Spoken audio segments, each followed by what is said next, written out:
clowns. When I tell you that me and my people smoking a pound, watch us flow from the clouds, you better throw in the towel. Don't try to go another round, our shows get wild, no po-po allowed. How dare y'all doubt the skill, I only vouch for real, and I ain't voting yes on your wag house bills. Didn't infringe on our rights, I freestyle for change, but I binge when I write.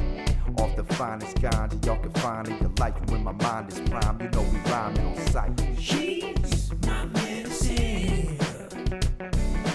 Breathe her in and heal ya, guaranteed to feel good. She's my medicine.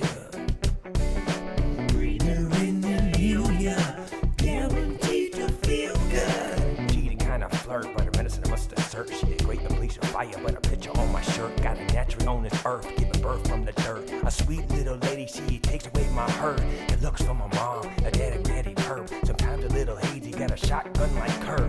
Cause everything in it ails me to stay alert and sleeps like a baby. Say they calling on my nerves, enhance my creativity, make whole sips of blur that I can't get enough of her. The satisfaction sure. Never talk bad, but speaks a lot of wisdom. Her fragrance is the best in a lot of rhythm.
They say we passionate, I'm more than adamant. Am I your advocate or just an activist? It doesn't matter, don't forget the ashes split. Yo, she's my medicine and she don't even ask for shit or crack the whip. It still help me to forget all my baddest trips. I gotta have it, nothing better than my medicine at the end of the day.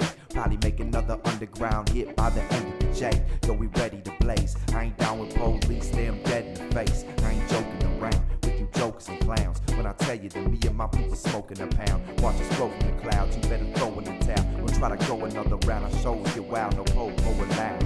How dare y'all doubt the skill, I only vouch for real, and I ain't voting yes on your wag house bills. Didn't infringe on our rights, I freestyle for change, but I binge when I write. Off the finest ganja y'all can find in your life, and when my mind is prime, you know we rhyming on sight. She's my medicine.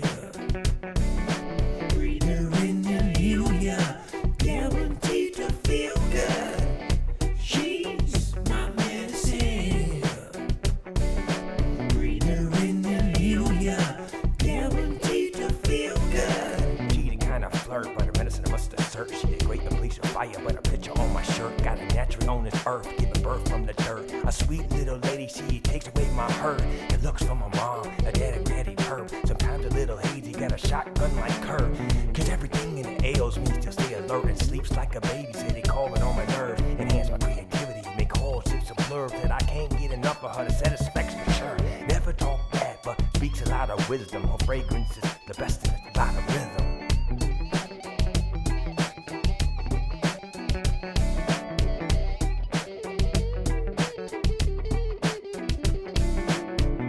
She's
say we passionate, I'm more than adamant. Am I your advocate or just an activist? It doesn't matter, don't forget the ashes split. Yo, she's my medicine and she don't even ask for shit or crack the whip and still help me to forget all my baddest trips. I gotta have it, nothing better than my medicine at the end of the day.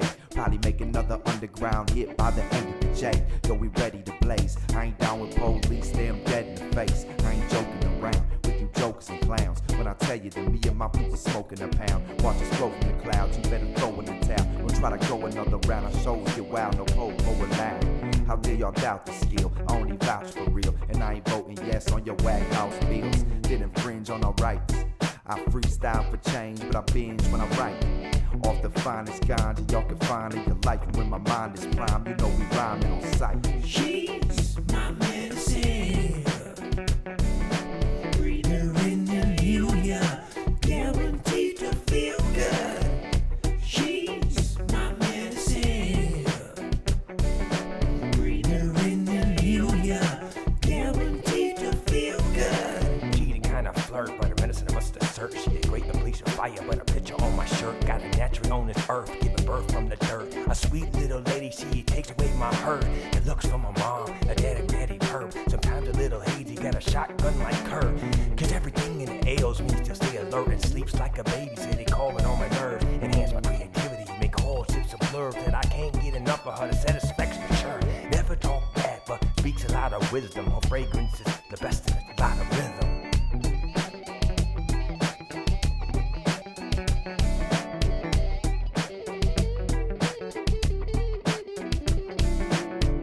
She's my medicine. Breathe her in and heal ya. Guaranteed to feel good. She's my medicine. Breathe her in and heal ya.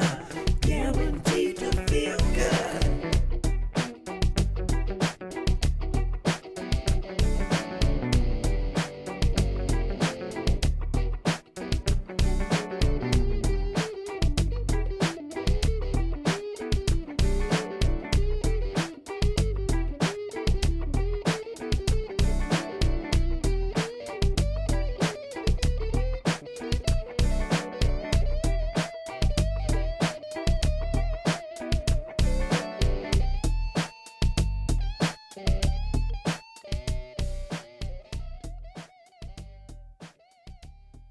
So we're good.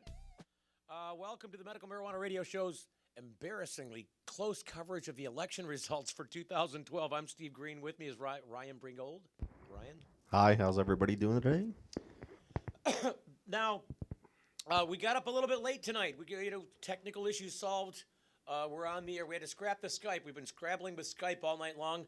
We're going to have to get rid of the Skype for the night.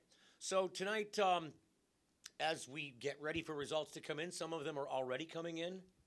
Lots of them are coming in, actually. Have you been able to catch anything so far? Give us an update with what you. Nationally, we've got the President Obama and Romney. The results currently, it looks like he's at 140 to 153 on electoral votes. What happened to your? Don't you have a mic stand over there? What happened to it? No, There was a short mic stand. You're using it. Oh, it is. Duh. There you go. I, Right now, what I'm actually going to do, though, is I'm looking for the proposals and what's passing where we're at with Prop M, Kalamazoo. you're talking about Michigan proposition. Yes. So Well, we're one of the first states that are going to have things that are reporting back in. So that right now, that's what I'm looking at. What I think we should probably do is, now that we're up and running and we've got things, out of our hair, is maybe get with the people over at the Detroit initiative and start making our contacts with our Michigan people. We've got several people throughout the state, and I don't know what camera I'm working with. So can somebody give me a high sign as to? There we go. So I know where I'm looking. There, over there. Okay, he says over there.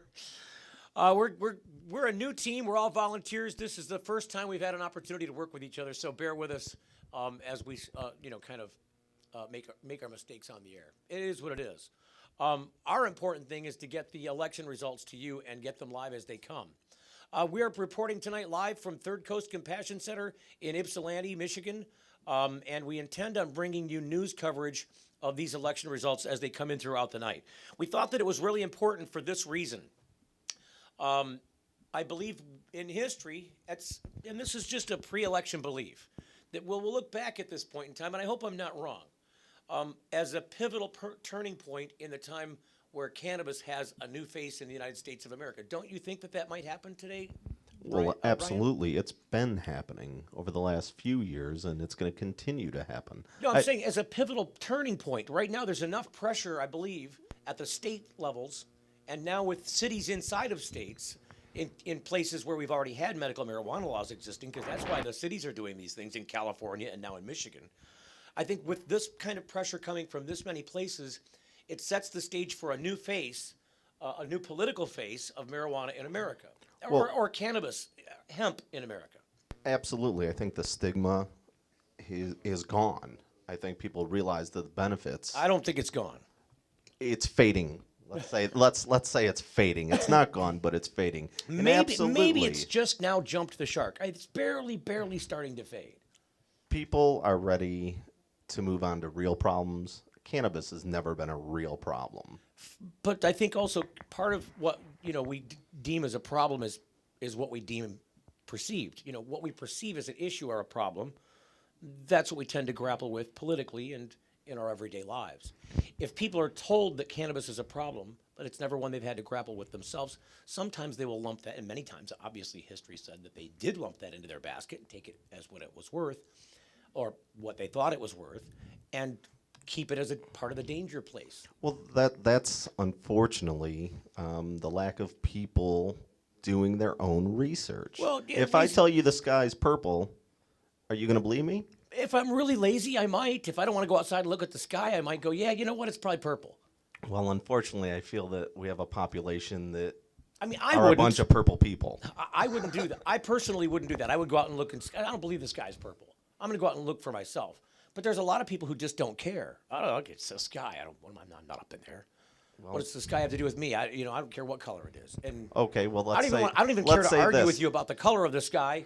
It's meaningless to me. So I'm just going to take your word for it. Well, unfortunately, that's what happens, though, is, global warming, it's a myth. It's not happening. We don't all know, but most of us believe that it's not a myth. It's happening. So people have to research whatever they're told. If you're going to have faith in anything, you better have done your own research. I agree. I'm just saying, you asked me a question, I was answering it. Are you going to go look at the sky? There are a lot of people who would answer that question differently. I don't think most people would think that obviously, you should go check out the sky for yourself. But I think a lot of people just are underestimating how many people will not go look and will just take your word for it. In this instance, we're relating the sky to cannabis policy. But and that's why it's taken so long to make the moves that the movement has made, Well, because if we're drawing the same parallel, in this example, it's illegal to look at the sky. You can't tell us what color the sky is because you're not supposed to look up there. That's kind of what's going on with cannabis. Exactly. And it's kind of what's always gone on with cannabis, since the mid-'30s anyway. It's generation after generation pumped out fear that it was harmful, destructive, hurt the community, could hurt your kids. People are saying that that's not the case anymore. I'm lacking a couple of things that a normal studio would provide as resources, one of them being a clock in the room. So I have no idea what time I've got a phone over there. Our studio tech says it's 9:23. It's not our studio tech, it's Jamie Lowell. He's our gracious host here at Third Coast in Ypsilanti. You want to come over for a minute, or here comes Jamie. Your call-in number may not be working right now for people. My call-in number? Yeah. For some reason, it's not calling through. Is that the deal? A couple people who are using it saying that it's directing them elsewhere instead of. Bear with us, anybody that is trying to call. I might have put the forward in.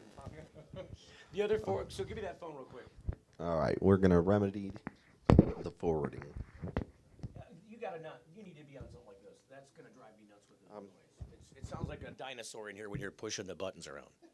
So, excuse me, I've got, I'm really I've got sight issues. So I'm going to do this on the fly on the air because I don't have much of a choice.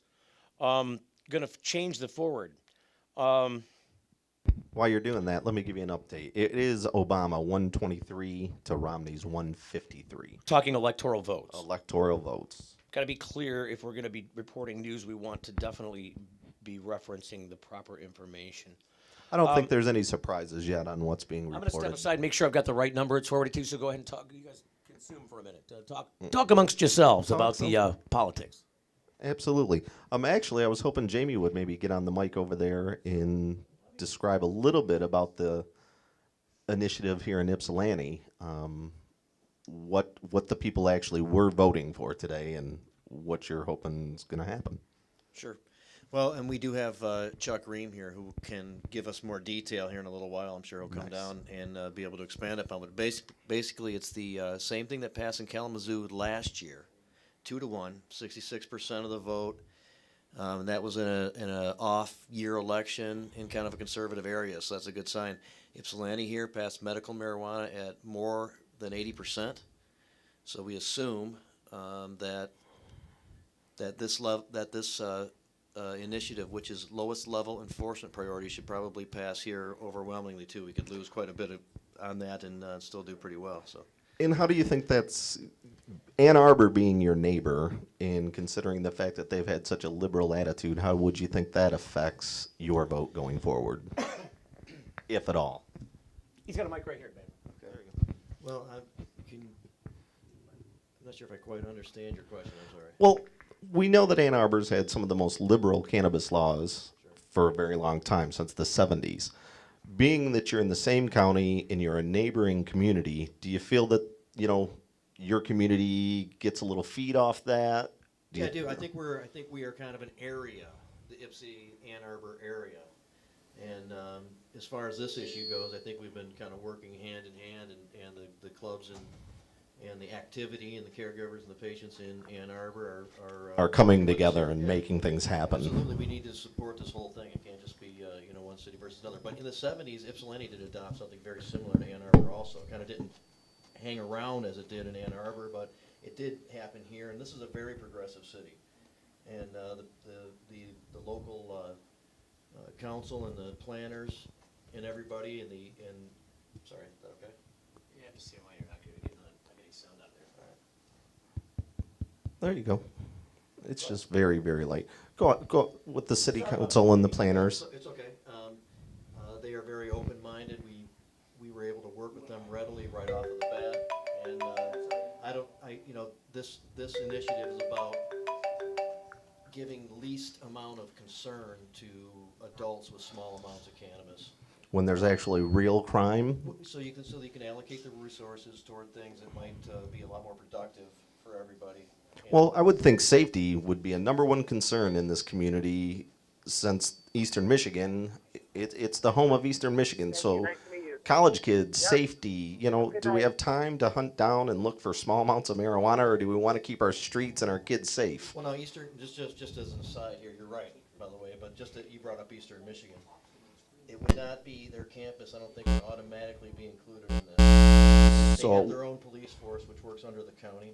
And they might choose as University of Michigan to go with state laws. State law and not over really local. recognize this, which is fine, because this is largely symbolic. It may have some effect on law enforcement. In Kalamazoo, they actually passed an ordinance eventually, just basically making that their policy. That you'll get just a ticket. It could be up to a misdemeanor with the cannabis. You'll just get a ticket, but nobody gets arrested and has No jail, no spending the night, Right. fingerprints and so on. So it did force that, and so that was that was pretty cool. But this is the same strategy, and I see Chuck Ream could probably come in and talk about this now. That was kind of used with medical marijuana, and which led to a statewide initiative which passed. Could we bring Chuck in? Come on in, Chuck Ream, and just expand on what we're talking about here. Just incidentally, we got Jeff Irwin that's on the phone. So Okay, cool. Let's get to Jeff Irwin. You- and you- then we'll get to Chuck Ream. you can go ahead and have a seat, Chuck. Come on and sit Come down. on in, Chuck. Join the conversation.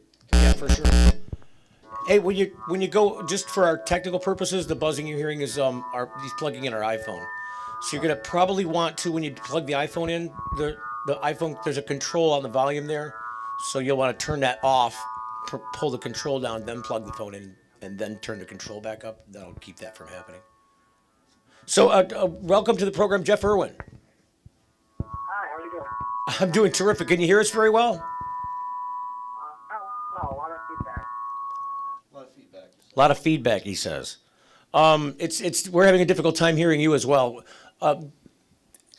overcoming some, normally when we're in a radio studio doing this, and that's how we normally do our programming is in a radio studio, we all have headphones on. And to overcome the headphones, we've introduced a studio monitor. And so there's a studio monitor that we're hearing you over, and we can also hear ourselves over. Can you go ahead and say something to us real quick so we can just do a little sound check real fast? Absolutely. Foxtrot. Demands, There we go. Okay, now we can hear you. So we wanted to bring you on board because at least here in Michigan, you're a state rep. For the people who don't have the benefit of knowing, Rep. Irwin is a representative here in Michigan. He represents a portion of the Ann Arbor area, correct? And other areas as well? And no, my district is not Ann Arbor. I'm sorry? I do represent the city of Ann Arbor. Yes. And so Rep. Irwin has been constructively helping us at the legislative level kind of maneuver this issue forward. Can you give people who are unfamiliar with your kind of interface with this subject, kind of a little synopsis, a little thumbnail background, Rep. Irwin?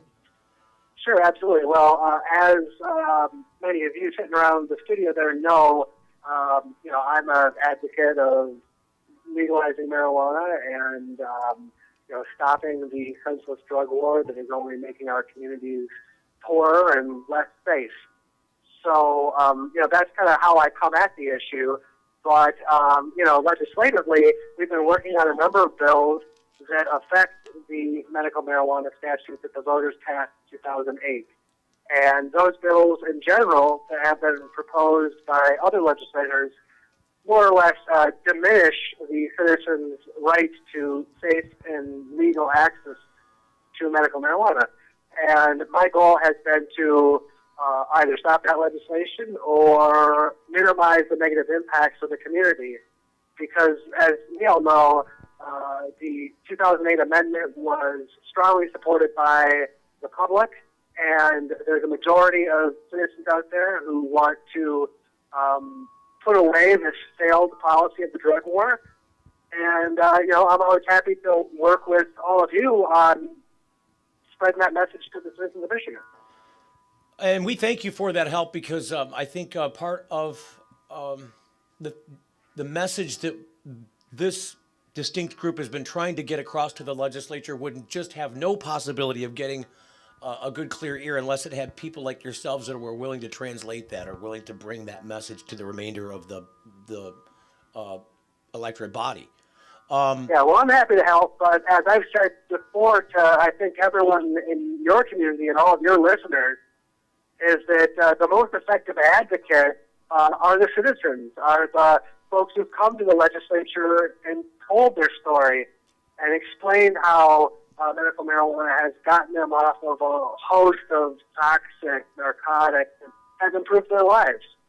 And when those kinds of personal stories are brought to the legislative environment, and when those kind of personal stories are brought directly to legislators in their communities, that has tremendous impact. And in fact, much more impact than I can as one of the legislators. But I'm certainly proud to be associated with the work of the citizen advocates that you're working with.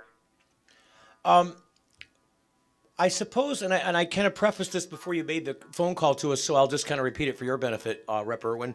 I brought up the idea that the whole intent and purpose of doing a broadcast like this is because, in my opinion, I think many of the, I guess I'll let other people speak for themselves, but I think in other people's opinions that are a part of this group as well, this might be a pivotal turning point in the face of American politics this electorate season because there are so many issues up at the national level or have already passed at the national level. And then we've got additionally, on top of that pile, states like Michigan and California who've had their own medical marijuana laws for a while or have made some cannabis change years past and have been entangled or been embroiled with either law enforcement or legislative issues or, trying to nail this down to something that, everybody can agree upon, have had some fight back by some of those locations or some of those places to the extent that, they were able to thwart the position of the original effort, of the original legislation. And so you've got cities like Ypsilanti passing lowest law enforcement priority initiatives, or you've got places asking for dispensaries like they are in California, Do we have a dispensary bill here in Michigan? Kalamazoo. We got Kalamazoo going on. Last year, they passed the LLEP there. As I said earlier, 66% of the vote in an off-election year in a kind of a conservative area. Ryan, for some reason, his mic's not working, so we might want to. We're gonna swap out. We're gonna let him have this one. Well, actually, Chuck Ream should be lining up with that thing. Let's go ahead and introduce Chuck, and we're gonna see what's for going sure. on. No, we got Rep. Irwin on, and I didn't want to. Let's listen to Jeff. I just wanted to kind of wrap up the idea that the reason why we were doing this and the impact that I think it will have. And I don't know, do you guys agree with me that this could be a pivotal turning point, this election cycle, of being the stage the way that it's stacked across America? Yeah, it could be 3 different levels, and with states that are possibly legalizing, with 5 things going on in Michigan, and of course the national contest. Obama has to win for us to have any future whatsoever. Right. But I'd like to hear from Representative Irwin. I really love his thorough planning and looking forward clearly to how we're going to legalize cannabis and tax and regulate. As a straight up legalization. Well, yeah, I'm having a tough time hearing all of the details with the echo, but let me leave you with just a couple of thoughts on the general topic of, are we moving in the right direction, and is this a pivotal election? I believe it is, and the arc of history bends towards justice. And as we move forward, I think more and more people are coming to the realization that the drug war has been a tremendous failure for our country and for our state and for our communities. And as more people are coming to that reality, we also have an active medical marijuana movement that is changing laws, and not just at the state level, but as you mentioned, in so many communities, by passing these lowest law enforcement priorities and other decriminalization efforts. And we're seeing these kinds of efforts all across Michigan. It's not just here in Washington County and Ypsilanti, but years ago there was success in Detroit, and now we're seeing efforts in Grand Rapids. And, the ball is really rolling in the right direction. And I think that all of us who believe in changing how we deal with drug use and drug abuse in our country just need to keep up the fight. We need to keep talking to our local leaders. We need to keep making sure that this issue sees daylight, because the more that we talk about this, the more that the facts come out, the better it is for families and individuals who could really benefit from access to medical marijuana and who need to have both the legal ramifications and the social stigma washed away. Well, I think you're exactly right. And I think, I guess the question that I asked you, do you think that we're approaching this in the right way? Do you have any opinions about how this is happening across the land? I mean, do you think that the people should have had to have taken this to an initiative stage? I mean, can you give us a general reflection about how you feel about the way that this is progressing? I think it's progressing well, and I certainly wouldn't supplant my judgment for that of so many other advocates and fighters across the country who are working for justice. But in general, just as far as my opinion, I do think that this is moving in the right direction because it's bubbling up from the grassroots. It's starting in communities. It's starting in towns and cities across America, and it's bubbling up at the state level. And eventually, it's going to boil over into the national scene. But I think that action has to be driven from the bottom up. Okay. And many times, I think, when we look back at some of the social changes that have taken place over the course of our nation's history, when you look at it through the lens of history, oftentimes it seems as though these changes were very quick. But in reality, social change is always incremental. And if we look back to some of the previous movements that have made our country a better place, for instance, the Civil Rights Movement, there were people fighting for equality for years and years before Martin Luther King came on the scene and really, made a national play and a national brand for that movement. So I do think it's moving in the right direction, and I would applaud all the activists and advocates at the local level who are talking to their neighbors and to their families and then to their community leaders and then to their statewide leaders, because this really has to flow from the ground up. And we're so fortunate here in Washtenaw County and Ann Arbor to have Jeff Irwin representing the real values of all the different portions of our community. And I wish there wasn't such a thing as term limits, but maybe Representative Irwin can move on to the Senate and then to the governorship someday. Well, I'm just trying to do my best representing the people here in Ann Arbor, and you know that you can count on me to be available and helpful with our common goals. And as we work towards making medical marijuana safe and legal for all of our citizens, we can also work together on making sure that we build great communities with good schools and that we protect clean air and clean water. So, you know, there's a lot of opportunities for us to work together across a lot of issues. And that's, I guess, one final thing I'd like to leave you with is as you work on the issue that's brought you to the show tonight, I would encourage you to see the intersections with all the other issues that you care about and to get out there and organize your communities and become more political across a wide range of issues.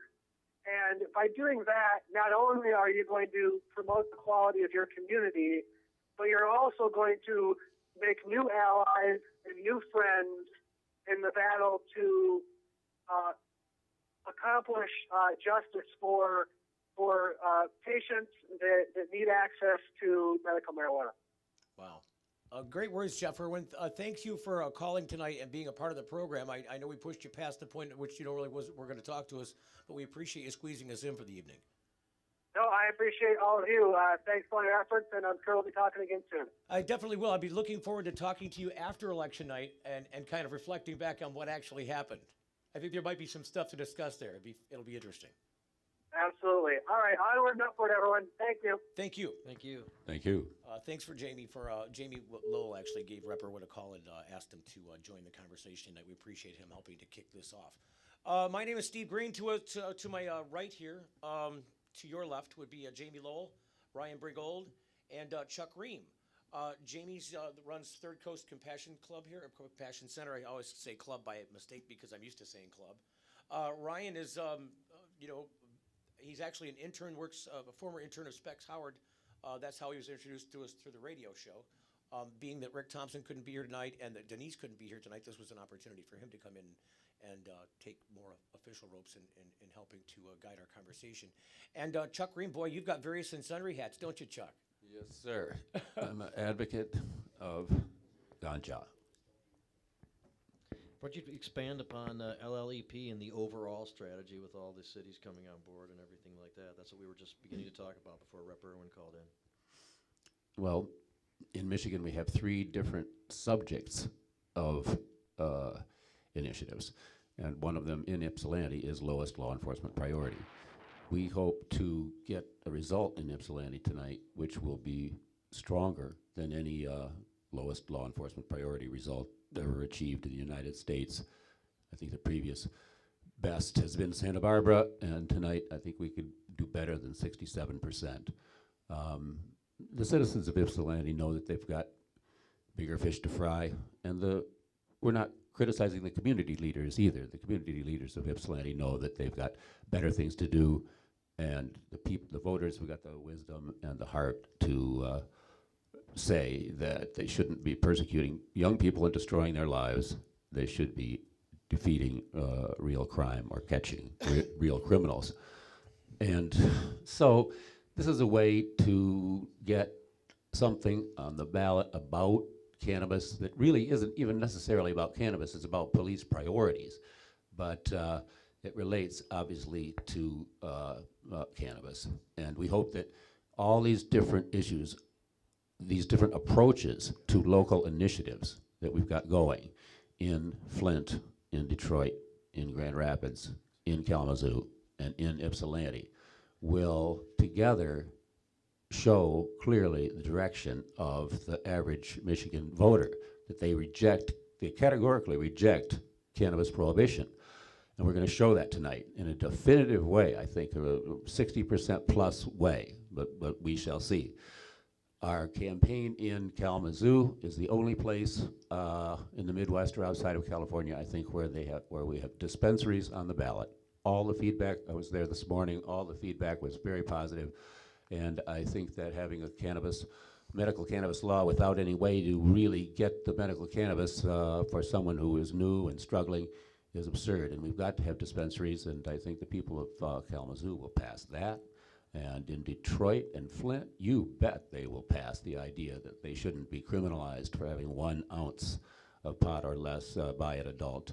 You know, what an absurd thing, of course, in the first place, to have an American be persecuted because of an herb. And then what is so dynamic is, well, the most dynamic thing is Tim Beck's work in Detroit. But the work in Grand Rapids by gentlemen that we, Michael Tuffelmeyer and others has been so exemplary, and if they can pull this one out of the heart of real sort of white bread America, this will be definitive that the people of Michigan have rejected cannabis prohibition, and we demand a response from the state legislature. At least we've got to get an immediate move towards decrim. That is, you would get some sort of a ticket and have to pay it, rather than ruining the entire rest of your life because of this herb. We think that So it's like a civil infraction, what you're saying? Yes, indeed, but not at the level. Kalamazoo did indeed improve its cannabis law after we passed the lowest law enforcement priority thing so resoundingly, but they left it a misdemeanor. Okay, that's not acceptable. No. Misdemeanor can still cloud your record, screw up your life utterly. Well, it's still 93 days in jail in Michigan. It's a 93 days in jail maximum sentence. So anyway, I'm just saying that's a good improvement, but not far enough. We need, of course, free, legal backyard marijuana. But at the short term, in the short term, based on the results that I hope we see tonight, I hope we're going to be in a position to be able to demand that the legislature at least provide Michigan citizens with what is usually called decrim. In other words, that you get some sort of a ticket. What kind of spurred you guys on to do the Ypsilanti initiative? What was the impetus behind it? Did it come from the leadership of others like Tim Beck in Detroit? No. Tim does his thing, and I do mine, and Ben Horner over in Flint does his. Actually, if you really want to know the truth, it came from my desire to show the local county prosecutor, Mr. Brian Mackey, who I did not have the time to go after this election cycle, but I wish I had. I wanted to show him clearly what the community standards were. The community standards of Washtenaw County don't involve hurting someone over an herb. And the prosecutor and the other officials that are elected in Washtenaw County should reflect community standards. So I wanted to use the result in Ypsilanti to truly demonstrate at the only poll that really counts, which is the polling place, that the citizens of Ypsilanti and of this whole county don't support this cannabis prohibition anymore. And our most specific demand is that, as always, is that Mr. Mackey stop piss testing for pot at the county in Washtenaw County. This is absolutely absurd to drive people onto alcohol, meth, harder drugs, because pot stays in your system and you can test for pot for a long time. So we've got the prosecutor forcing people to use bad drugs and testing them for pot, which nobody in this county cares about. It's got to stop, and the prosecutor and the judges in Washtenaw County have to reflect what the people believe. And I certainly hope a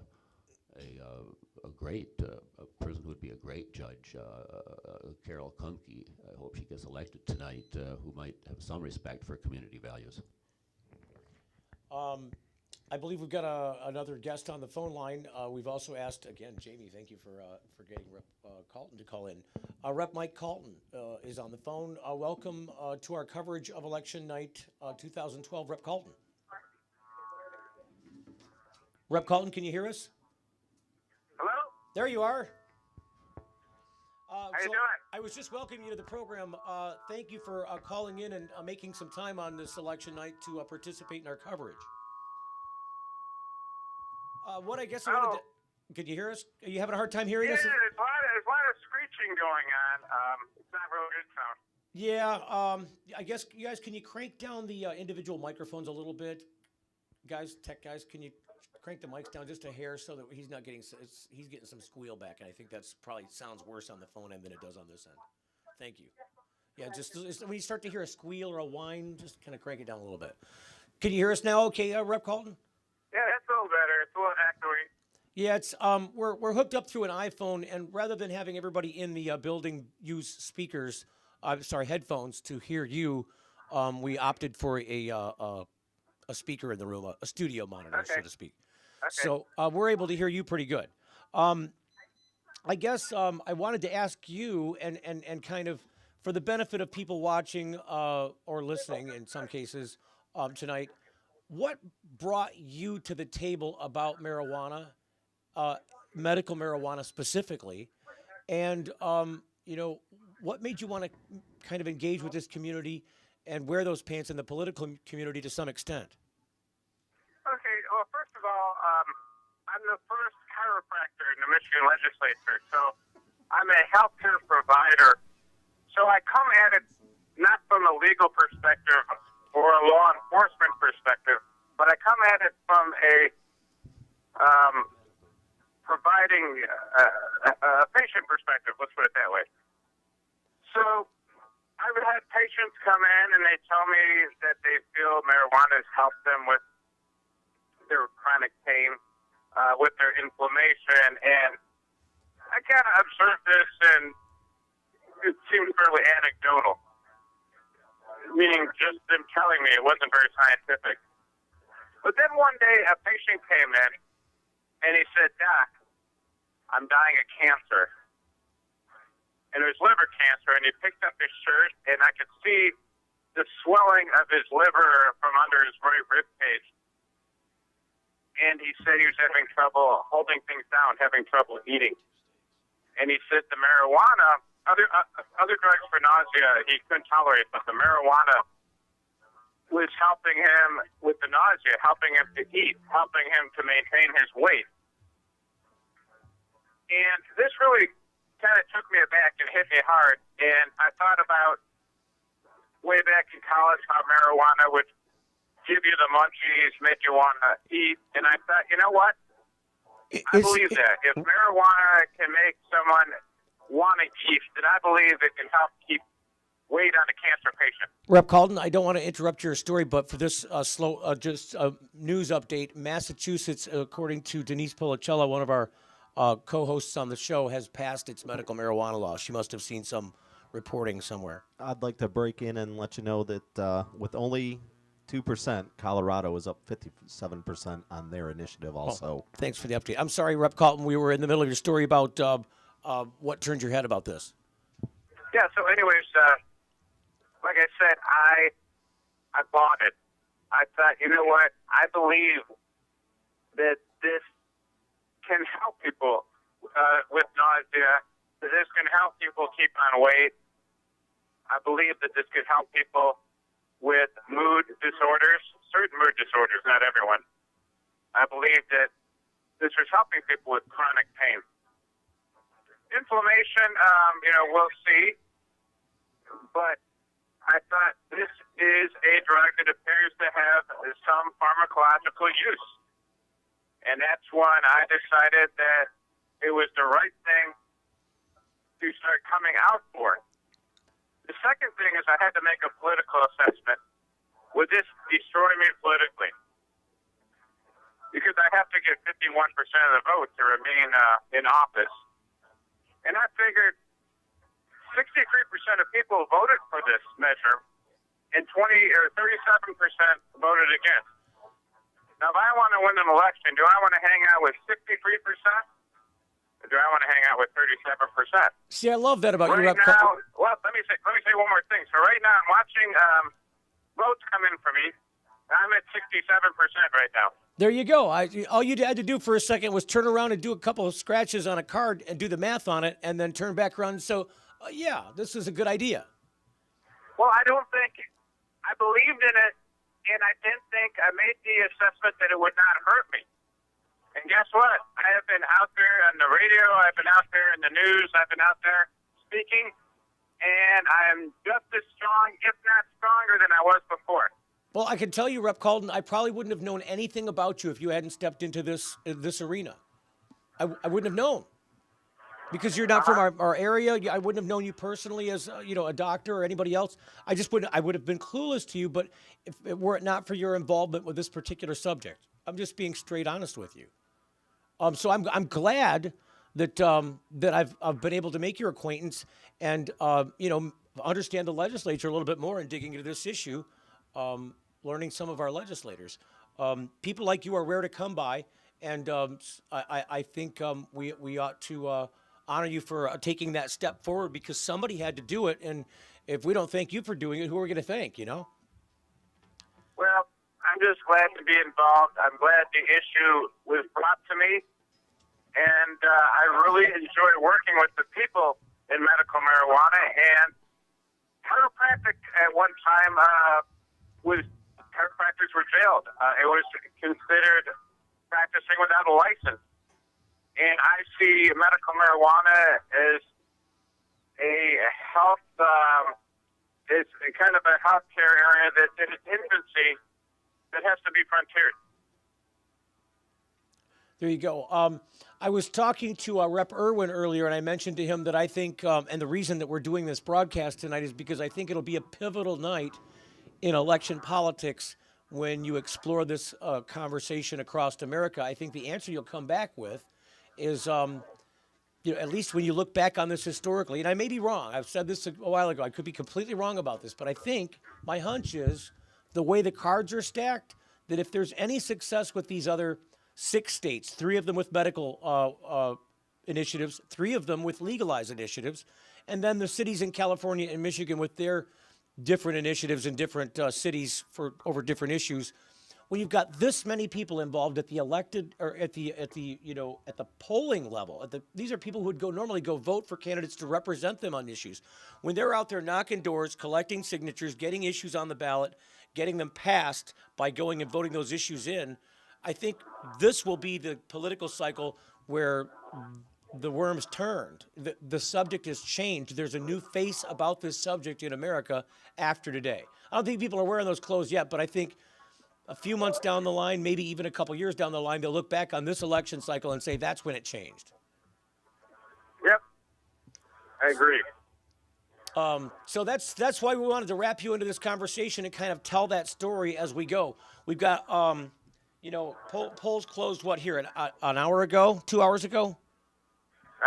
I think they closed 2 hours ago. So we're starting to get some results in from the East Coast, and it won't be long here before West Coast polls will be closing, and we'll start to have a face on this. And so I think telling this story along the way helps to chill some of the nail biting, at least for some of the people involved in the cannabis community, because I think even though I'm overwhelmingly confident that much of this is going to go down the way it's been intended, there are those people who are very nervous about it. So, but I thank you, Rep. Callton, for calling tonight. Is there anything else that you wanted to get across to this audience, or get across to the people, constituents in general, people of the state of Michigan? Yes, let me tell them this. This is all a process and not an event. And through perseverance, we're going to push this through. And the day will come when across the country, people can use medical marijuana with no hassle and no worries. I guess I'll ask this in parting. I think a lot of people were anticipating that the legislature was going to make some move with the Walsh package of bills and some other issues that have been brought forth since the passage of the Medical Marijuana Act in 2008, specifically the past couple of years with this Congress in session in the state of Michigan. do you see?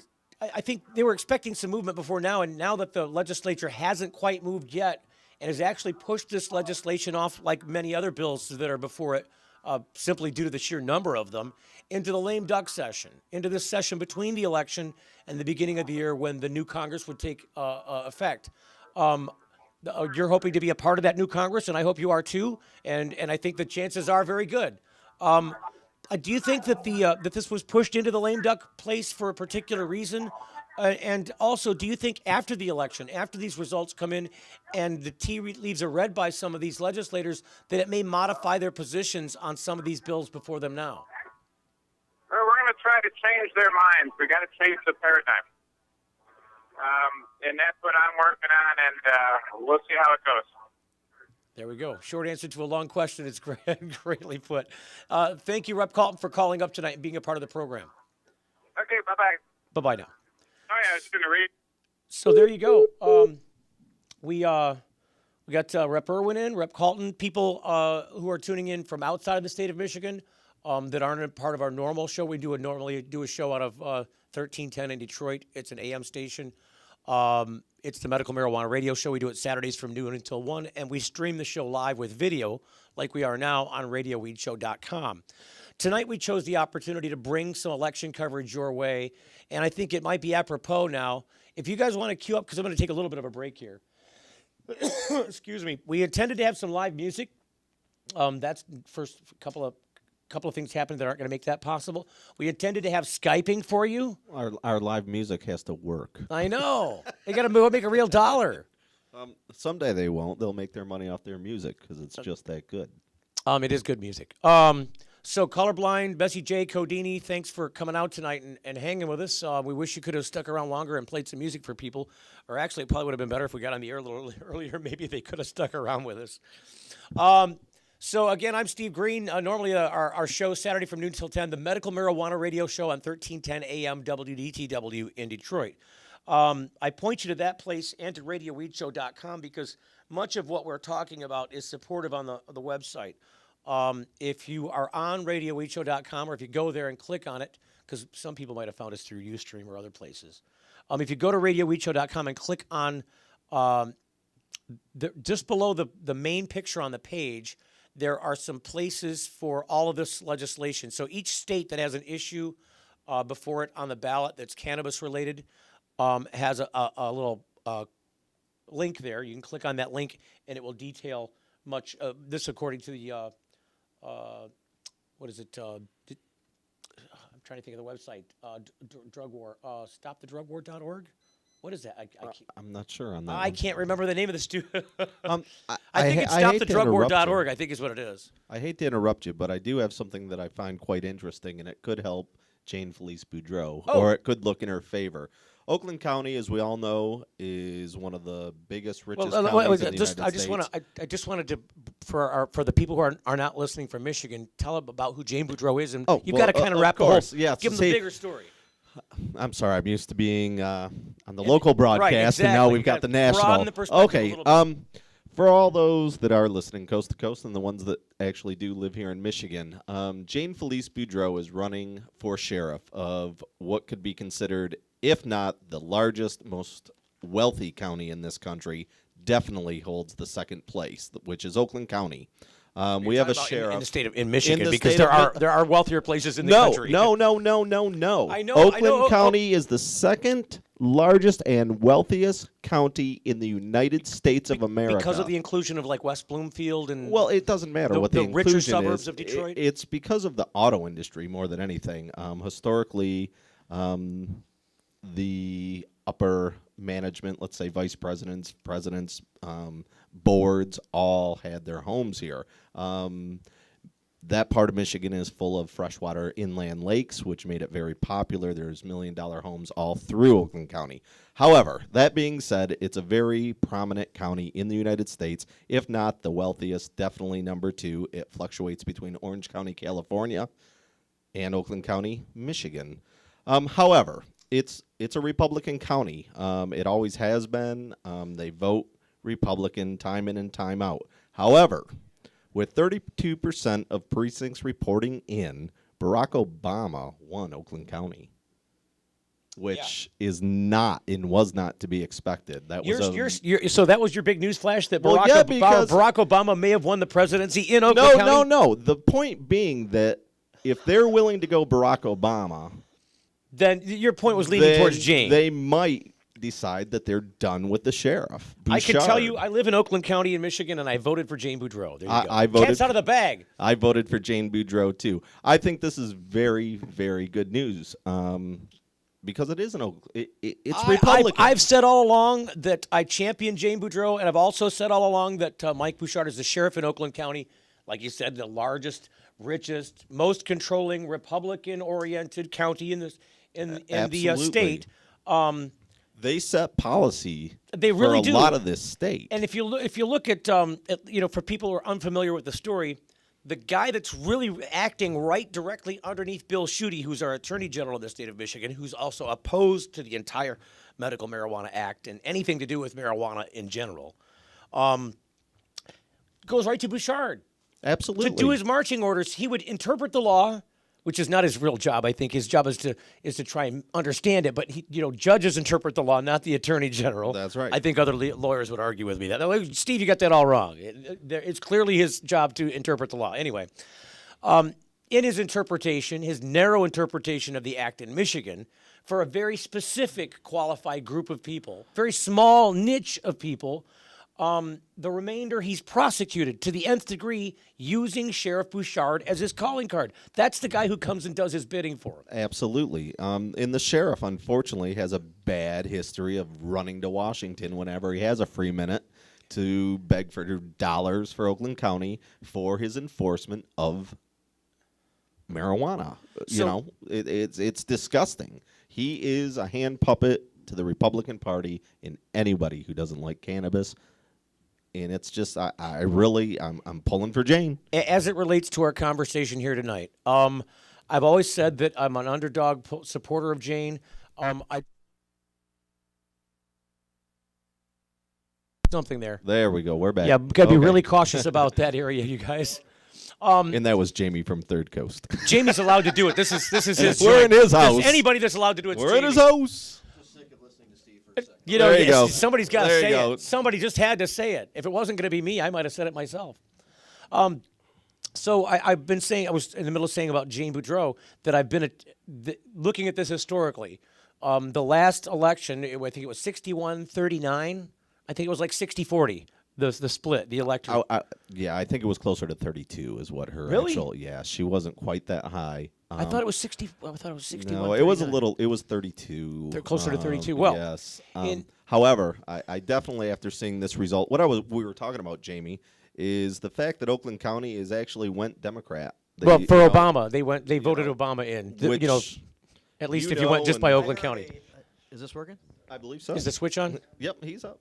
I heard a report late last night. I think it was Channel 4 that was saying that their polling was showing that just for the county of Oakland, that Romney had about a 9% lead. So the fact that they ended up voting in. That we're hearing that Obama won in Oakland County is That's- very promising. Now, let me Jane's- state for the Jane's fact that it's 32%. We're at 32% reporting with him at 53.41% versus Romney's 45.81%. That's significant. That's over 5 points. You're looking at 8+ points. What's the percentage reporting? 32%. Okay, so we still got a ways to go. We still don't know, but looks good for right now. We'll take it for right now. Hey, it's good And news my at the moment. comparison, once again, was to lead into the fact that Jane, a Democratic sheriff, has a chance to actually. What you're pointing at is that the indicators are pointing in the good direction. Absolutely. I want to say, too, I came in for this reason.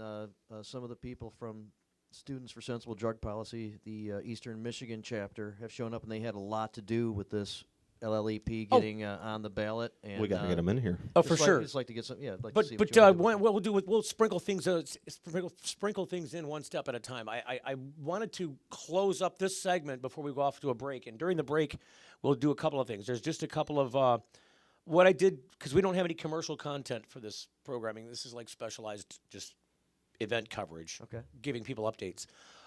What I thought might lend itself to giving us some space away from the mics for a second is playing some of the commercial content that's playing in other states about these initiatives. So I think, guys, if you'll look and see the across the very bottom there, you'll see some initiatives already queued up, some commercials already queued up there. So when we get ready to cut to those, we'll start with that. I'll scramble over there and show you what to play, and then we'll come back from the break and talk about that. But also during the break, a longer segment we'll play. There's a 5 minutes of Rep. Callton, and I think you've seen this piece, Jamie. It's a little clip where Rep. Callton explains about a couple of patients that really turned his head and how that happened. Yeah.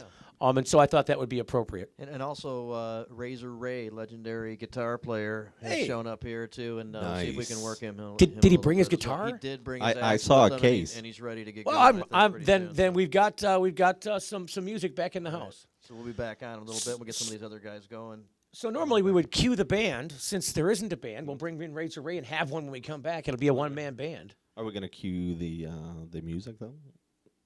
Colorblind. We got Kolorblind queued up? It's not just Kolorblind, it's Kolorblind, Messy J and Codini. We got the whole. All right. You got them queued up, guys, or no? Or so why don't you play a little track from those guys? Do we know what the track's called, guys? No, he just gave you a number. My Medicine. That's what I thought it was. So we'll play a little My Medicine, play a couple of commercials happening in some other states, and come back with some Students for Sensible Drug Policy. And Jamie Lowell hosting tonight from the Third Coast Compassion Club Victory Party for Lowest Law Enforcement Priority Initiative in Ypsilanti. Be right back.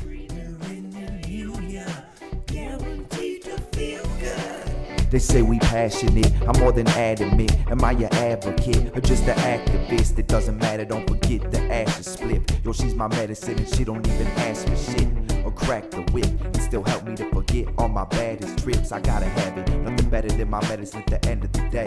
Probably make another underground hit by the end of the J. Yo, we ready to blaze. I ain't down with police, stay 'em dead in the face. I ain't joking around with you jokers and clowns. When I tell you that me and my people smoking a pound, watch us flow from the clouds, you better throw in the towel. Don't try to go another round, our shows get wild, no popo allowed.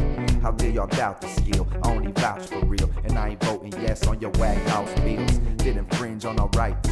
I freestyle for change, but I binge when I write. Off the finest ganja y'all can find in your life, and when my mind is prime, you know we rhyming on sight. She's my medicine. Breathe her in and heal ya. Guaranteed to feel good. She's my medicine. Breathe her in and heal ya.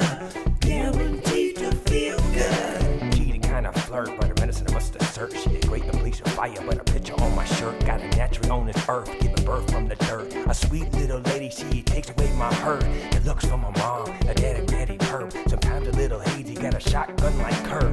Cause everything in it ails me to stay alert and sleeps like a baby. Say they calling on my nerves, enhance my creativity, make whole sips of blurb that I can't get enough of her. The satisfaction sure. Never talk bad, but speaks a lot of wisdom. Her fragrance is the best in it, a lot of rhythm.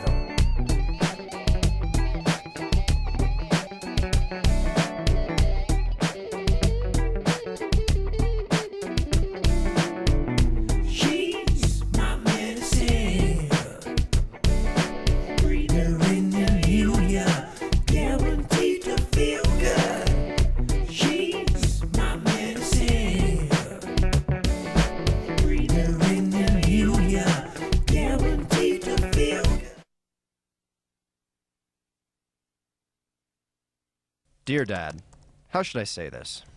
You know how you enjoy a drink after work? Well, in many ways, I'm just like you. I have a good job, I work hard, but when I get home, I prefer to relax with marijuana instead of alcohol. They're a little similar, but marijuana is actually less damaging to my health, and frankly, I don't feel like crap the next day. I hope this makes sense, but if not, let's talk.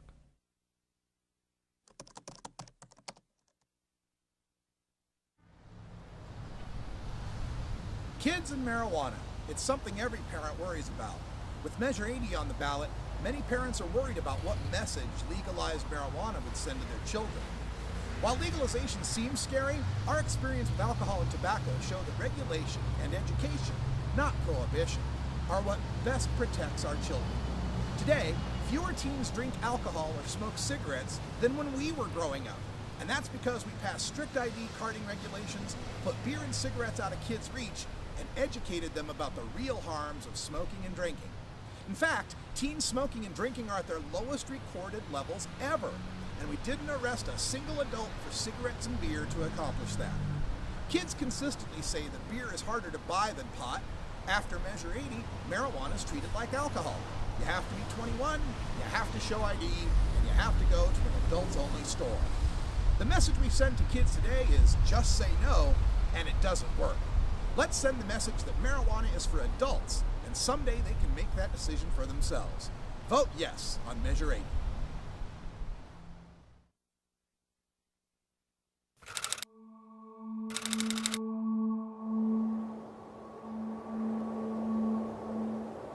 I have said for a long time now, this is the new wonder drug, and it is.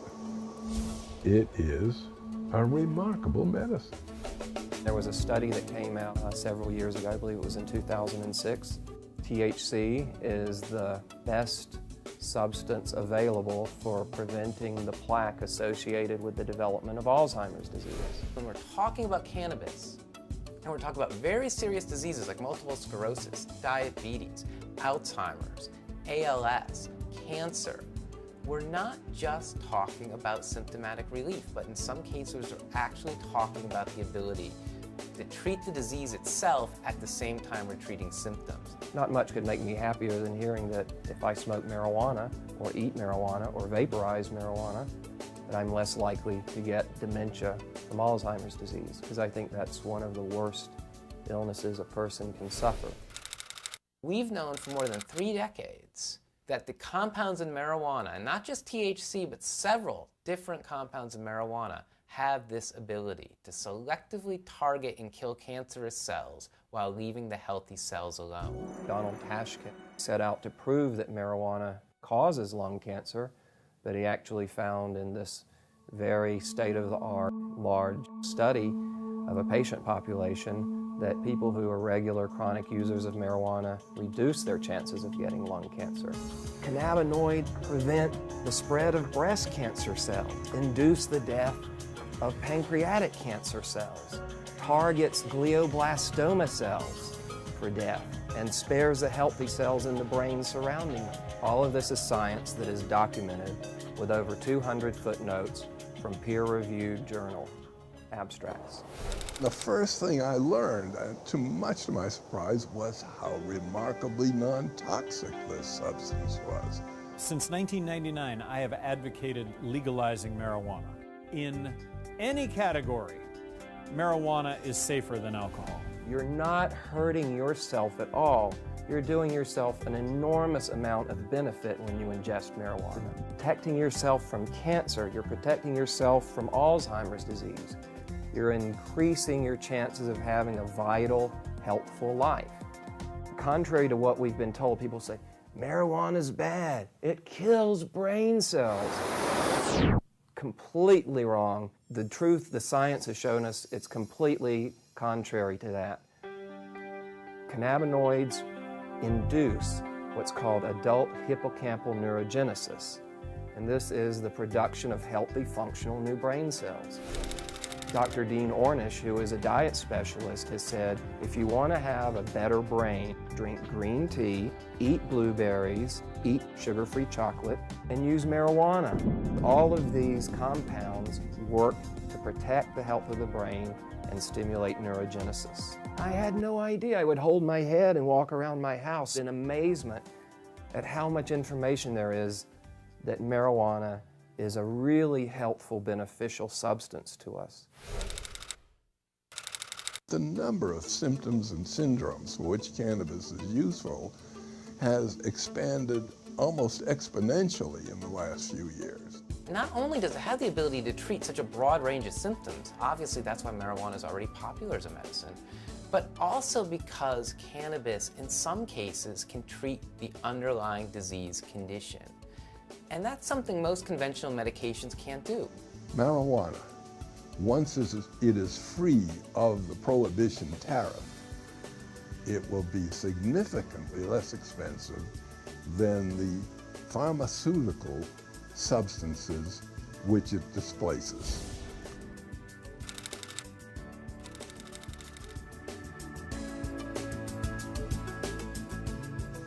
have said for a long time now, this is the new wonder drug, and it is.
Yeah. Beautiful. All right, Razor Ray's going to hang out with us for a while now and do some music in between some of the discussion and waiting for some of the results. Here, some of the early ones are coming in from what I'm told, and we'll get all this confirmed as we're going on tonight. That Massachusetts is locked in to be one of the next medical marijuana states. Is it?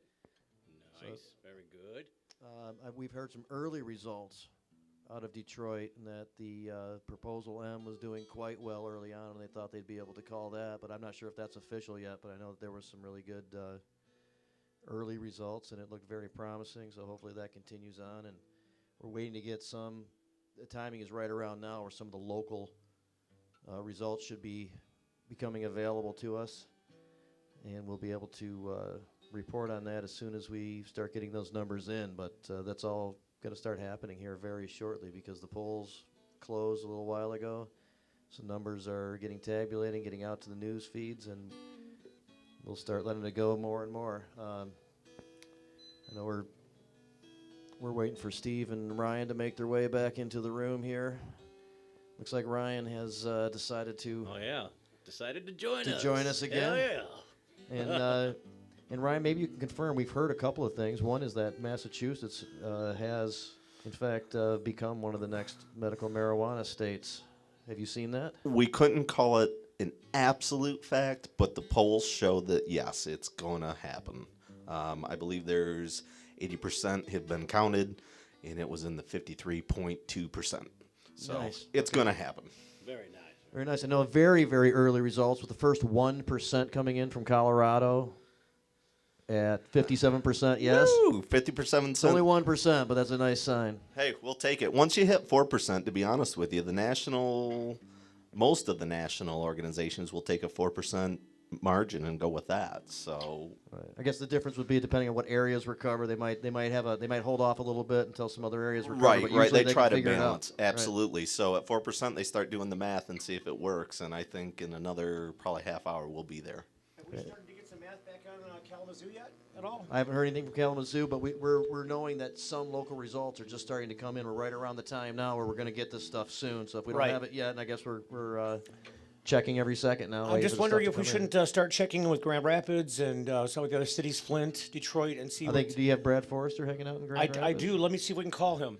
Okay. You guys keep talking. I'll get you. I will, and find out what's going on out there. And we have Chuck Ream back here again. Chuck, do you want to talk a little bit more? I know you have to make it over to another event here pretty soon, but maybe before you go, you can step right up here to the podium, Chuck. You can give us a little bit more of your wisdom. Right here.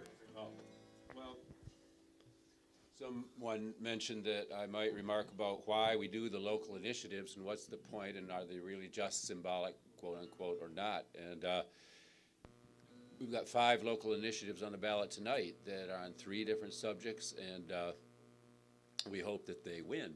And if people remember, this is the same path that brought us to the Michigan Medical Marijuana Act in the first place. We started passing these local initiatives. We succeeded very strongly with the local initiatives in Detroit, Ann Arbor, and then we went on to Traverse City, Ferndale, Flint, and got 5 of them piled up, and then we got the grant to get the $1.5 million that we needed to get the signatures to get on the ballot. And the people of Michigan came through at the 63% level in support of medical marijuana. Now, we've got 5 things on the ballot again. We win 5 again, just like we won 5 before. And this time, the legislature better respond with at least decriminalization, decrim of cannabis, just like they have in Ohio. Ohio has not gone to hell during the last decades when they've had decrim. Decrim for cannabis failed in the Michigan legislature long ago by 1 vote, long ago. And it's time, if the people tonight say that they're done with cannabis prohibition, it's time for us to move on to at least decrim so that we don't destroy so many lives with these arrests and imprisonment, and then move on further, hopefully soon, to a reflection of true American values, which would be free, legal, backyard marijuana, or cannabis as it should be called, with taxation and regulation for any commercial sales. That makes sense. We would make money as a society rather than lose money. Cannabis is a drug that, cannabis is an herb, in fact, that helps pull people off of serious drugs. And this city-by-city strategy is what worked the last time to get medical, and it's going to work again to get further progress. Thanks. And didn't the Students for Sensible Drug Policy help out a lot with this? Chuck, I know you're walking away, but I think we're going to get those guys on next, so maybe you can... Yeah, why don't you grab Antonio out there. But the Students for Sensible Drug Policy EMU chapter, which is distinct, of course, from the chapter at Michigan, participated in early on in this, and we got a tremendous article in the AnnArbor.com, and it featured a beautiful picture of a rock they had painted. In Ann Arbor, we have a rock that we paint. In Ypsi, they evidently do too, and they had painted it SSDP, and with support for our initiative. And got a great article in the paper about that, and they've got a chapter of Students for Sensible Drug Policy, which is a very important forward-looking group of students in the U.S., and in fact, the strongest group of students in the U.S. Right now. And here is coming on. Antonio Cosme. Yeah, and Antonio, and Miles Giroux. Okay, I'm sorry. Who helped put together the Ypsilanti campaign, and who were leaders of Students for Sensible Drug Policy at Eastern Michigan University. And Antonio and Miles both helped get signatures at a high rate of validity, in fact, and are trying, as are other members of their generation, to make progress in this struggle that is the most important civil rights struggle of our time. We can't simply keep incarcerating people for what is a public health problem, and we can't keep allowing our society to use an herb as an instrument of social control and destroy so many people's lives. We've got other, more important things to do. both as a society and in terms of law enforcement for the city of Ypsilanti. And Antonio used to be president of the student body at Eastern Michigan University. And he started the Students for a Sensible Drug Policy over there and worked on this. Maybe he could have a mic. Absolutely. You know, one of the ways that the chapters got started was because while he was the student body president, he had a discussion at Eastern Michigan. Chuck Ream participated in that, and so did Chris Childs, who was running the University of Michigan chapter and doing a great job over there and getting a lot of things rolling over there. And he brought it up, and they need a faculty member in order to sponsor it as well. And one of our partners here, Demo, is a faculty member and teaches a few classes at the business school, and so he is the sponsor for the Students for Sensible Drug Policy. So we tied into it that way. Now these guys have done a lot of good stuff, and they worked on this particular initiative and got it on the ballot. So Antonio, why don't you go through that and then get these guys involved in what they did and everything? I mean, it was really definitely a big group effort. There was a need for something like a Students for a Sensible Drug Policy at Eastern. A lot of the student groups don't focus on, social justice issues, which I think the war on drugs absolutely fits under, is, a social justice issue and a civil rights issue, absolutely. So we saw this opportunity. I was approached by Chuck to have like a big win and something to rally around as an organization immediately. I mean, so seldom in student life do you get the opportunity to have a big win for a student organization immediately and make an impact in your community before the organization even has their legitimate paperwork done. So it was a really great opportunity. I got to know Chuck a little bit through just the medical marijuana community. I myself am a card holder, and I definitely support the Medical Marijuana Act and decriminalization of marijuana and drugs generally. So it just kind of fit together. There was actually I didn't start SSDP. There was an interest group that had already started kind of culminating, coming together, amalgamating at Eastern. They just didn't have very central leadership. And as somebody who had a lot of experience working with the administration and as student body president, I had just the opportunity to help mold and shape the group in the very little time I had to spend with them. It was like 6 months. We really got SSDP going before the summer kicked off, and we went hard getting signatures and working hard in that way. Chuck brought up the rock that you painted and got in the article. Yeah, absolutely. We definitely that was 420. Yeah. Oh yeah, that was on 420.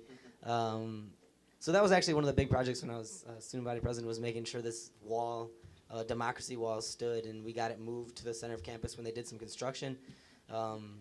And we had the opportunity to just go ahead and go crazy on the wall on 420 to make sure everybody knew that SSDP was here, fighting actively in the community, making a difference on drug policies. And now Miles Giroux is the current president, and definitely like my co-conspirator in terms of the committee for a safer Ypsilanti, and I'll hand it off to him. Yeah. Here you go, Miles. Why don't you discuss your part in this whole process? For me, it was more getting the people in the organization to try and come out and petition and trying to get some more people and like my age demographic, like at school, like excited about it and try and get them out petitioning, which was a little tougher than I thought it would be. But I mean, we ended up getting the job done and getting, a lot of people that probably otherwise would have never even got like working in a political like campaign, like atmosphere, like that kind of experience ever. So I mean, it's cool to know that like we brought that to some people, which is, is a beneficial, even outside of just, what this policy is doing, that helps build them as people, which is, also, really important. And for the policy, I think like what is most important, like for the student body anyways, is like this policy could help protect like student loans for people who are receiving them. I mean, there's no reason someone who is an adult that is consenting to use a plant should, have their student loans taken away when, people that rob and rape and commit arson can keep theirs if they decide to go back. I mean, that's just completely ridiculous. So hopefully we can protect it against, one incident where that happens, we're doing our job. Tremendous. I'm sorry. Did you want to say No, excellent. Student loan, the degree of discrimination against people who use cannabis for no reason is just astounding. You take away driver's licenses, student loans, things that you would never do for a murderer or a rapist. It's absurd. It shows the degree of cultural prejudice that is the basis of cannabis prohibition in the first place. Housing and jobs. People get denied because of cannabis. Yeah, federal housing and all sorts of job prohibitions, testing, drug testing, a huge industry that has got to stop here in Washtenaw County. Testing for cannabis in Washtenaw County jails has got to stop because it drives people onto drugs that are very seriously harmful to them. And then I was going to introduce Arturo over here. He's been involved with the chapter since the very beginning, and he's one of the main people that really helped getting other people excited about it, and he really helped get people to come out and petition and get a lot of signatures this summer, which helped us out a lot. So I'm going to pass the mic to him. Well, first off, I'd like to thank Chuck. I'd like to thank everybody here for inviting me to speak on behalf of SSDP at EMU. Basically, just to piggyback on what Antonio was saying, what Miles was saying, this was just a joint effort and putting awareness into the students at EMU of having a marijuana card on campus and just knowing their rights as a Michigan marijuana holder, possession holder. Yeah, basically we just went door to door trying to get signatures, trying to get people involved, trying to get people to know about the proposal, trying to get the proposal on to the actual voting for today. But it was, like I said, it was a joint effort. It couldn't have been done without just Antonio, just Miles. Everybody really put in that work and effort to get this done. And yeah, we had pretty good support. We had a lot of students that I was actually surprised to see that wanted to get engaged with this, get involved, and really make a difference in our university. And this is just the first step. Of course, we like to further progress. Get Michigan card holders the rights on campus as well, and just get the voice out there that this drug war or whatever they want to call it, it needs to stop. Yeah, one thing we need to do is protect students who are patients. That's absolutely true. People going to college have got to be able to use medical marijuana and have a place where they can use medical marijuana. It's just not funny at all. You can function a lot better. You can be a lot better student with cannabis than you can with opiates or something like that. Another thing that is interesting, part of a problem in getting signatures in Ypsilanti was that the support was so great that everybody wanted to sign whether they were in the city or not. And so we had huge numbers of people signing who weren't actual citizens because they supported the issue enough to want to sign, but it didn't help us if they weren't citizens. But we got plenty of signatures, and we haven't got the final results yet, but I think we'll get plenty of votes tonight. Let's remember, if we beat 67%, it'll be the highest winning LLEP, that's lowest law enforcement priority percentage ever in the U.S. That would be Kalamazoo at 66%. That would be there was a result in Santa Barbara that was a few tenths of a % ahead of the Kalamazoo result. Okay. And so, Well, but we if we hit 67, that would be the highest ever in the United States. Got it.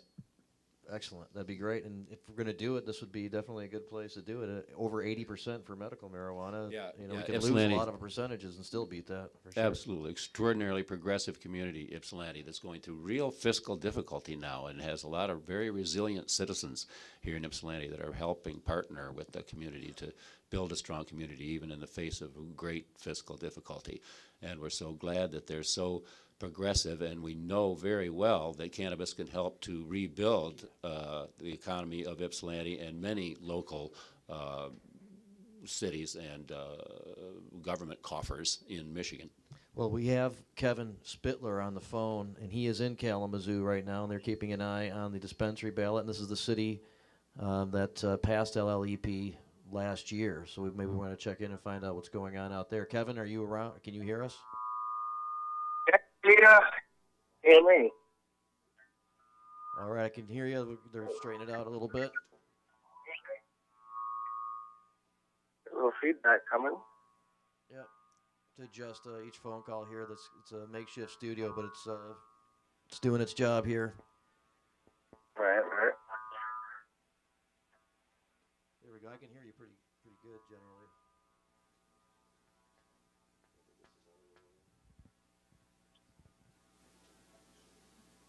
We are All good. right, Kevin, are you there? Yep, I'm here. All right, cool. So what's going on in Kalamazoo? Do you have any results back yet? Any indications of anything? I tell you what, so I haven't seen any of the proposals come through yet through the county clerk site. I know the sheriff's department is pretty close. Prosecutor county is close. I think Callton is running away. Nice. Yep, he's doing pretty well. He was on the show a little while ago. Yep. And he feels pretty confident. And of course, he's openly supported medical marijuana, has made that very well known, and he's helped to recruit some conservatives who haven't really thought about this very much or have been on the fence. He's done a great job for us, and he's going to win in a landslide. So obviously, it's not political suicide to embrace this issue, and he's starting to demonstrate that for all of us.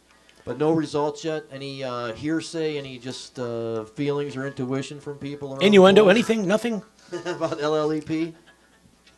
I mean, about the we've got a lot dispensary of- initiative. I'm sorry, about the dispensary initiative out there. Yeah, we were pretty busy all day putting out signs. Chuck Ream and I and Trina and running all the city. I think everyone that we've seen or seen us was supporting it. We've done a lot of great things within the city to help improve the perception of what a dispensary or compassion center is. Well, you've been donating So lots of food, and you reached a milestone here recently, which you could discuss. Yeah, just back in last November, we started a food drive with Kalamazoo Loaves and Fishes food pantry. And we set a goal for 10,000 pounds in 1 year. Just 2 days ago, we dropped off some pounds and broke our milestone. We lost you there a little bit, Kevin. Well, yeah, just 2 days ago, we actually dropped off our 10,000 pounds of food. Nice. Wow, that's a great job. And you're demonstrating to the public there in Kalamazoo that places like yours are good for the community. You're a good neighbor. You contribute a lot, and you're showing the voters that if they decide to vote these dispensaries in, that they'll have some positive community members. Yeah, and we've been very involved with the community. We've done a lot of different things there, and I would think that there's a pretty solid win. Excellent. The Gazette was against us. Other than that, I didn't see anybody really against what we were trying to do here. Nice.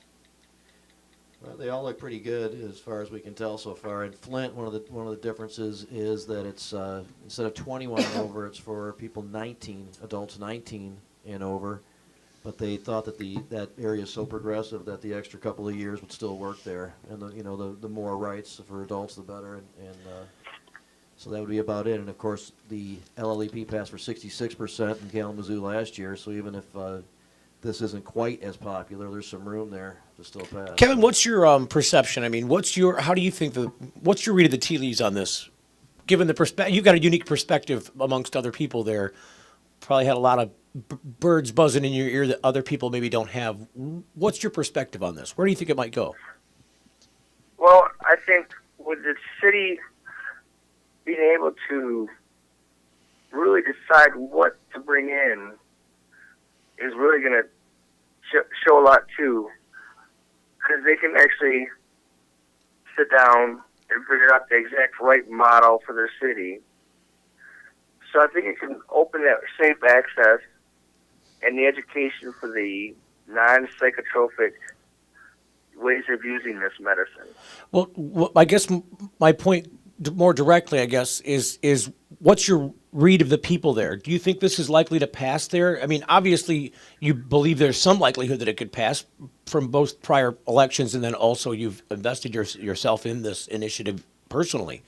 Now that you've done that, do you think you were right? Do you think it's going to work? I mean, do you think it's going to pass? Win pretty solidly. Awesome. Yeah. So that's the feeling is a positive outlook currently, even though we have no numbers to report right now in Kalamazoo. It's weird. They have absolutely nothing on the proposals. They have released a few things with the, like I said, the sheriff and so forth. But right now, I'm getting all zeros on the actual proposals for the city. Was there early voting in your area? Did they have early voting districts and polls that you're aware of?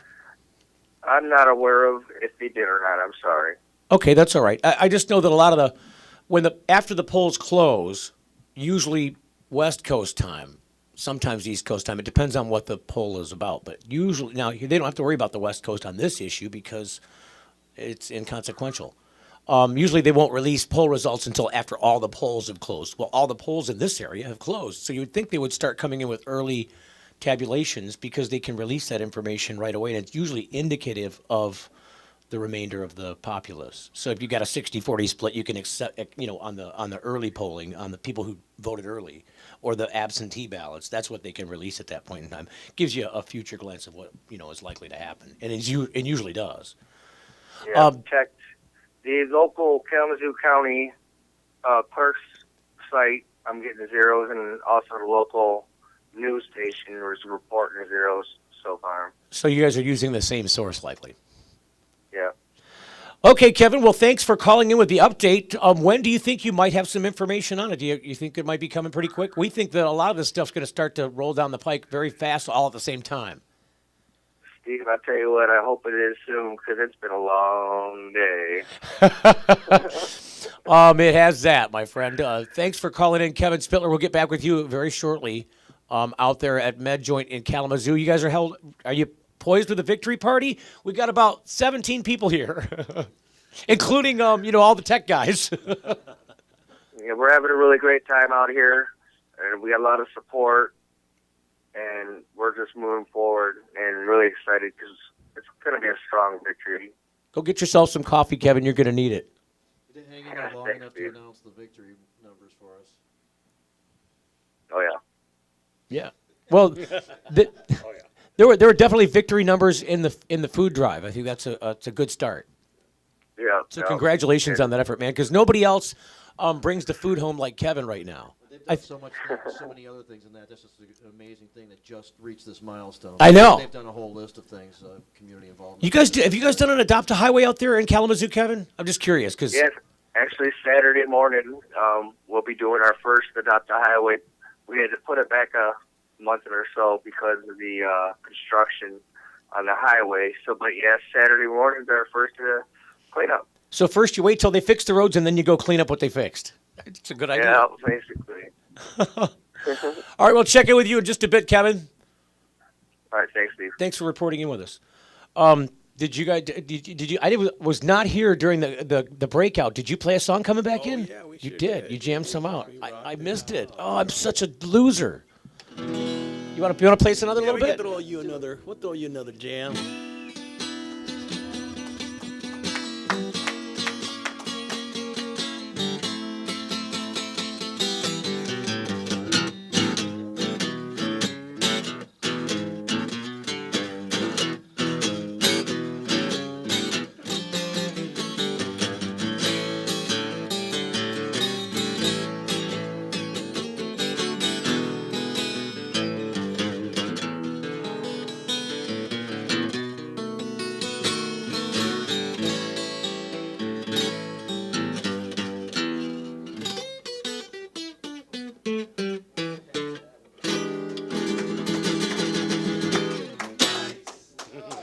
Guys, thanks for coming down here tonight.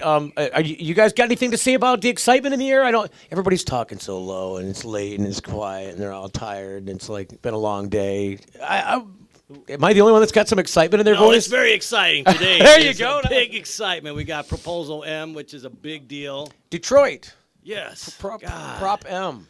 Like people will actually to be able to legally be able to smoke weed in Detroit. Nothing different than what's going on there right now, except for the fact that you're okay with it. It's personal private property. Who cares? It really, especially with something like that.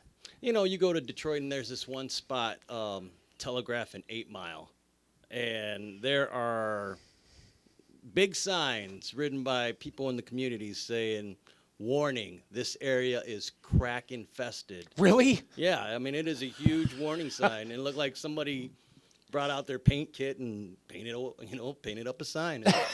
I mean, when you look at it, it's all colorful. Like, it's got yellow, red, like they took some time on it. Right, and they're just like saying, watch your kids, because I mean, it's such a crackhead infested area. I mean, there's all sorts of people right in that area, like approaching you for change. If they can squeegee your window, and it's bad there right now, But you got to figure if something like this were to go through, I think that it'd be a step towards the right direction. Well, at least the people who are less likely to be involved in violence or have other larger social issues that are have negative consequences attached to them. At least the guy that's out there trying to get a dime bag of some weed isn't mixed up in that. Right. I think also another really, really important aspect that is lost a lot in conversations is like the civil rights aspect. Criminalizing youth for no reason, for absolutely no reason, for just smoking a little bit of weed is one of the biggest things that I think we're all want to oppose and stop from happening. And marijuana is just one of those areas where the enforcement is completely unequally distributed. Most people who get bugged out for marijuana crimes are minorities. Blacks, minorities, people from lower socioeconomic status, color, and poor socioeconomic backgrounds. Yep, completely and equally enforced. And I think that is one of the big things that is becoming. People are becoming aware of that in Detroit. I was at a phone bank earlier that I was organizing in Southwest Detroit, where I'm from, and we had an older woman from the east side of Detroit, and she was well aware of the marijuana. She was absolutely supporting it.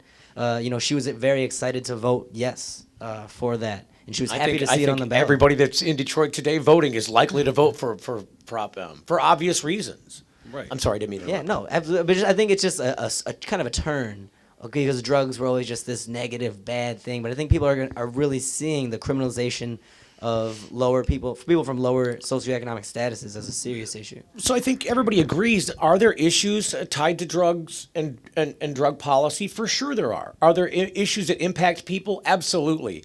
Is putting people in prison at state expense at, say, $36,000 a year and then bolstering that up with probation and all these other cost-heavy programs, and then burdening that same lower socioeconomic class with the burden of that system, is that the answer to the question? I think we've proven to ourselves long ago, absolutely not. It's just not getting anybody anywhere except making some guy a job. It's giving him a position somewhere because, hey, somebody's got to stand there while they're filling the cup. Absolutely. It's completely supporting whole industries. The prison to school pipeline is a very real thing, and the drug war is one of the number one tools in pushing students through the prison to school pipeline. So absolutely, it's definitely a huge issue. I think part of the prison to school pipeline is lost in the schools and the failure of the schools in and of themselves. Kids don't start looking for gang activity and start looking for drug activity to bolster their lives if they're laden in education and things that are otherwise engaging them, otherwise fulfilling their lives in a meaningful way, giving them some hope, giving them some aspiration towards the future. When you fail the education system underlying in a supportive way, they've supported the failure of education. When you do that and it's that much to the core, I mean, just take for an example, just a little, and this is a little bit off topic a little bit, but it completely relates to what you're talking about, the prison to school or the school to prison pipeline. This all helps fill that.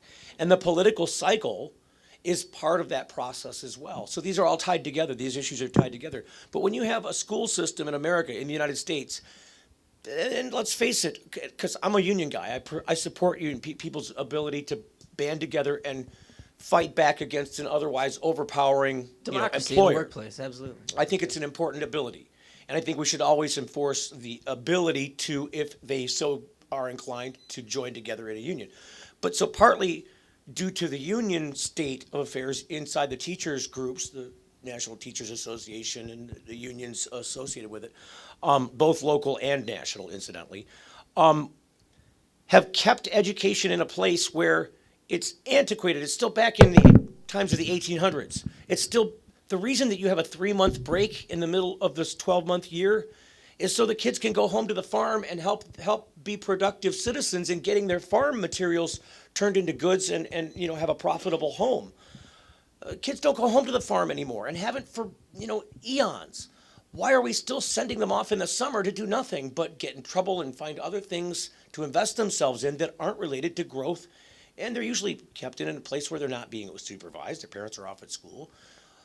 Why are we doing this to our kids by giving them this kind of incentive with this 3-month tease every year to get involved in other things, and then not supporting them when they are in class, and then dangling these things like drugs and money and cars and women and that ideal of, aren't we just really pointing them down that road? I mean, why don't we just throw them down the road for them? Just grab them by the britches and throw them down that path, because I think that's what we're doing. That's what we're setting ourselves up for when we're dependent on the youth of America to be our future. And we're giving them these options.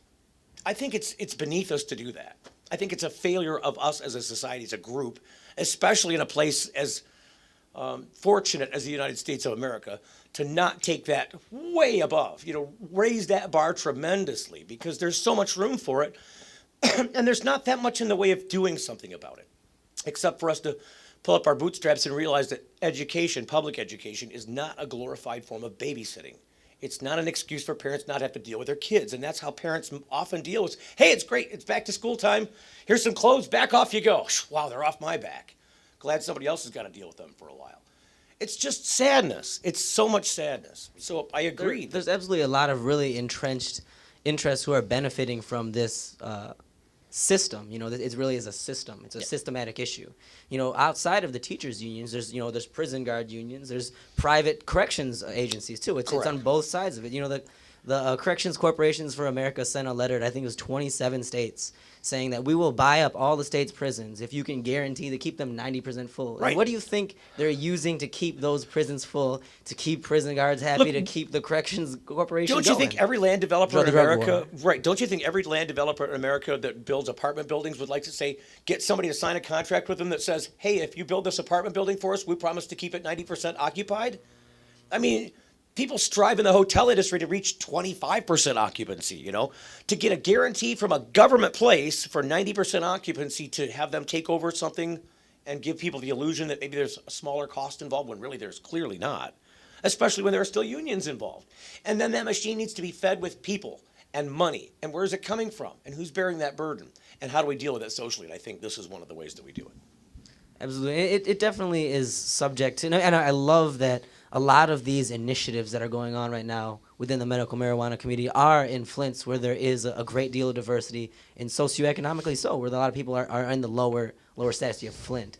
Kalamazoo has a decent sized, lower socioeconomic status population. Well, these are urban. These are cities that have suffered tremendous urban decay. Absolutely, and that's one of the big things. It's like a process. I mean, neoliberalization is really the term that it stands for. You underfund it, you don't support it, you let it crumble, and then you send in your emergency financial managers, and then you send in everybody who's going to divide it up and let corporations take advantage of it and make money off of it. And kick out the people who are the electing bodies in those areas. So did we get back the issue one thing here? Did that end up passing? Because I saw a lot of looking good. It's looking like they're going to give the governor this ability. That to me is amazing. Yeah. That people would actively participate in the idea that, you know what, we know we elected those people, but let the governor choose. Let's go back towards a monotheistic point of view when it comes to, an authoritarian, centralized government. Totally this us versus them mentality that's totally supported, like the Detroit versus all. It comes from the city, as well as from the suburbs, and they play into that. these chocolate cities, they can't fund themselves, so they deserve a hedge fund manager. We should send somebody from finance who can get their act together. It's belittling, it's demeaning, and it's also antithetical to the process of American life when you elect people to represent you in government. And then to have somebody just single-handedly go, you know what? According to my figures, you don't deserve to be there. Right. Even though everybody else voted you in. And still would vote them in again. So I don't get how the people, if this ends up playing out that way, I don't get how the people would do this. But then again, I also don't get how the people, an overwhelming majority, would pass something like the Michigan Medical Marijuana Act and then also elect at the simultaneous time its chief, its chief opposition. We elected Bill Schuette, who was completely playing against that. We put the act in place and then give it its chief opposition, the highest law of the land. What are the people thinking when this happens, and where does it come from? I really don't understand how people could be that bipolar in their thinking when they're pulling the lever. It makes you wonder whether or not they, really understand what they're voting for. It makes me wonder if they understand the process of voting at all. Maybe they just went in there and started filling their circles like they were in 5th grade. Yeah, I was like, I'm just going to keep filling these holes Right. in until it looks like a smiley face. Right, exactly. I mean, really, honestly, this is what we're still teaching our kids in schools oftentimes because the teacher doesn't care, honestly, for the most part.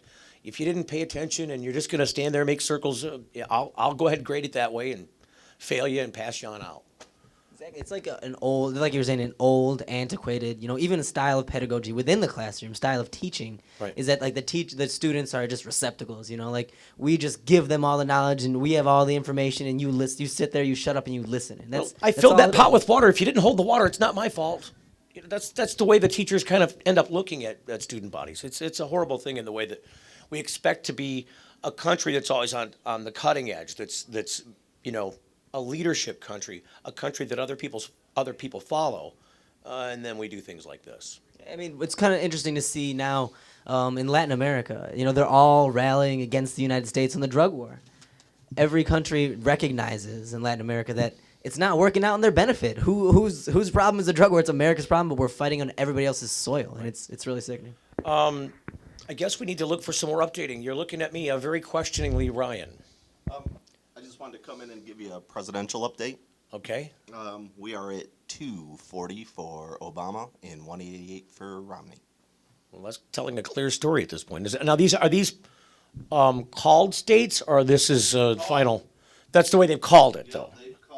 So it's not all votes are in, but they've called these states because they've seen the numbers, crunched the numbers, and said there's no way this guy's getting it.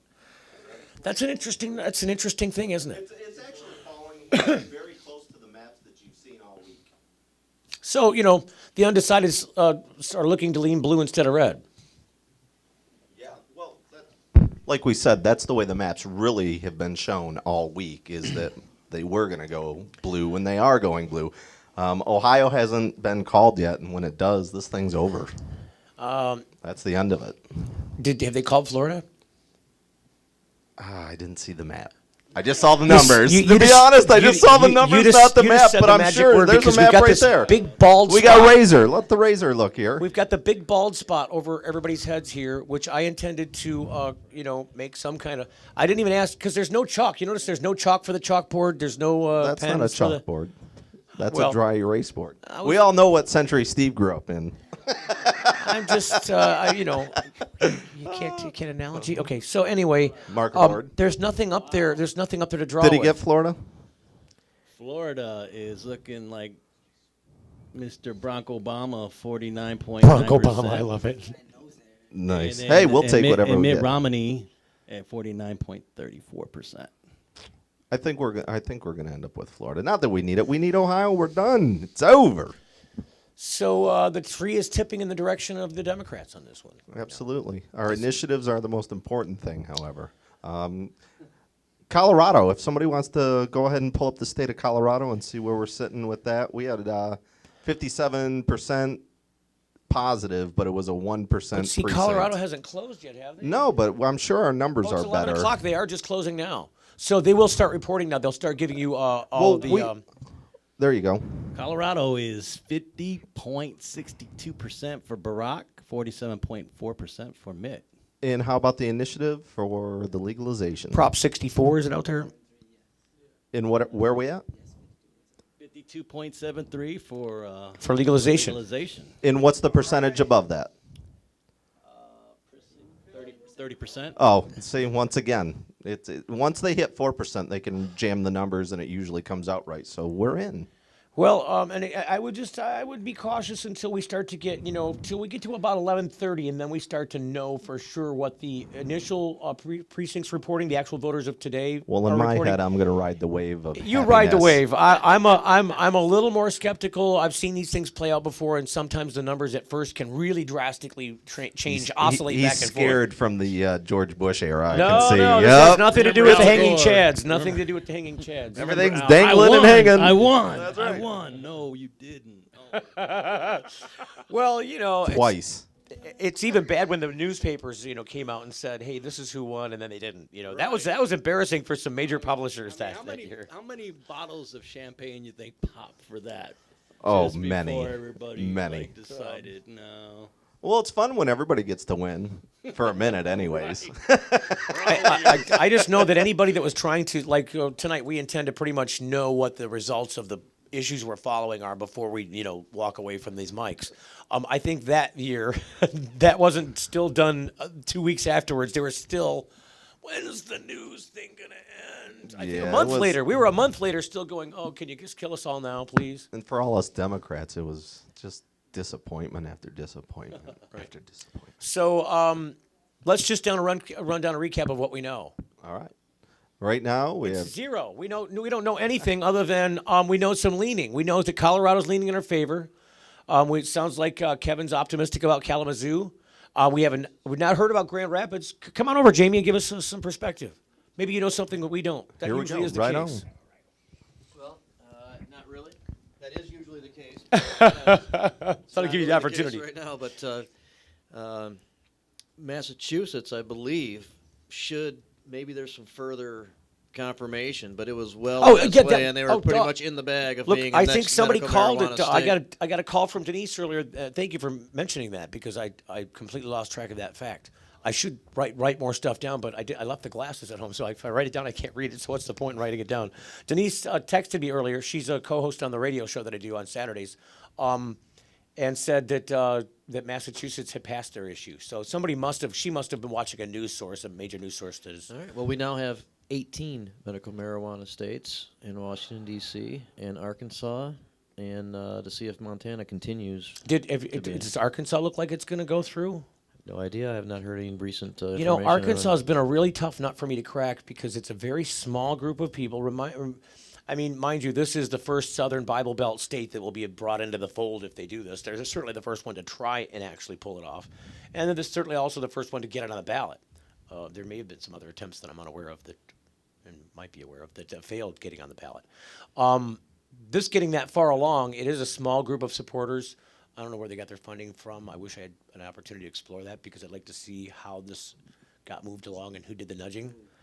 But I think they're very optimistic about it, but it's difficult to find somebody down there in Arkansas that's willing to help us report on it. It was very difficult to get it. I got somebody for a minute. What do you got? Well, update on proposal M. Looks like What's the Antonio- source? What are you guys using for a source? Well, what's the source here? Free. This Free, is the Free Free Press in Press Detroit. numbers on proposal M have yes 65%, no 35%. And that's with how many precincts does it say? 8% reporting. reporting. So that's a good indication right there. You're going to follow. You're going to see that follow. Those numbers follow accordingly the rest of the night, in my opinion. We'll see if we can look up some of the other cities and see what they're reporting. Do you have on a right grease pen or something for a pencil to mark on the chalkboard or the grease board or the dry erase? Because it would be kind of cool to write some of this stuff Hey, down Jim? as we went. Jim, if Kelly is still around, would you ask her about that for me? I mean, just Something for the dry erase board. Hey, ask her if she has a grease pen. Just walk up and ask her if she's got a grease pen, and then She'll see probably what slap him. happens. You need one? Right. Okay, well, you're watching election night coverage, if you can call it that at this point, from Third Coast Compassion Club Center. I see club. I don't care. It's no big deal to me. It used to be a big deal to people. In No, my it's just community. about name. I just I like to be, I don't call me late for dinner. I really don't care what you call me, but some people, I like to address them appropriately. It's the Third Coast Compassion Center in Ypsilanti. 19 North Hamilton is where we reside here tonight, isn't it? That is. You want to give me your phone number in case they want to get a hold of you tomorrow? 734-487-5402. I promised myself I would keep my hands in my pockets because I've got this awful tick about doing this when I talk. I can't see, It's happened one day, it burgeoned forth, and now I'm like Helen Keller on cocaine. I just can't stop it. It just keeps going. So if I keep my hands in my pockets, I'm less distractive. The number one more time, 734-487-5402. That's the Third Coast Compassion Center in Ypsilanti, Michigan, 19 North Hamilton. See, we got it. Thanks, incidentally, for hosting us out here tonight. Because, that's great. I'm having a great time out here. The crowd has been relatively small, but the people here have been pretty power-packed, pretty serious activists, people who have gotten the stuff done. We've been able to speak with some really good people, so everything's just been great. Do you here. have Brad Thanks for Forster's being here. number? Because we should try and get a hold of him and see if we can get a Grand Rapids report. Because I'll bet you they're starting to get some stuff in too. There's a lot of people. Grand Rapids is a lot, kind of tale of two cities. You got the very urban area, and then you got the very rural area. And I think a lot of those guys in the rural area, and many of them in the the urban areas, did a lot of early voting. Back of the hand in the pocket. Did a lot of early voting, so I'm expecting we'll have some numbers out of them that are going to have some impact, and we should have them already. I've been trying to get a hold of Brad for a little while now. You want me to have him call the call-in number here? Yeah, for sure. Okay. And then I tried texting Rick Thompson too to see if we could get a report from Detroit about Proposal M, because it would be interesting to hear some feedback. Oh, Only blue. It's a good start. Yeah, they work. Thank you. So let me just write up here what passed. I'm going to get up on your seat here, Jamie. So we got better. Ooh, I'm gonna almost unplug this. So we got we got Arkansas. We got just trying to go in order. We got California. Here's where it's going to come out, but not say anything yet. And then we have So we got Massachusetts. We got Montana. We got Michigan. And then we have 1, 2, 3, 4, 5. So we got 6. What am I missing here? Washington and Oregon. And Colorado.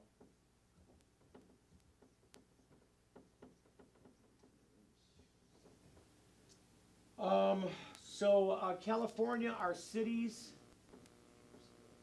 and Michigan are cities. This is mostly around San Diego.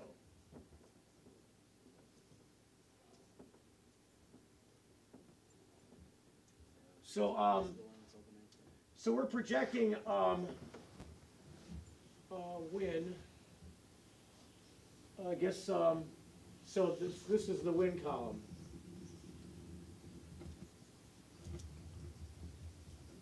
It's my fancy Helvetica font.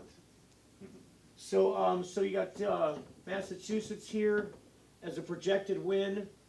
Too bad we don't have another color I can write projected next to it. But so we got Massachusetts, and then that's all we got so far. We should. I am predicting that Proposal M will win. So let's go over to Detroit. That's as official as it can possibly get. So we got Detroit. 65%. Grand Rapids. You got Ypsilanti. You got Flint. And who are missing here? Kalamazoo. Okay, so then, does somebody have the list of cities from California by chance? Running the switcher. If you go back up, if you bring up a browser, and type in radioweedshow.com and click on California to list the cities. Brad may be calling in. I'd let him know, and we'll see if he does that in a minute. He can report in on Grand Rapids, and I'll be right back. And we also have peanut butter in the house here, and Charmie's floating around somewhere. Charmie, so tell people who they are, because It's over. It's over. Obama's got 274. Obama has enough electoral votes to be So the Obama's been to continue to be the president of the United States. Ryan just came in with the official word. Now that we know this, Who's the source? Who's the source? it's NBC. NBC. NBC's called Obama to win. I was just having this conversation out of this room, and I don't know what you guys were talking about, but Nothing now that important. we know that Obama's the president, now that we have very good indication that at least Colorado is going to fall the way we wanted it to on their marijuana proposal, it's time. Is this president going to step up and actually address this issue, or are Well- we going to fumble, ding around, and play games? With a couple of legalized states. Has Colorado been called? No, it has not been called. Just the early results are 57% after 1%. So nothing to really base anything off of. But I think it's what he's saying is that if you have a fully legalized state or two, there has to be some response from the federal government on how they're going to handle this, and that could then jumpstart the action that could take place out of there and what direction they're going to go in. Congress could end up descheduling in a best case scenario, and a lot of different things in between. As long as the president of the United States addresses it. That's what I want. That's who I voted for, and I think a lot of people in Colorado and in a lot of the other states that have either initiatives or medical marijuana currently, they want this man to stand up, and if he's not for it, then tell us what you're not for or tell us what you are for, but this has got to stop. We need some decision. There was that big YouTube video contest, and the number one winner, like questions to the president, and the number one winner was a guy from LEAP. He was one of the people in LEAP, Law Enforcement Against Prohibition, and he posed a question about marijuana to Obama, and he totally skirted it. I don't know that. I don't think he wants That's to a be the first. disappointment. I don't think he wants to be the black president who makes marijuana an issue. I Well, really don't. Ice I really Cube think and that's what he Snoop doesn't wanna Dogg do. aren't getting there anytime soon, so Here we go. What we have though with this president, there's a lot of politics, and of course we'd all like him and anybody just who's in a position of power to champion our cause and do all the things that we really want them to do. But there's a lot of variables, and a lot of factors in there, and that's not likely right now. But what he did kind of do is gave us a couple of signs, I think, for hope for That when he there's has possibilities. for when he has a lame duck. He had Harold and Kumar introduce his convention. I would say that's demonstrating leaning into to a particular direction. And then, of course, the book about when he was in the Choom Gang and all that kind of stuff when he was a kid. He was a total head. So you believe there's a possibility? Well, I think he's been a disappointment. There's no question. But Romney would be a disaster. And so we are very, very fortunate. We just avoided, for sure, having to deal with somebody in a Who would position shut of us power down. who was going to go out of their way, as he said, to fight us tooth and nail. I was very concerned in the swing states about some of the protest votes, about some of the third-party votes, and unfortunately enough, Michigan sewed it up, and then he went on to get all the other key states and won. So that all worked out for us, but we need him now to come through in his second term. A lot of the activity by the feds out west. Everybody has been very disappointing. They call that the Obama administration, and yes, he's part of that administration, but it's not as easy as we imagine for him to simply step in and say, hey, stop that, I like this. Think about if he would have done that this year especially. It could have been very We have to damaging. understand the politics involved here. We certainly do not know anything, but we do know we avoided somebody who said that he was going to fight They it were gonna tooth come after and us. nail, and who might have brought Bill Schuette, our biggest nemesis in Michigan, to Washington, D.C. with him. And if he were to become Attorney General, for example, you can only imagine the issues that we may have to deal with at that point. Well, we're back to being criminals is what it boils down to. I'm really glad for that aspect of this in terms of Bill Schuette's list of accomplishments.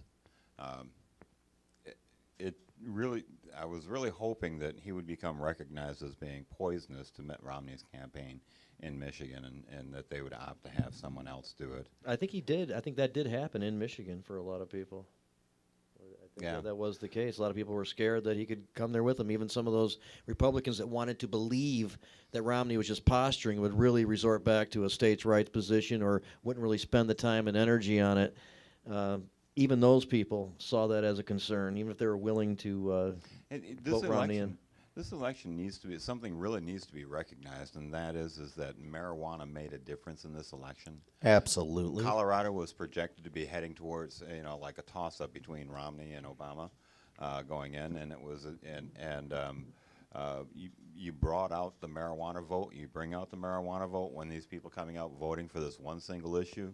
They say we may as well vote for a president too, and who are those people likely to be choosing for a president?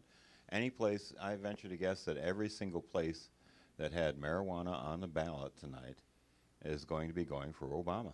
I would say that's a good gamble.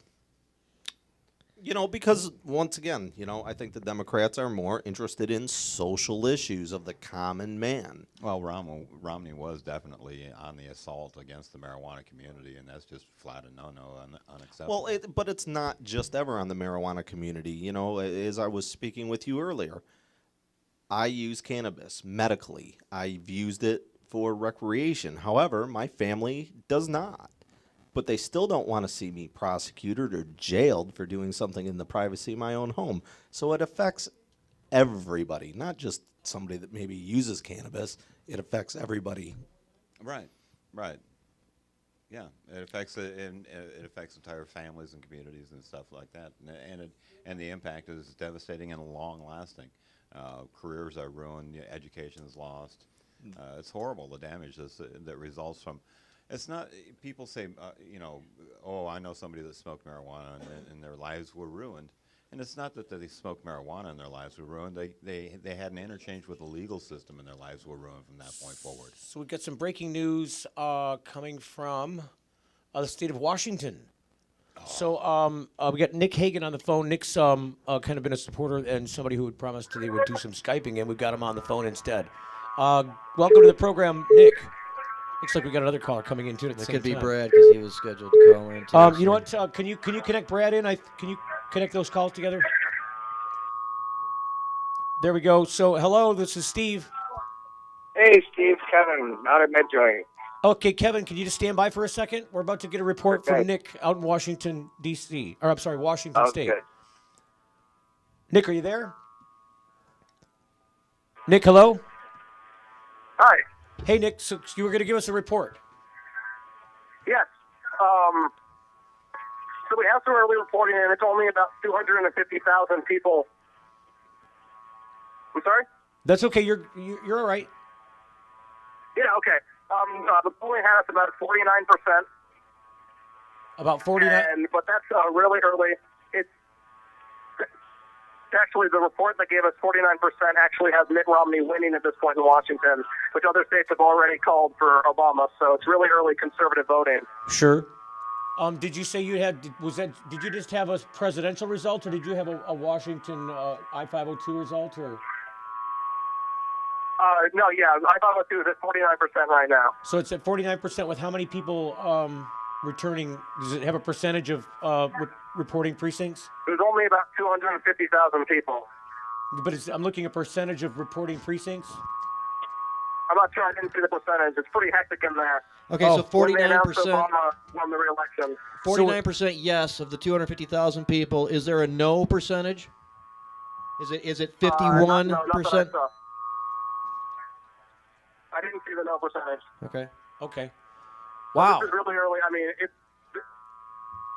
So what time do you have out there, Nick? Also have Obama or Mitt Romney winning. So what is the what did you have out there for? What's your time out there right now? Well, actually, let me step back in here. What did you do? 820 out there. I'm just having a difficult time hearing you, Nick. Okay. I'm sorry, we're at 51% now. 61%? 51. 51. Because we were at 49. I don't know what the percentage is, but we're at 51 right now. Nice. I'm sorry, I can barely hear you. That's okay. Is it kind of noisy there where you're at, Nick? Yeah. Okay, so you're at the victory party in Washington? Yes. Are they? They're holding it like at a hotel conference center or something somewhere? Oh, it sounds like people are getting all ecstatic out there in Washington. Are you guys at a hotel somewhere? Oh. Nick, can you hear me? No, I can't. I'm sorry. I'm going to have to let you go. I'll call you back. Thank when you. I know a little more. Okay, thank you. Thank All right, you. so there we go. I'm missing Lick's last name. Wait a minute, I got it right here. I didn't bring my glasses, and I also didn't write his last name on the page. I thought I had his last name right there. Well, we'll hear from Nick, and then we'll Nick get is his last reporting name for next us in time. Washington, and doing a pretty good job of it considering the noise that they got out there. So he's saying 51% with 250,000 people reporting. Oregon is not that populous a state. It sounds like about a quarter of the population of. He's in Washington. Oh, I'm sorry. Yeah. Why am I confusing Washington and Oregon? Oregon does have it on the ballot also, and they're out there in the Northwest. So Yeah, no, I get it, but I'm just looking at Oregon there. So they're not really calling. Now I was looking at my Facebook earlier, and there's a guy Tim Martin produces the John Doe radio show. He's saying NBC's called Colorado for a win. well, that's good. That's for a legalized initiative. Oh, can we get that call? So we may have the first legalization state in the bag, and an additional medical marijuana state, and definitely not definitely, but most likely a win in the city. So we have a win on every level, most likely right now already. I'm going to tentatively mark Colorado as a win over there. I put the pen down. Who do we have on the phone? Brad Forrester just chimed in. Brad. Hey, Brad. What's happening, guys? How's it going? Well, it seems to be going real good here in Grand Rapids. I think they're fixing to make a big announcement. We've had some pretty good news from the polls. Nothing official's been posted yet, but our sources are telling us that it looks like this is going to pass by a pretty decent margin in Grand Rapids. Excellent. So can you mark a win next to Grand Rapids over there? Because we're going to call that as a win. How are things going in Detroit and Flint? Well, we're still trying to get with Detroit. Do you guys have But any? Detroit was last time we looked 65% yes. So why don't you we- mark we them were for a pretty- win? Going to go ahead and Pardon mark me? them as a. Last time we looked at Detroit, it was at 65%. We're yes. calling it a win at And this that's point. when we laugh like this. Right. I like That's that. right. Well, did that come in handy at Halloween? Because it sounded like it did. No, that's my drug policy reform maniacal laugh. You've got one that's different than the Halloween laugh? What are you going to do? You're going to keep arresting us? You're going to keep taking our kids? You're going to take our stuff next? Yeah, we're not going away. We're not going away. We're not going to. What about Flint? Stop. Haven't Flint? heard about Flint, and we haven't gotten numbers in Ypsilanti No, yet either. you know what? Kevin Spitler was on the line, and I think he must have got upset that we took your call instead of his because I heard the thing go beep beep beep. I think he disappeared. Kevin, call back in. Yeah, Kevin, if you're listening, call because we'd like to get an update. I'm assuming that's why he called was with an update, but he happened to call at the same time we had another caller on. So, sometimes when callers call, they get impatient and they're like, "Oh, everybody's taking my call, so I'm going to run away." For Are sure. things still looking good in Colorado? Colorado, it looks like according to my win. sources, the NBC has called that as a win. I haven't seen that; I can't confirm it, but I've been told NBC's called Colorado Yeah, as a they've win. called it. Colorado's legalized. It's been called. Excellent, It's got confirmed excellent. again by Okay. text. Awesome. And Massachusetts for medical marijuana. Massachusetts has has also been called. That's amazing. Well, how about if I go back in, guys, and share this good news with everybody, and I'll check back in with you a little bit later. All right, thank you. Thank you I think so much. Kevin may be calling in. Thanks, Brad. Is that a All right, guys, thank 269 you. number coming in? All right, that's yeah, Kevin that's going to be calling Kevin. back in. Kevin Let's see if he's Spitler, got an welcome back update to for the us. program. Do you got some updated info for us, Kevin? Hello? Kevin, are you there? Looks like we lost We'll have Kevin. to take another round and to get Why don't Kevin. you? Here we go, Kevin. He you says here? we're here. Kevin, are you there? Yeah. Hey, there you are. I can hear you guys now. Have you got a new update for us? We've been we had you on for a minute and then we lost you for a minute, so we got you back. Are you? Yeah. You got some new stuff Yeah, for us? Are you guys ready for this? You sound like you're setting us up for a win. I'm bracing. We got 11 of 27 in. 11 of 27 Precincts? We got yes 5,816. No 2,908. Yeah, good job, Kevin. Almost 2-1 again in Kalamazoo. Exactly Almost 2 2 to 1. Wow, that's awesome. Nice. That's good news to report. So for the people that are watching out on the West Coast, we hope you're getting a chance to watch some of this coverage come in because I'd like to see us set you up for some success, you know, a little good luck, victory, success, cheering out your way when California gets to this point in the stage. You know what can I talk now? Can I Yeah, do for this sure. now? Thank Kevin, you. are you all set? Wow. Hello, Kevin? I was just I'm flipping through a couple of different things looking. Well- Right now we're still looking Okay, at exactly 2 to 1. That's pretty freaking awesome. Hey, do you see Ypsi? We're trying to find some Ypsi information. I can look at Ypsi. Here we are in Ypsi. We're in Ypsi, but having a hard time getting Ypsilanti information. Kalamazoo. What county is Ypsi? It is Washtenaw. Or Worstenau, if you're my father. Depends on if you're from Mishitucky or not. Correct. Yeah, I don't see it on my.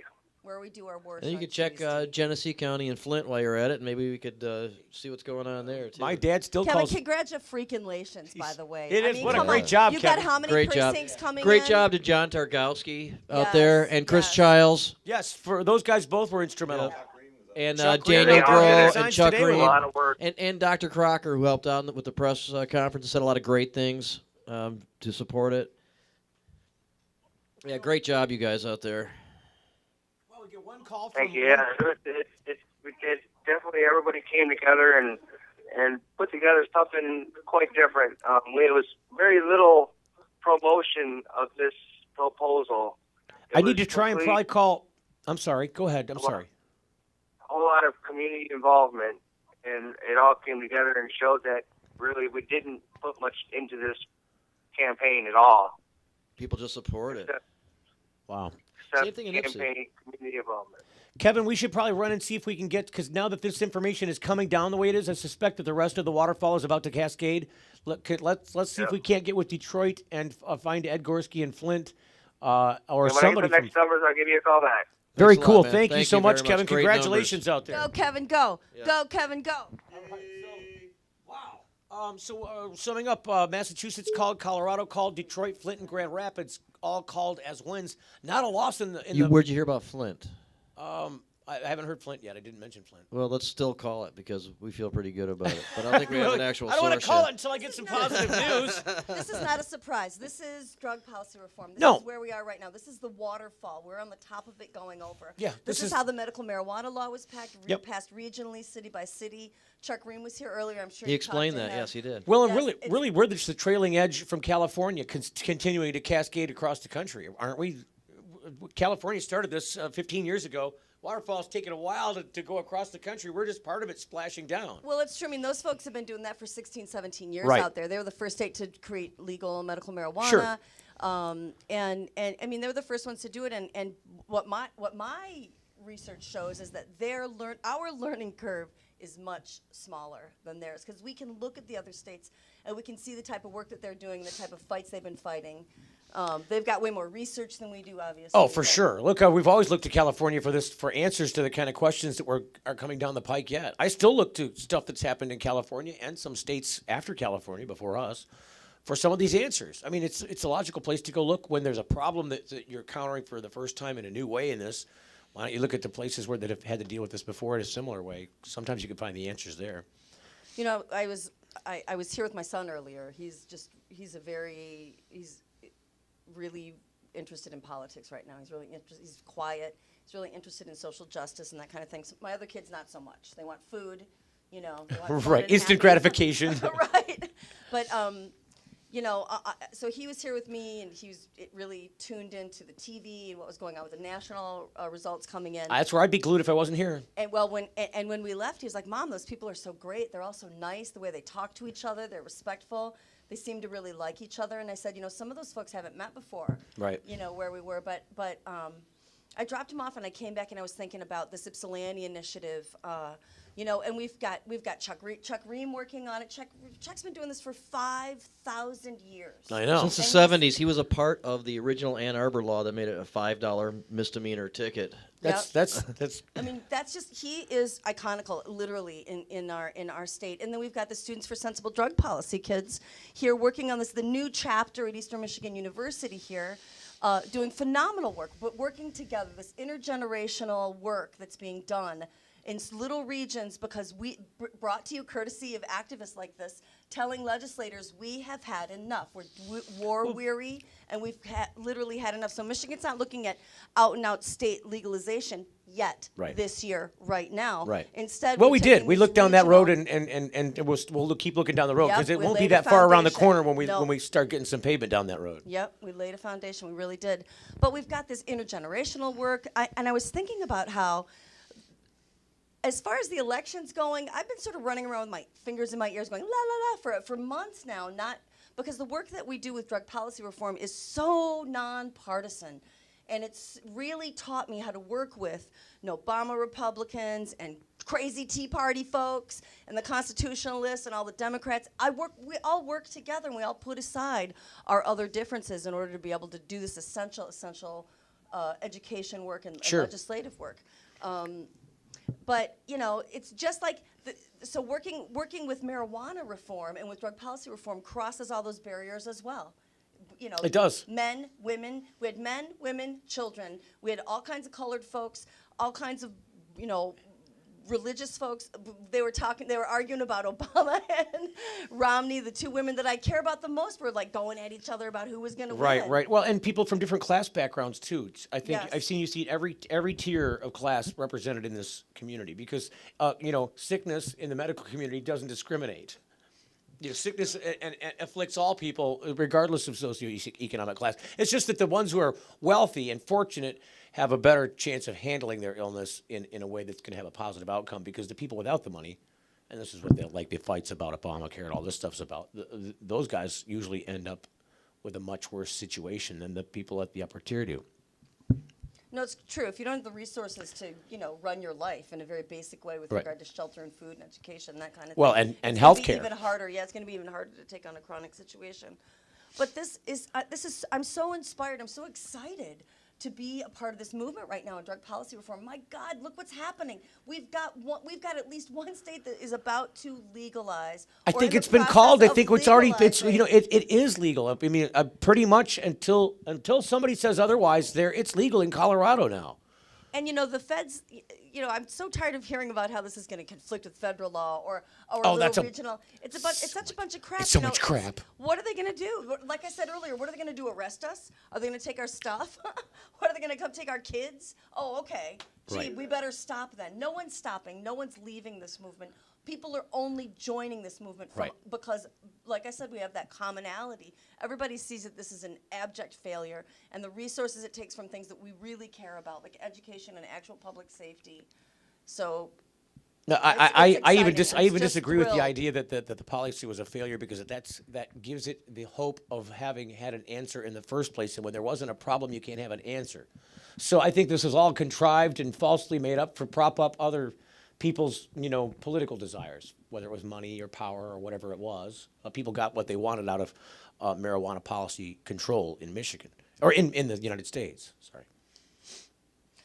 Because they've used it for both social stuff and... right now, look at who we've got working towards drug policy reform. We have mothers, educators. I want to see if we can get to Flint or Detroit and see if we can't get Detroit and see if we also can't get something about Ypsi and something about Flint. We should. You mind? You could be around for a little while, Charmie. You gonna ride this pony with us the rest of the night? I gotta get home at some point. It's 11:30. I gotta get home because I gotta put kids. Oh, you got the to kids school thing for tomorrow. sure. Oh, I can work on very little sleep for a night. Well, maybe you can I'll call come back in down. late. Can you want to call back in or? No, I'm gonna be here for a little while. Oh, okay. No, when I go home, honey, my phone gets turned off. I figure if She's someone like, dies, they're "Eh." gonna come and get me. Right. I turn that stuff Very off. well. Well, I think Thanks we for should. being here, Stephen. Can Thanks you for guys? reporting on the. Can you guys get ready to load up a little bit of a break? Get ready to cut to a break a little bit. You want to throw some music in for a second and then roll into some. We'll play you some of the stuff. Maybe you can find Rep Callton if you've. How did I label the Rep Callton piece? Call Jane and see Jane. I've got no update from Jane yet. Okay. I've got her number. I can give her a call and see if she's ready to talk Why to don't you us. do that? Why don't I We'll do cut that? to break and see if Okay. we can't. Jane Boudreau's the sheriff in Oakland County. This is one of the Democratic local candidate for sheriff. Right. She's running for sheriff in Oakland County against a guy who's opposed to medical marijuana, Mike Bouchard. I'm trying not to stay too locally focused on our topics here so that because we have a national audience tonight, and I just don't want to lose them in the conversation by being too local about what we're doing all the time. It would be nice to know about Jessica Cooper.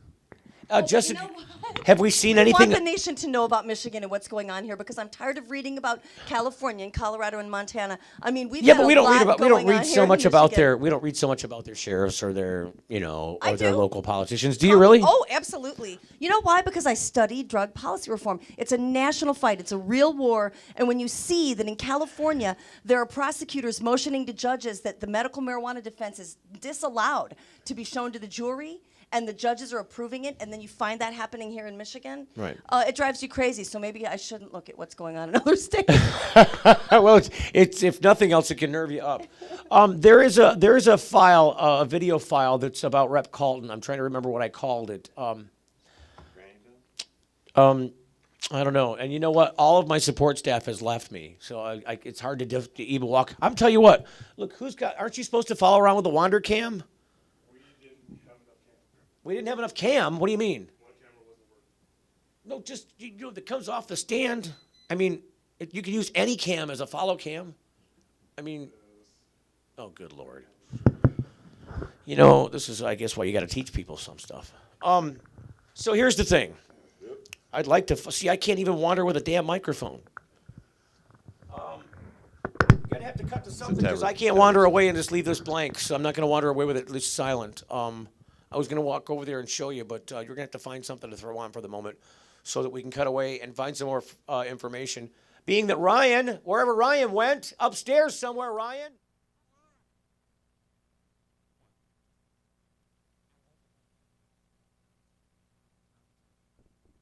Dear Dad, how should I say this? You know how you enjoy a drink after work? Well, in many ways, I'm just like you. I have a good job, I work hard. But when I get home, I prefer to relax with marijuana instead of alcohol. They're a little similar, but marijuana is actually less damaging to my health. And frankly, I don't feel like crap the next day. I hope this makes sense. But if not, let's talk.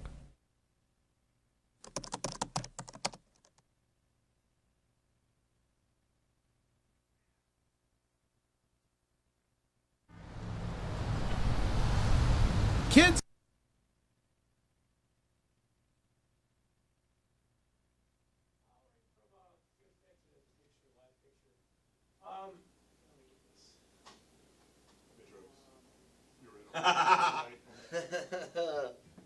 So give him the good news, Jamie. Tell him what's up. We're just giving him an update here. I'm on the phone with Chuck Ream. We just got on the radio, Chuck. Chuck Ream, 79.26%, yes. And Ypsilanti has won the LLEP. What do they call it, Chuck? What's the official name? City of Ypsilanti Marijuana Proposal is what they call it, not LLEP, but it won by 79.26% of the vote, 2,542 yes votes to 665 no votes. That one is in the bag. Detroit is in the bag too, Chuck, we've heard recently. Colorado's been given the nod on becoming a full legalization state, and Massachusetts is a medical marijuana state, so we have a lot of them that are in the bag. We're waiting to hear about Arkansas. Have you heard anything about Arkansas? He hasn't heard anything about Arkansas yet either. We've had somebody call in from Washington. Early results, they were up at 51%, but everything was pretty early, so we're still waiting to hear on that. We heard that Grand Rapids sounds really good, and Kevin Spitler called in to let us know that Kalamazoo was almost at about a 2-1 with 11 of the 27 precincts reporting. 5,000 some votes to 2,000 some votes. That's an amazing thing. Yep, that is awesome. So we got to get Flint. We are looking good, and we think that Flint is probably looking good, but we haven't gotten any confirmation on it yet. Okay, the county clerk website for election results for these different counties, and we'll see what we can find out here. Oh, is he looking up now? Yes. Okay. We will check it out. Thank you very much, Chuck. That's been great news, and we were waiting to get that. Exciting stuff. Thank you very much. Okay, we're going to show you real quick a clip of Rep. Callton. Thanks a lot, man. Just Bye. to give you the rundown, the states that we know have been able to call for a win with regards to medical marijuana, or in one case, legalization of cannabis. Massachusetts has been called for a win. Colorado has been called for a win. Looks like NBC was the early forerunner in calling Obama for a win on president. Michigan City so far, the list is long. Detroit, Grand Rapids, Ypsilanti, Kalamazoo all looked at a win, with Ypsilanti out in front with a 79.26% yes vote, with the precincts reporting in. That's awesome. I mean, that's really a stellar number right there. Flint's got to be a gimme. Well, you would think so. That would be very strange if out of Yeah, Flint said no. So Bouchard's going to go take the place of the Flint sheriff. When Jane wins. We need to call Jane, too. And see. So we're going to cut away. Look, we'll play for you this piece from Rep. Callton. This is a little 5-minute piece. We got some, okay, we got a call coming in. And also Kevin's PSA. So let's take the call. Okay, welcome to the program. Hello, who do we have? Hello? Hello, it's Nick from Washington. Nick, how you doing? I'm doing very well. I can hear you a lot better this time. Good, I'm glad. Did you get away from the crowd, or was it our equipment? Or maybe the signal? Who knows? I'm not quite sure. So I'm what do you got further for away now. What do you have for us? Well, the campaign just declared victory. The campaign manager, Allison Holcomb, just gave the victory speech. For Washington with about, State? With about 50% of the vote, and we're up about 56%. So it's a 6% margin after half of the numbers reporting in. That's yeah. awesome. Let me give you an update. Looks just from our perspective, Massachusetts we had as a win. Colorado has also been called as a win. Excellent. So that's 2 legalized states and 1 medical state. I haven't heard about Arkansas yet. Awesome. No, he's in California. I don't think he's going to. Did you haven't heard anything about Arkansas, have you, Nick? I have not heard anything. Okay, let me tell you also the cities that we had going on in Michigan. We had Detroit with a decrim initiative, Grand Rapids with a decrim initiative, Ypsilanti with a lowest law enforcement priority initiative, Kalamazoo with this dispensary initiative. All of those have won. We're waiting for Flint yet on one of those cities. And then I guess we're still waiting on Oregon, Montana, and Arkansas. Wow. So thank you for the update, Nick. Yes, of course. It looks like it's in the bag. Is there any notable person around there that's associated with the campaign that you might want to bring on for an interview? Well, not really in the party proper, because it's getting pretty rowdy in there. I think we're even over capacity, possibly. Well, I'm just saying, when you get a chance, if you get around somebody who's got an opportunity, can we get a win speech from him? I'll see. I'll give you a call back. Thank you very much, It's Nick. pretty hectic in there. Really appreciate it, brother. Thank you so much for that report. Thank you. What awesome report. Thank you for everything. Bye. Thank you. So we got, that's great. Okay, now we'll go ahead and cut to this Carlson piece. This is one of our representatives here in Michigan talking about what turned his head from the standpoint of, information to make him change his mind about the policy of marijuana in the United States of America and specifically here in Michigan. Go ahead and play the Callton piece, and we'll be right back with more election night coverage on RadioWeedShow.com.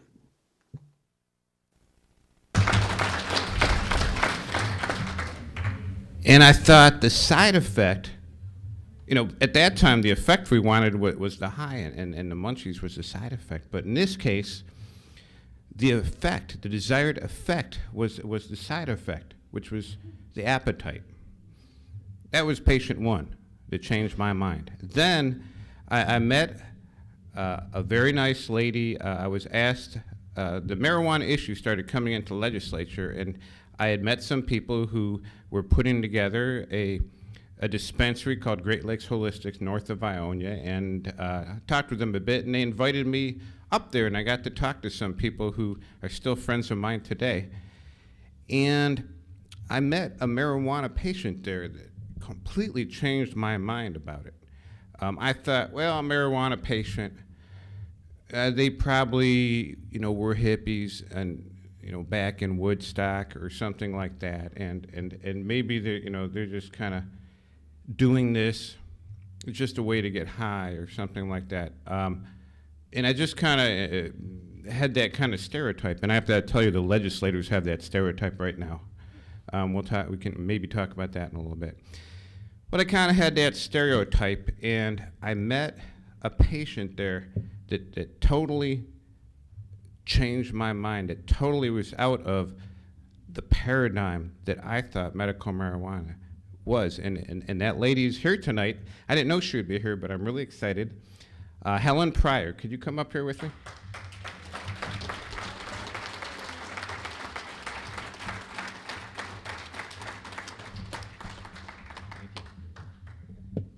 Okay, we're going to be able to talk frankly here. She has waived her HIPAA rights, and so we can talk about some of her stuff. Now, this is a medical marijuana patient, and she is the sweetest little lady I've ever met. I have to ask you a question. Were you at Woodstock? No. Okay. This is not someone I expected to meet. That was a patient. I just thought she was there. Todd Pryor was there, and I thought, well, his mom's there, and she's just being supportive. But can you hold out your hands? Okay, she's got a little bit of tremor, a little bit of head tremor. What do you call it? They diagnosed it as cervical dystonia. Okay, so she's got tremor, and she was having trouble sleeping from it, and Todd gave you a candy. Right. Is that correct? Correct. And this candy does not get you high. No. Now, this is also something that like totally changed my mind, and I'm like, well, if you don't get high, what's the point? Okay, what's the point? Okay. What's the point? What did it do for you? Well, this head tremor does not stop when my head hits the pillow. And by using this candy at night, it relaxed the head tremor so I could go to sleep.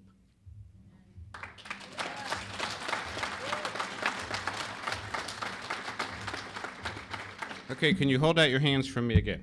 Okay, I want you to notice the proximal 2 rows of knuckles are swollen. This is rheumatoid arthritis. What is the secondary effect did it do?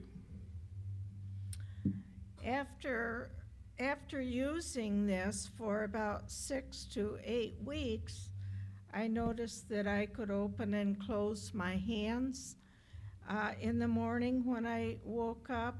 And I could also go up and down stairs normally, which I had not been able to do for years. I had done 1 step at a time.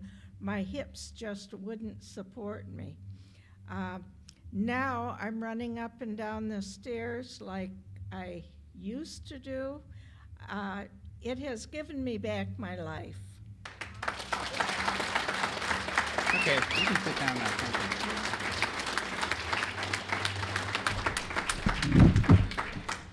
Marijuana that doesn't get you high.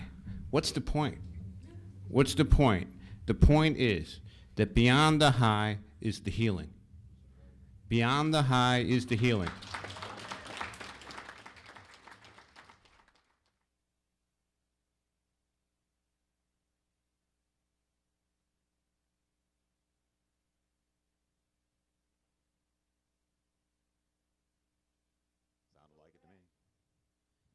Looks like we're back. Looks like we're doing good on just about everything. Montana's going to be the tricky one because Montana, there's some serious resistance there, but I think with the way that the government clamped down on the medical marijuana movement in Montana, I think that'll go in our favor also. Arkansas should be chalked up as a win by this point. We should have information on that.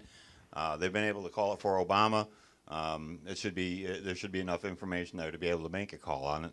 So we're looking forward to information on that just as soon as we can get that in. Pretty much across the board so far. Oregon. There's some resistance to that because of the intoxication limits, and also it does some upsetting of the patient status and stuff like that. So there's some resistance to that in Oregon, and that may not pass. California, I'm not familiar with the issues around those particular cities. We should be, the Flint's a give me at this point. I mean, if you got cities like Ypsilanti turning in, 79 is, you can't get much more positive than that. Detroit, the last report we saw was 65%. 65% is going to be, it's probably going to be even higher than that by the time it actually rolls in. Senator, I was mentioning to Steve out there when we were on break that Senator Rick Jones has several times mentioned that the marijuana has lost popularity in the state of Michigan since the Medical Marijuana Act was passed. This should be something in the way of a wake-up call for him on that particular topic. Look, I've been saying all along that the greatest Hail Mary play about these 5 independent cities in the state of Michigan independently doing their own marijuana reform legislation and getting it passed, which we knew it would when we started this process. We knew that this was had favorable polling.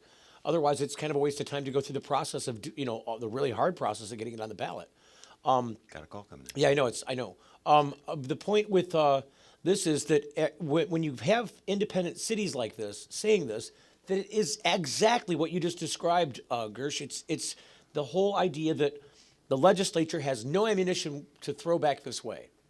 There's no way that they can continue to run around beating the mantra, beating the drum of the people were duped, the people were duped, the people were duped. Because this is 5 independent votes with different issues and larger margins. This isn't a fudged poll. There's no way that you can argue with these numbers. And I think the same is going to happen when you look at San Diego's outlying districts, too.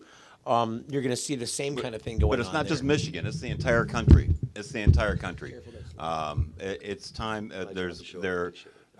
With the change that's taken place in Colorado, it's almost impossible for the federal government to be not moving on this particular issue. They have to make a movement. They have to change something. That's exactly where I would have brought this next, is the idea that not only do you have these cities giving our local politicians a harder time in making an argument that somehow they were duped or somehow they didn't understand or somehow the language was gray or whatever the, really weak reasons they were bringing to the table and bolstering with, all kinds of other supportive stuff, all garbage. The same way that you have this going on with the cities, when you have 2, possibly 3 states passing and even getting initiatives on the ballot allowing for legalization, it says something in and of itself without it even passing. Getting enough people to sign up for that was impossible even 10 years ago to get people to, well, okay. No, California, Washington was legalization also, right? But California tried it. Yes, Washington's legal and Colorado's legal according to our. Colorado is legalization also. We've got 2 states according to our own results that have legalized hemp, cannabis, regulate like alcohol, like wine. 2 states. 2 states, possibly 3 if we manage to get Oregon on. I don't know how Oregon's going to go. Their law was written a little more loosely, and it also ran out of money. I think there will be a cascade of states that follow suit. I would love to place those odds. And I would hope that Oregon actually fails, but then it comes up with something better.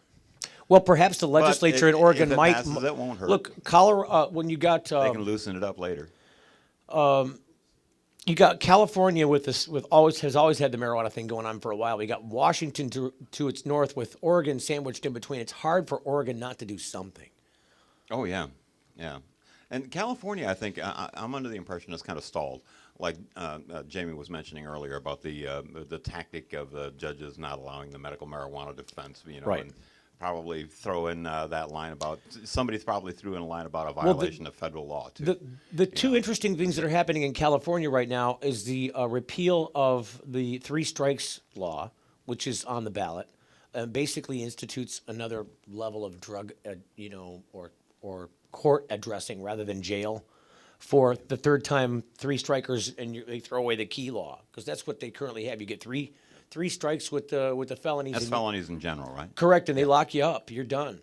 I don't know if I think has to be a certain degree, but all the drugs fall in that degree. So, okay, yeah. This is one way. Don't necessarily want a 3-time murderer back out on the street. Exactly, but a guy that was caught with I don't care, a pound of pot. I don't see him even getting close to the scale that the murdering guy did. Yeah, right. Exactly. Not as far as public danger goes, certainly not.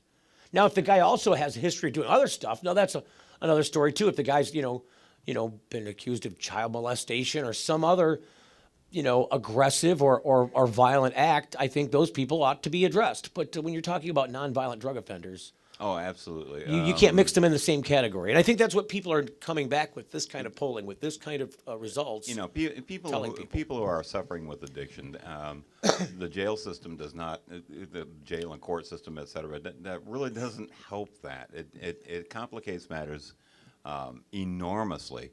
And what these people really need, they don't need to be in a court system. These people need to be getting help. They need to be getting professional help to be able to deal with their situation. If they wish to be doing it, they have to want to change to begin with. But the drug has really gotten a hold of their life at that point. And we knew this as a country, even from the medical standpoint. We knew this as a country back in the late 70s, when that's the way the medical society was heading this down the road of being a public health threat rather than a public safety threat. So rather than being in the criminal justice system, they were starting to head people into treatment centers and develop treatment centers for different substances, because for the longest time, all they had one was for alcohol, this 12 Steps for Alcohol program. And they started making similar programs for other addictions.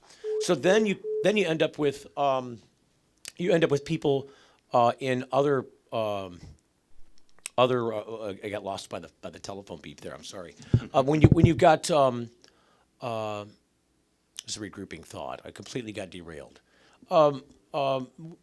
Remind me what we were. Well, I'm successfully derailed myself. My train pushed off Gersh's train. That's nice. Damn Gersh. I guess the idea that these people are coming back with this. We're talking about imprisoning people. The idea in California is that they're repealing their 3 strikes law, and see, that's the important part there. Do we know the technicalities of that? You know, you were talking about appropriate for some people, maybe not so appropriate for others. Well, I think you know, when you're talking about locking somebody up in prison for the rest of their lives, which I think is what the 3 strike, if I'm not mistaken, and I could be, because I haven't delved deeply into it, but I'm pretty sure that the 3 strikers law in California was the same one that the federal government patterned. You know, Clinton passed the 3 strike law. That's a federal 3 strikes law. Same deal. Okay. If you get 3 federal felonies, they throw you away for the rest of your life. I know people with. I know at least one person who's currently lodged in maximum security prison for the rest of his life, someplace in a federal penitentiary in Pennsylvania. And you know, I guess I should drug probably. Offenses? It's for drug offenses for sure in Ohio. Is marijuana one of them? No, these were crack cocaine, but I still think that this is not a. I know this individual. This isn't a violent person, and sure, what he was doing probably wasn't helping people. But it's certainly what he was doing and whatever he was involved with certainly wasn't worth you and me paying for him for the rest of his life to be behind bars. And the ramifications, the social ones that come with it. It's not just that individual, it's his family that has to deal with that. And children and other entities that should never have to cope with something like that unless that individual is really meant for prison, because really, what was prison meant for? The worst, the drudge of society, the ones that society just cannot deal with. And I suggest to anybody that believes drug offenders should be lumped in with those people in prison is crazy, because there's a place to deal with them, even in an institutionalized setting sometimes, where you've got drug therapy and drug help and support and keeping people off of addiction or getting away from addiction, breaking the cycle of addiction, and getting them support and back into a real job. Do people fall back? Do they jump? Do they end up falling off the wagon, so to speak? Of course they do. But generally, people who are purposed themselves into a rehab type situation where they know they have an addiction and have come to terms with that, they fight this. They don't just remain drug laden because they can. It's really something that they detest at that point. They've come to a rock bottom. They've come to a resolve that this is hurting them, and at all costs try to avoid it. You know, you're talking about the damages and the recovery of the individual. Yeah. You know, there's the peripheral damage that happens around a person that's in the depths of a cocaine or heroin addiction, where they have to come up with a way to finance this For sure. Very expensive craving that they've developed. Well, it's meth, or there's a bunch of other things that will cause the same kind of behavior. Certainly, and the reason prescription drugs. At that point, the reason is so damaging to everybody around them. Is addiction as a whole. They're stealing frequently Sure. everything that's not nailed down so that they can feed their habit, and the reason that these substances are this expensive is because of this legal structure that's set up against them. Part of it is the idea the idea the drug war is so incredibly high. Right, bring the price the only up. way that they can feed this craving. Correct. When the cravings for these people can be fed, even though they are still stuck in an addiction situation, they can at least be if they have a source, a medical source in a treatment kind of situation like they were doing in England, people can become again productive members of society and be able It's like to they were hold down doing jobs. for people who were heroin addicts for the longest time. They were giving them methadone, which is in many cases methadone treatment more programs difficult to that get off still- of than the heroin in many Right, cases. right. Same thing with And you Suboxone. get high on methadone. Well, and Suboxone has been the new class of drugs that replace methadone. They use Suboxone now. It's like heroin was initially promoted as being the non-addictive replacement for morphine. This was during the Civil War era. Well, there you go. People also sawed off people's limbs because they didn't know how to stop the bleeding. But anyways, these things are expensive, and because they're expensive, that leads to this additional problem. Not only is this person dealing with this addiction problem, but also everyone around them is suffering financial loss and Sure. stuff Well, like that. the They're economy's losing suffering financial possessions loss. all over the place, and all of that peripheral damage can be strictly laid at the feet of this Drug policy. This policy that they have against these substances that makes these prices so incredibly high, establishes a black market, it makes things like drug cartels in Mexico. Roughing it a little less rough, packing some tasty, crunchy almonds wherever. But hey, you we go. got to take the Just a handful Facebook a down. day Take the can help you Facebook maintain down. heart You're going to have to healthy cholesterol levels. maximize and take the Give you the Facebook down. I will strength not of let this wisdom. stupid ad play on our I'm not air sure if I today can say because that it's a legally, Facebook so, ad and it doesn't belong on our air. Just got a report from Grand Rapids where it is winning 60% to 40%. 60 to 40 in Grand 60% Rapids. right That's in a good Grand report. Rapids. We'll take that. 60% in See. Grand Rapids. Hello. Oh, there's water that is spilled on the computer here. Oh, Yeah, lovely. 79.2% victory in Ypsilanti. Oops. Yeah. Uh, 79.26%. sorry. 2,542 votes yes, 665 no. 65 Grand Rapids? 65, okay, no, that's interesting.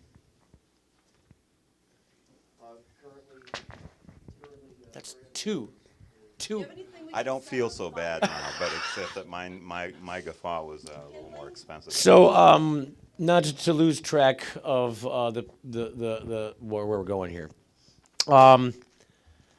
So Grand Rapids 60% to 40. Detroit, we don't have any numbers on yet, although it's been called Last for a one we win. It saw says was 65 to 65. 35, right? But, I bet you it's going to be better than that. I think it's going to be better too. It's probably one of the more conservative neighborhoods Look, reporting in Detroit. 79.26. Could That's be. crazy. Yeah, Ipsy. Flint is winning right now at 57.25. Well, there you go. So that's all five. That's a sweep. Wouldn't you call that a sweep? Everybody's winning. Everywhere. Everywhere. Didn't we predict this? Didn't we know this was going to happen this way? This is so predictable. This is what's Get you a microphone, Charmie. It's been coming. Preach to the people, Charmie. This has been coming for 10, 15 years. This has been coming. It's, in my opinion, it started when Law Enforcement Against Prohibition formed their Speakers Bureau and started going into civic groups and Rotary Club meetings in Idaho and telling people this is a failure. And now it's reached this point where the people overwhelmingly are having to school the legislators. I feel really bad for states that don't have a constitutional allowance to initiate law. Oh crap! Did we ignore Kevin Like before? Did I Wisconsin. lose Kevin before? I think I accidentally ignored Kevin. Is that Kevin Spitler? Yeah, that's Kevin. Sorry, Kevin. Oh, we left. Hey, Kevin. Welcome back to the program. Do you have an update for us? We had you hanging on, and then we lost you. Kevin, are you there? He's never speaking to any of He's us gone? ever again. It's over. We're sorry. We loved you, man. No. We loved working No, with just you. do me a favor and dial Kevin back. Just dial him He's back. never, ever speaking to you, Jamie Lowell, ever again. Here comes David. Hello. Hello. Hey, are you there? He's back. Can you hear us, Kevin? Yes, I'm here. So, were you calling back with an update?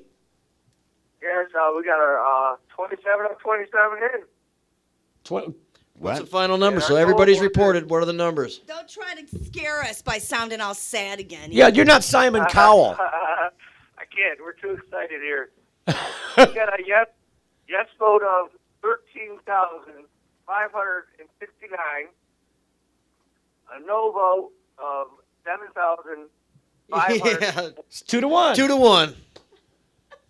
7,500 what? Where are your sound effects? Don't you have Wait. sound effects? Like, we should Hey, Kevin, what was the last two digits? 7,500 what? 7,542. 42. So it's again a 2-1 margin. 66 to like 33. Close. That's pretty damn good, Kevin. Did you hear the other news? Did you been watching our coverage at all? What does that make the percentage Yeah. for Kalamazoo? So you got the information about Detroit, Grand Rapids, Ypsi, now Flint, and Kalamazoo. So we got all five. That's a sweep. We got everything. We got all 5 cities in Michigan. We've got Washington and Colorado both reporting in according to our reporting, and our sources say that those are both called for win. For legalization. Legalization, right? And then Massachusetts is a new medical state coming on board. Now, Nick called in a little while ago for a second time. What was his update? 56%, yes. He's in Washington State. Yes. Oops. So we lost Kevin again. Good Lord. I think Kevin's, so who knows? So we got, we need to find out then again. Thank you, Kevin. So why don't we put a win next to the Michigan Cities one? Oh, yeah. Grand Slam. That's a win for, we don't even have to Grand modify slam. that X in any way, shape, or form. No red parts of that X. So then we got to figure out California cities, which is probably a little ways off yet. Montana. So now that's more centralized in the country, so we might be able to get a Montana answer. Let's see if we can. Yes, we got our researcher guys, our crack research staff over there in the form of Ryan Bringold. Okay, he's our pot research staff. Sorry. He's all excited because at 1% of the polling, he says, "Oh, Colorado won," and I'm like, "No, wait a minute." Is that the book that I drenched earlier? Is that the book that I drenched earlier? You know, Steve, from what I Thank can you. tell, just through media accounts, it looks as though the local law enforcement in each of these regions, these 5 cities that we've got these sweeping wins that we've just experienced, these sweeping wins with in the 5 different cities in Michigan. They've been It handed a new seems like mandate, haven't local- they? New mandate. Well, it seems like local law enforcement's kind of going, grumble, yeah, we're not going to blah, blah, blah, blah, blah, like reluctantly mouthing the same old sort of rhetoric that we're used to hearing from law enforcement, while at the same time, though, what I saw in Flint particularly was the drug task force leaders out there. That's where we're going to continue to see resistance, I For sure, believe. because those are the guys that are still Absolutely. attached to the teats of money. It's true. But I think local law enforcement, I think local law enforcement is weary. I think that we're a weary Well, look, state in so many ways. We've been like a rabid dog tugging at the end of a very large towel for a long time, and they're just like, when is this dog going to tire out? mental It's just image that you not just going to gave happen. us, Steve. That's your usual Friday night, isn't it, Think Steve? about that again. No, I'm just saying. She's right. Hey, you don't know what about my normal Friday nights. Stop it. I'm just saying, if a tug of war for a long time, and you've got a tenacious group attached at the other end, pretty soon you're going to realize the strength of of your opposition and start to weaken. They're going to get weary and tired, and They're tired. And we are joined. This is such an assault on the established system right now. We've got, like I said earlier, we've got moms, cops, educators, firefighters, Republicans. We've got black, white, old, young. We've got them coming we're going at them from all ends. We have the truth going against lies. We ultimately have to win. But I got a little message in here from Kevin Spitler. He wanted to add before he. Oh no, it wasn't FU or something like that, was it? He said, 2 letters. It's there. He's watching on the M Joint site. He wants to make sure that he congratulates everybody of Kalamazoo and appreciates everybody from watching through his Kevin's mijoint.com site. So what is what? mijoint.com. mijoint.com. mijoint.com. He's watching through that site. That's Right, his because site. he's one of the few people that have been kind enough to paste our embed on his own site. He believes in our show that much. I think that's an awesome thing. Thank you for getting our representatives to call earlier, Jamie. That was a cool move. Now I guess our task at this point, because we're just about out. If we've got Obama, that was the one that could have been a close, long call. If everybody's called him to win, there's a lot of sleepy heads. Boy, the Romney camp is going to be pissed. They got to feed the horse again. You know, they can't take the horse to the Rose Garden, is what I'm saying. They'll be mad. Anyway, Blink. Blink. Blink. Blink. What are you talking about, Steve? They can't. It's like code. They can't take the horse. To No, the the Rose horse. You Garden. know, you're talking about. Don't you remember that Mitt Romney's wife got a horse and she took it to the Olympics and it lost? You don't remember this? No, I'm blissfully ignorant of all this BS, all of it. Well, they put their I dog stopped on top of listening their at the car and drove magic across the underwear country. issue. There was like a whole actual magic underwear thing. I don't wanna that know these about the folks- nightwear, Oh, but you know. the horse in the Rose Garden, you can. Well, I'm just saying, the horse she took off. The underwear thing is a religious argument. I just think it's a silly argument, even though. I think it's strange that we would, potentially elect a Mormon president, which I guess it doesn't really matter in the long No, run. let me tell you something. About 5 years ago, 6 years ago, I did this report for this radio show that I used to have in Ann Arbor. It was called Renegade Solutions. We were Mhm. looking at it was actually during the 2004 election. It was a long time ago. But, 4 years before the act here in Michigan. But I interviewed theologians, I interviewed specialists who all told me that if you are a conservative, religious, anything, global war and environmental catastrophes are good. It means the Lord is coming. Right. So I have an issue with that personally. Like, you can have your religion, that's fine. You can enact it in any way you like, as long as you're not, escalating the end of the world. Well, and as long as you're not asking the people of the rest of the country to start subscribing to your religious detail, you know what I mean? When you start enacting, for example, Bush was of the mind that no. Okay, instead of giving this money to government agencies in states to hand out through government agency paid hands, we'll give this to the faith-based people and let them pass it out. Right. Because they don't cost Say anything. you love Jesus, we'll give you food. Exactly. And so this made sense to them from a political standpoint. Smaller government. Smaller government. Hey, it gives say the you love government Jesus, we'll give you cannabis. Gives- Let's start a mission like that. Cannabis for Jesus. I love it. I love Jesus. Yeah, I thought I was working on that. I did get a report on Arkansas. Arkansas. What is it? Give us. Drum roll. So far, this is the only one where we're not. Can we do this getting without the, sounding like Jurassic Park? Hang on. Sorry about that. All right, Kevin let us know here that with 67% reporting, it is a no right now at 52 to 48. So it is down. It's By losing. 2% with how many percent? Well, it's losing 52 to 48 with 67%. Oh, so reporting. it's a large majority is reporting. Yes. But a small majority of. Well, it's losing by 4% with 2/3 reporting. It does not look good, but I suppose there's room. Really there for- losing by 3%, right? Well, Okay. 48 plus 4 is 52, so that's why I went with the 4. Someone to do some math for me and average these together, these wins for all 5 cities. I don't have the numbers yet for Ypsi, Detroit, Got Ypsi, Detroit, and Kalamazoo. Detroit and Kalamazoo. Wait a minute. Where's Cal? Here's 69. All right. We got the peanut gallery shouting out an numbers. average of 69 too, right? It's a 69 average, and we won't talk about it.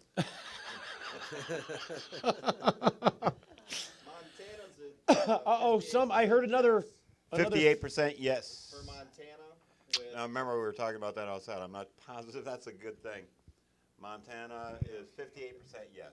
58% yes regarding the repeal of.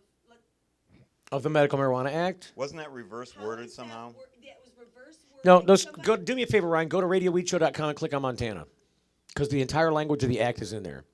Oh. We're not going to read it tonight, are we? What are you going to wait? No, we're going to make you do it for homework, Gersh. We want you to Okay, go home and come read back and Montana report for sometime in the next 5 minutes or so. Okay. See, I should have this for my own. Research, but I just don't. Yes, Steve. I mean, I put it on my website, but I don't have it in front of me for reference. So you can't get there. Yeah, Montana's tough. Montana, they had this. They had a marijuana act. They had a lot of dispensaries, et cetera. And then the legislature came in and passed laws against the dispensaries. And this particular bill for Montana right now is for repealing what the legislature did. Yes. And unfortunately, if it's reverse worded, that could contribute to a possible loss in the state. Are you having a hard time getting on the internet on that contraption? Not really. Oh, okay. Because the kids that keep on dropping on us. Okay, and Arkansas is looking like we're not going to be making it in Arkansas. Okay, well, was giddy so far, but It's that's about okay. 64%. Kalamazoo. Kalamazoo is about 64%. Is about 64%. And what's the average of these altogether? All of them? We don't have Detroit. It's about 65. Detroit's about 65%. Well, that was the last time we heard. That was early reporting. Well, that's what WDIV left it as, and I mean, so that's the last number that's posted about it. No, the pen, honey. Thank you. It's probably not too much different from where it ends. It's the 79.26. So we didn't go. We're not going to go. We're not going to be here for 2 straight weeks waiting for big legal battles to take place to figure out who's going to win the presidential race. That was decided pretty early and swiftly, and it was nice to get that one out of the way. I wanted to see WWE being reported on the C-SPAN channel. We're 67% 67% for Kalamazoo? Where'd you get that? It's about 64. Okay, guys. So here I got it for you. calculated So it 64. says in 2004, Montana voters approved I-148, creating a medical marijuana program for patients with debilitating medical conditions. Senate Bill 423, passed by the 2011 legislature, repeals I-148 and enacts a new medical marijuana program, which includes permitting patients to grow marijuana or designate a provider limiting. So they took it over. If Senate Bill 423 is affirmed by voters, It has to be affirmed. That's a yes vote. correct, there will be no fiscal impact because the legislature has funded the costs of its implementation. If Senate Bill 423 is rejected by the voters, there may be a small savings to the state.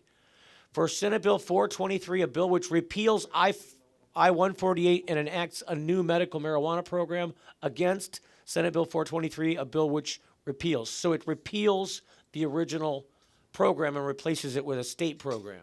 So And a yes vote affirms what the legislature did. correct. So you are correct. It was kind of flip-flopped language, so it may have been somewhat confusing for people. Yeah, certainly. I mean, like, you know, like a lot of people, they walk into the voting booth, they see marijuana, they check the yes box. So there you go with Simple that. as that. They don't have to wait. They why just don't see we that word, marijuana, and they check the yes box.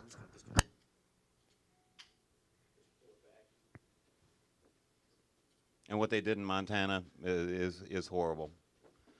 I think all the dispensaries in the entire state got raided in one day by the federal authorities. It was horrible, horrible. Cashy Hyde's out there. That's the 4-year-old child dealing with a brain cancer. He's doing well right now. He's back on the Simpson oil.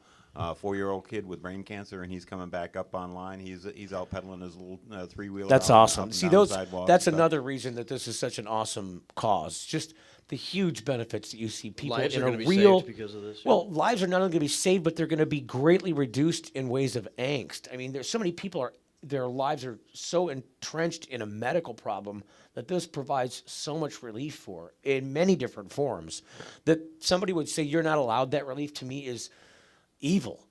I mean, that's an evil thing to do to somebody, especially in the presence of other drugs that they would rather hand you, which are worse. And that don't work in the case of brain cancer. I mean, what the best? Right. Well, you're right. In cancer, in the case of cancer, they don't have anything that's really adequate. Well, I was just about ready to say, I just got 37% Oregon, reporting. and it does not look good for Oregon. Well, we knew this all along that Oregon might not happen, but I say the 2 wins with Washington, Colorado what now? is all we needed for the federal angle. I think even one win of those two. 37% reporting. Yes. What percentage is yes and what percentage is no? They're only giving me the no count, and I've got 54.54%. I got with 55% reporting. 54.54%. So it's 55-45. No.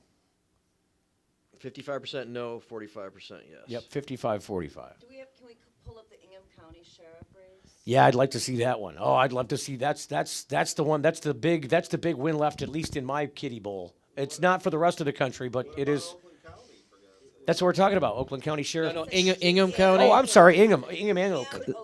That's Clyde Smith in Ingham County. Well, We'd we like know. to see- By the way, Eric Gunnels won his Thetford Township bid That's for a excellent. trustee. Yeah, he's a trustee of Thetford Township in Genesee Congratulations, Eric.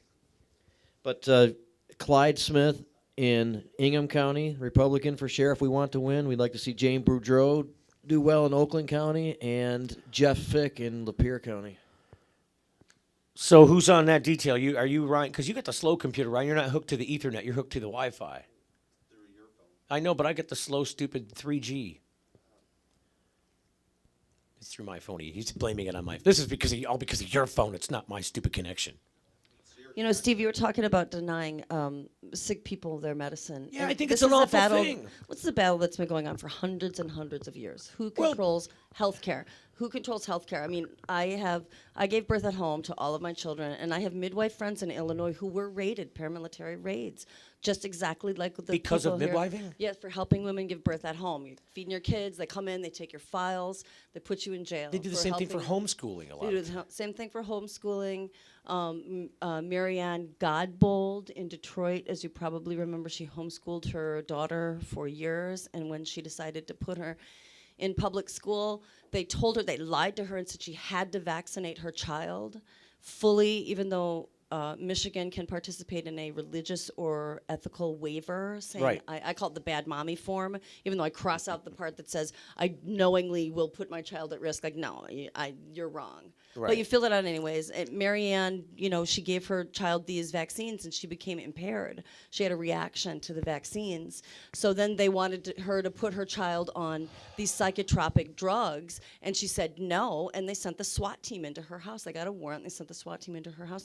Because she wasn't because she feeding her refused. child. Yeah, they This didn't was a wanna give recent her- case, wasn't it? Wasn't this yeah, the within recent? the last year in Detroit. And she just won her case in court, didn't she? I Yeah, think but she they did. took her child out of her house In the at meanwhile, gunpoint at and that put her time. in a hospital and forced her to have the drugs, the psychedelic That drugs her parents didn't wish her to have. that her mother didn't want her to have, and that the court later ruled was unnecessary to administer to that probably child. harmful psychologically to the child for putting them through that process against Yes. the will of her parents. So with the escalation of the militarization of the police on a national and actual global scale, coupled with this ancient ongoing fight for who has control over their own bodies. It ain't just women. I mean, it falls on us because we're the healers and we're the ones that, have the mantle of like healing laid on us. And Kiss to make it better, Mommy. Appropriated. Right. Don't even get me started. Sorry. We can It's talk about okay. marijuana again if you like. That's okay. You look at all this all ties together, and it's. I thank you for bringing it up because it's an important ideal. The idea that part of what we equip ourselves in this war, part of the weaponry we have, are these factual things. This information, this real world. How's this policy taking hold in America? What's the effect of the policy? Because people don't always see it. They hear about it. They see it on the news. No one thinks about this as much as we do. Nobody thinks about drug policy reform and marijuana as much as the people in this room do right I'm here. not just talking Trust about drug me. policy reform. I'm talking about all the things like child custody and what you're allowed to do with your child as far as giving him a homeschool education or providing a home birth for him or her.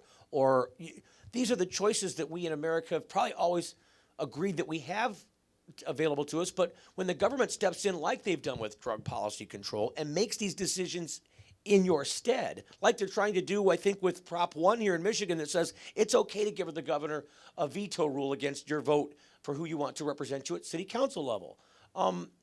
Because if those guys somehow do anything that the governor disagrees with in a financial way, they've given the governor the ability to dismiss that entire elected body and transpose that body into a one-person, non-elected official that's handed down by the government. And to me, this seems almost antithetical to the ideal of American, democracy. I mean, we're a republic. We're a democratic republic, and we should be reflective of this in our policy. And if we don't like the outcome of our democratic republic, then we need to change it with a vote, and not by giving somebody else a theocratic veto against that elected body. Jamie Lowell said something really brilliant to me in the last 6 months or so. And by the way, I'd like to just make sure everybody understands that one of the people that have been sitting here all along with you, Steve, is Jamie Lowell. He's part owner of Third Coast Compassion Center here in Ypsilanti. It's the first openly operating transparent dispensary in the state. They work very closely clearly. with, and he's part of the activists who live in their car club and travels everywhere and really represents car the people club, I in the love best that. absolute way. And so I appreciate him so much. And he said to me like 6 months ago or so, he's like, people are really upset about this. They had no idea that democracy is so jacked up. And so, and that's what's happening is now that here in Michigan specifically, now that we have a medical marijuana act that white, middle class, Republican Michigan citizens participated in because they thought it was the law and they were protected, they're experiencing these very egregious losses of civil rights and these kinds of legal and law enforcement entanglements. And so they're furious. They really, really are. They just cannot believe what they're being faced to endure. Did Arkansas come up as a no? That is correct. So far, we're sitting at it was 67% of the areas reporting. It was showing 48% yes and 58% no. For Arkansas. Arkansas. You've got the numbers next to Oregon. Yeah, sorry about that. And this is Gersh. This is Gersh Avery Peanut Butter, who is the head of the Michigan Cannabis Cancer Cannabis Cancer Project, who's probably one of the smartest fellas I know. Relentlessly pursuing the study of cannabis as medicine, specifically with cancer. He's cured his own cancer with that. Well, and stuff. and other people's too. Knocked that around. stuff. What? Did you say knock it off? 48. Knocked it around. Didn't cure it. They went and scraped out what gave was it a sucker the punch. last little bit. Gave it a of good They ironing. Scraped the last little bit of it out in the surgical process, but it was like, at least 75% reduced by the time they got around to it. Wow. Cannabis oil only as the chemotherapy. Wow. I mean, that's amazing. That is just amazing what he's done. Well, and the kind of work that he does to get medicine to people, educate people about this miraculous plant. I think what is even more amazing that is it took us 11 years to get the DEA through a forced court order to show up in court and explain why they wouldn't admit to the medical advocacy involved with cannabis. God bless Steph Shear and Americans for Safe Access. They sued the federal government. Does when was the anyone date, believe that- Jamie? When did they sue? Where were they in court? The 16th? October. 65% still? So it's 65-35 for Detroit. So 65% Detroit's of losing, the huh? win. So we're looking to average these numbers. Who's going to do the math? We got 65. No, we're just gonna roll them down if you're ready or not. I think these people 65 are absolutely screwed. Who have we got facing us at this point? We've got 65 some plus freaked 60? out feds who are on the got an run, average quite of about, frankly. We've got like some 63.25. well-funded freaky parents 79. like Partnership for a Drug-Free America.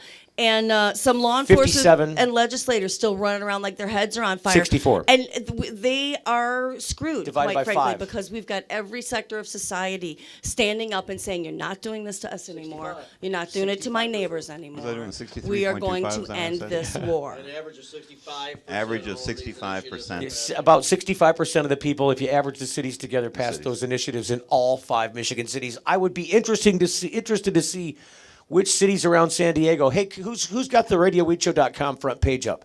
Can you click on cities in California? Because they're all around San Diego. I'd like to enumerate them because it would be interesting to compare California to Michigan in way of cities because I think they're about the same number of cities. Brian's checking out some of Now the these are all just results of elected officials and some of the counties right. we So we're looking for the local ones here that we know about. If I knew about some of the other ones in other parts of the country, I would lean to those two. But I don't know about the local issues in. Oakland, stuff like that. We need to find out about the sheriff, prosecutors, what's going on. Right. That's if it's because again we've got a national audience here. We're trying to I do want to. We only care about what I tried explaining it to him. He didn't listen. He just didn't listen. Yeah.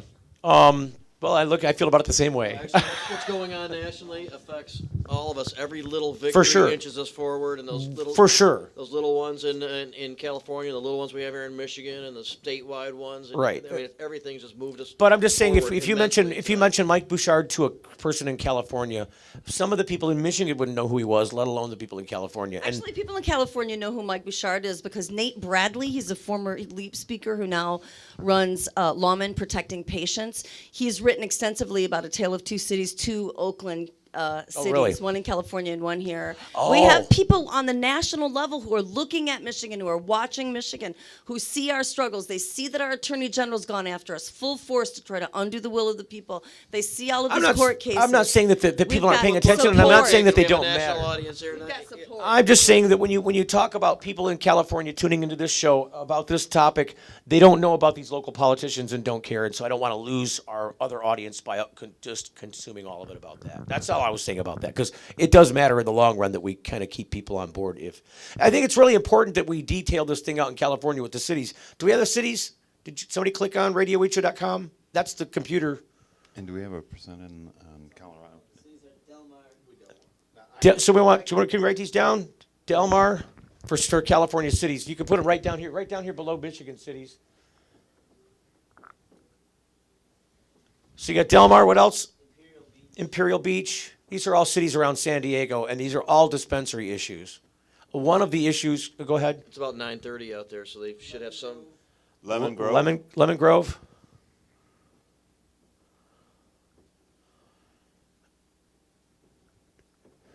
Okay. Solana Beach. SOLA. NA. NA. Solana Beach. Beach. And there's one more, isn't there? Palo Alto, California. That's where the nuclear power plant is out there. Oh, no.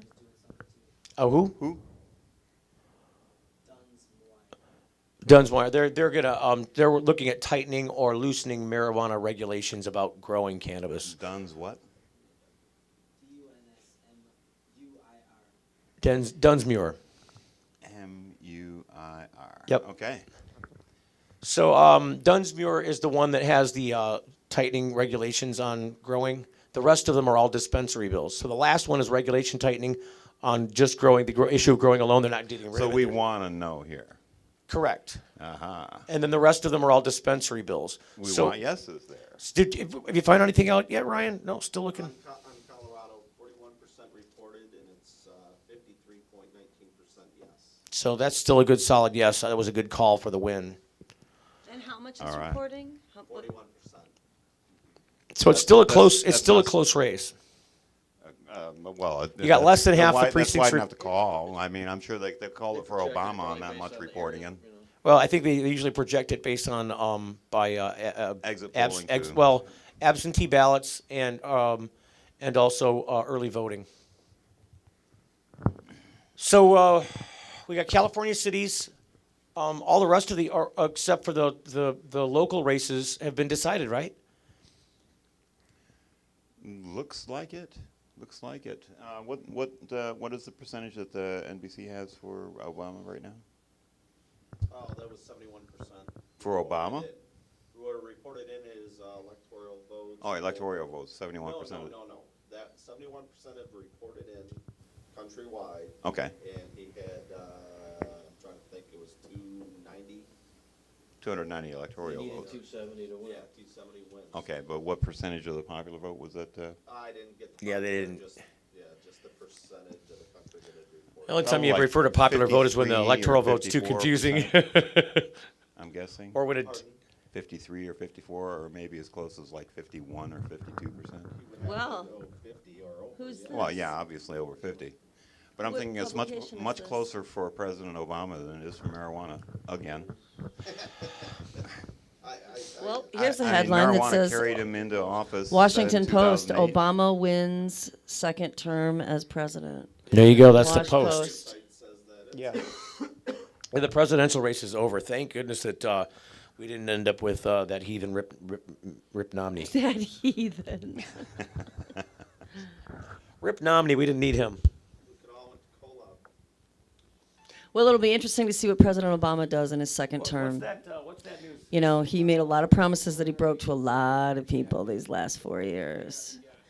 And they've aggressively anyone gone after here- dispensaries. Prop 3 was About the energy mandate to, Yeah. That failed? force alternative. What about Prop energy 1? failed. Prop 1 was, last I heard, I don't know if there's anything changed, but all of them were failing except for Prop 1 was up in the air. And Prop 1 was the one that we didn't want to win. Okay. Maybe Ryan can see that one in a minute. Proposition number 1, yeah. We still don't have a popular.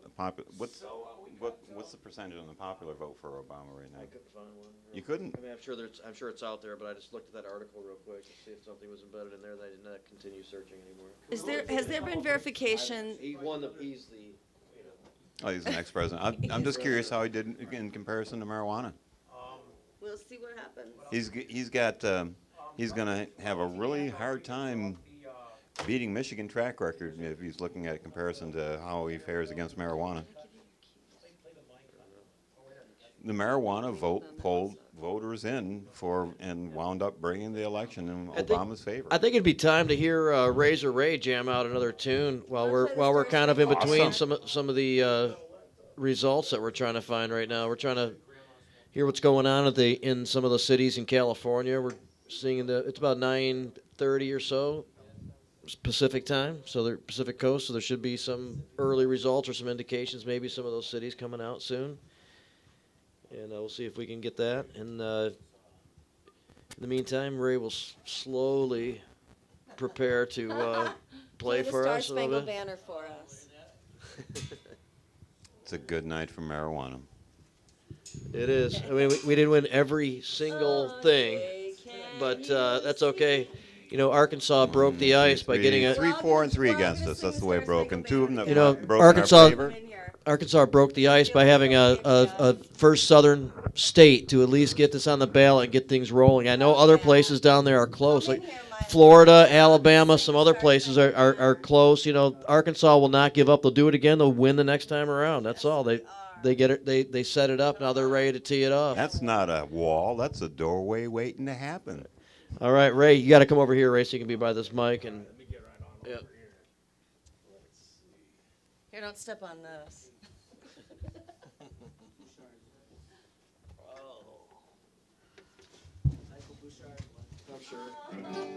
Bouchard won. Is there a percentage? 59%. He did almost as good as marijuana.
Thank you. Thank you. That was all the power of marijuana there, man, at work.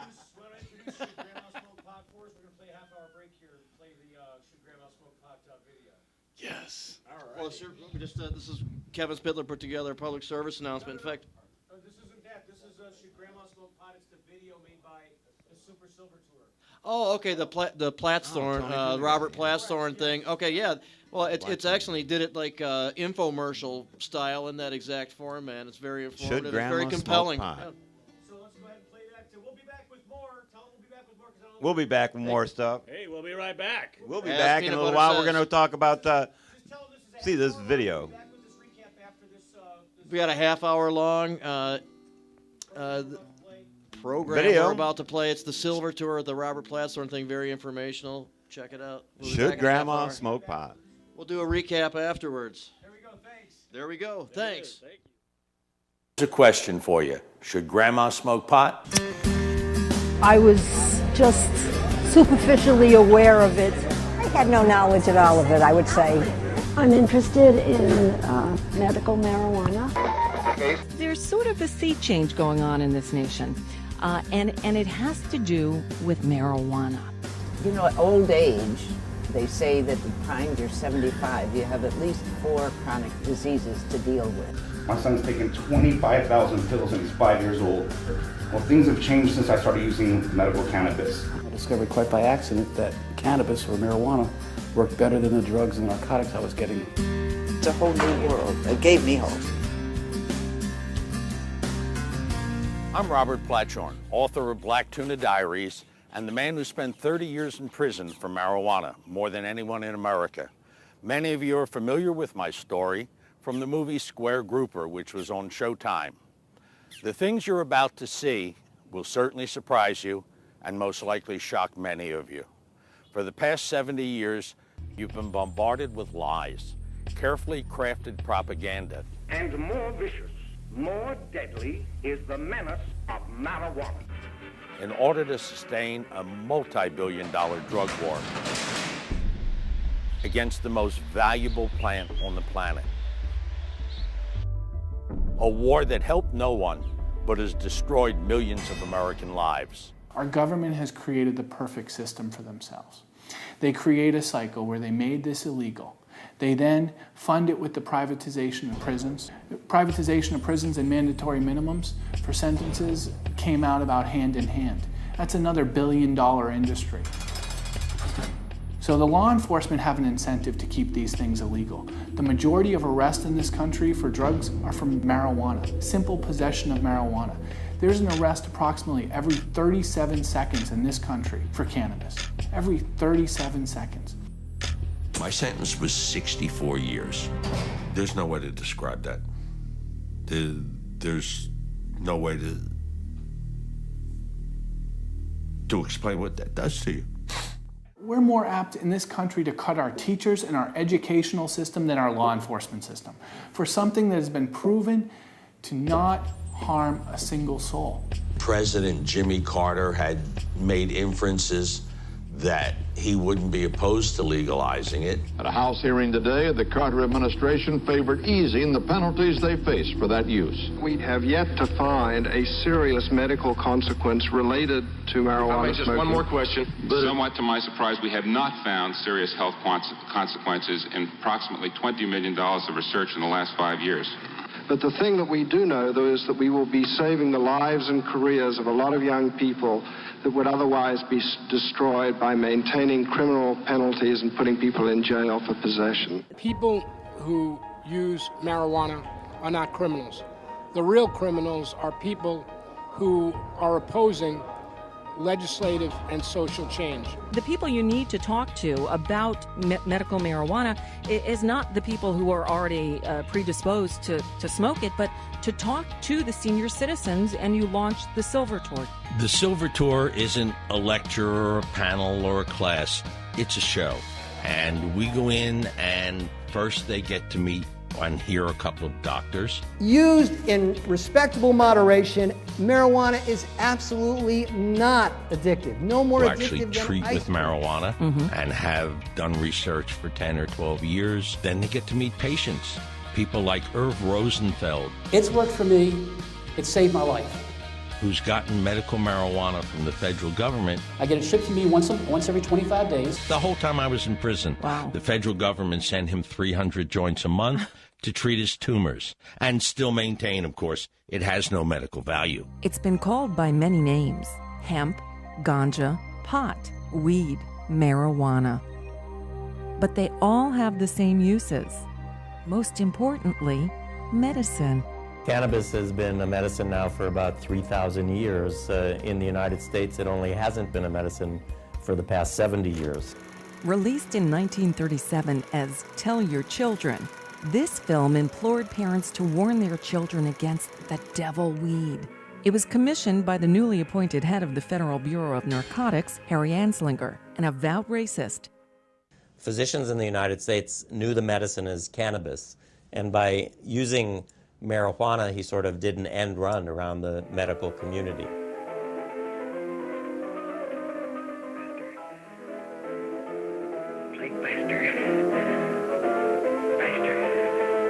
Later released as Reefer Madness, the film depicted smokers committing absurd acts of violence. You want to kill me? Take it easy, kid.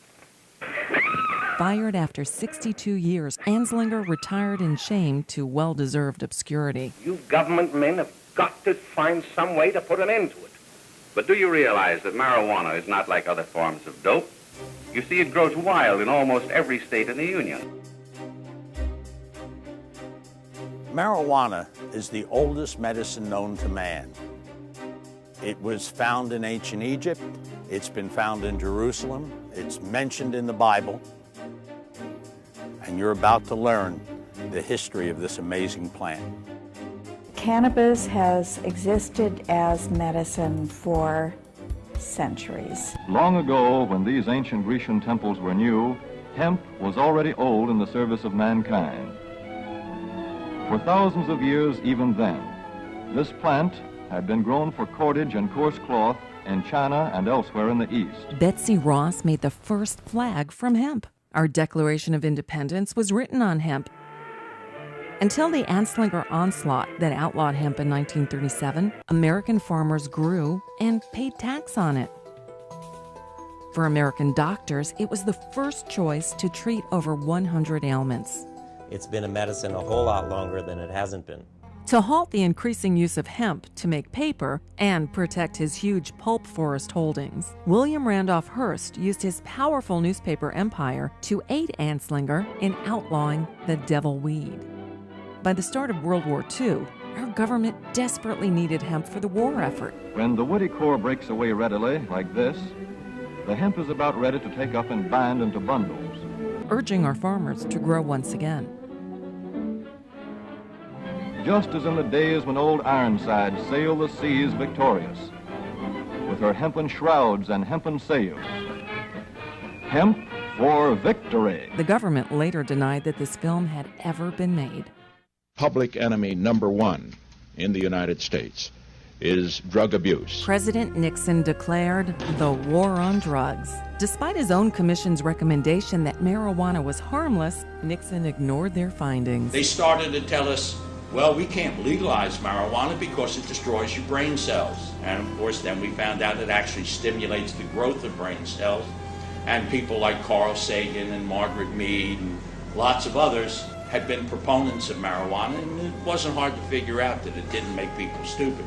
A recent Gallup survey showed that more than half those polled favor removing criminal penalties for possessing small amounts of marijuana. A number of states is considering doing that, and 10 of them already have. Oregon was the first. In the United States, it's illegal for a person to use it. Why aren't doctors allowed to study it? It's been almost 45 years since I did the first double-blind human experiments with marijuana. And when that work was published in 1968, I predicted that marijuana would be legalized within 5 years.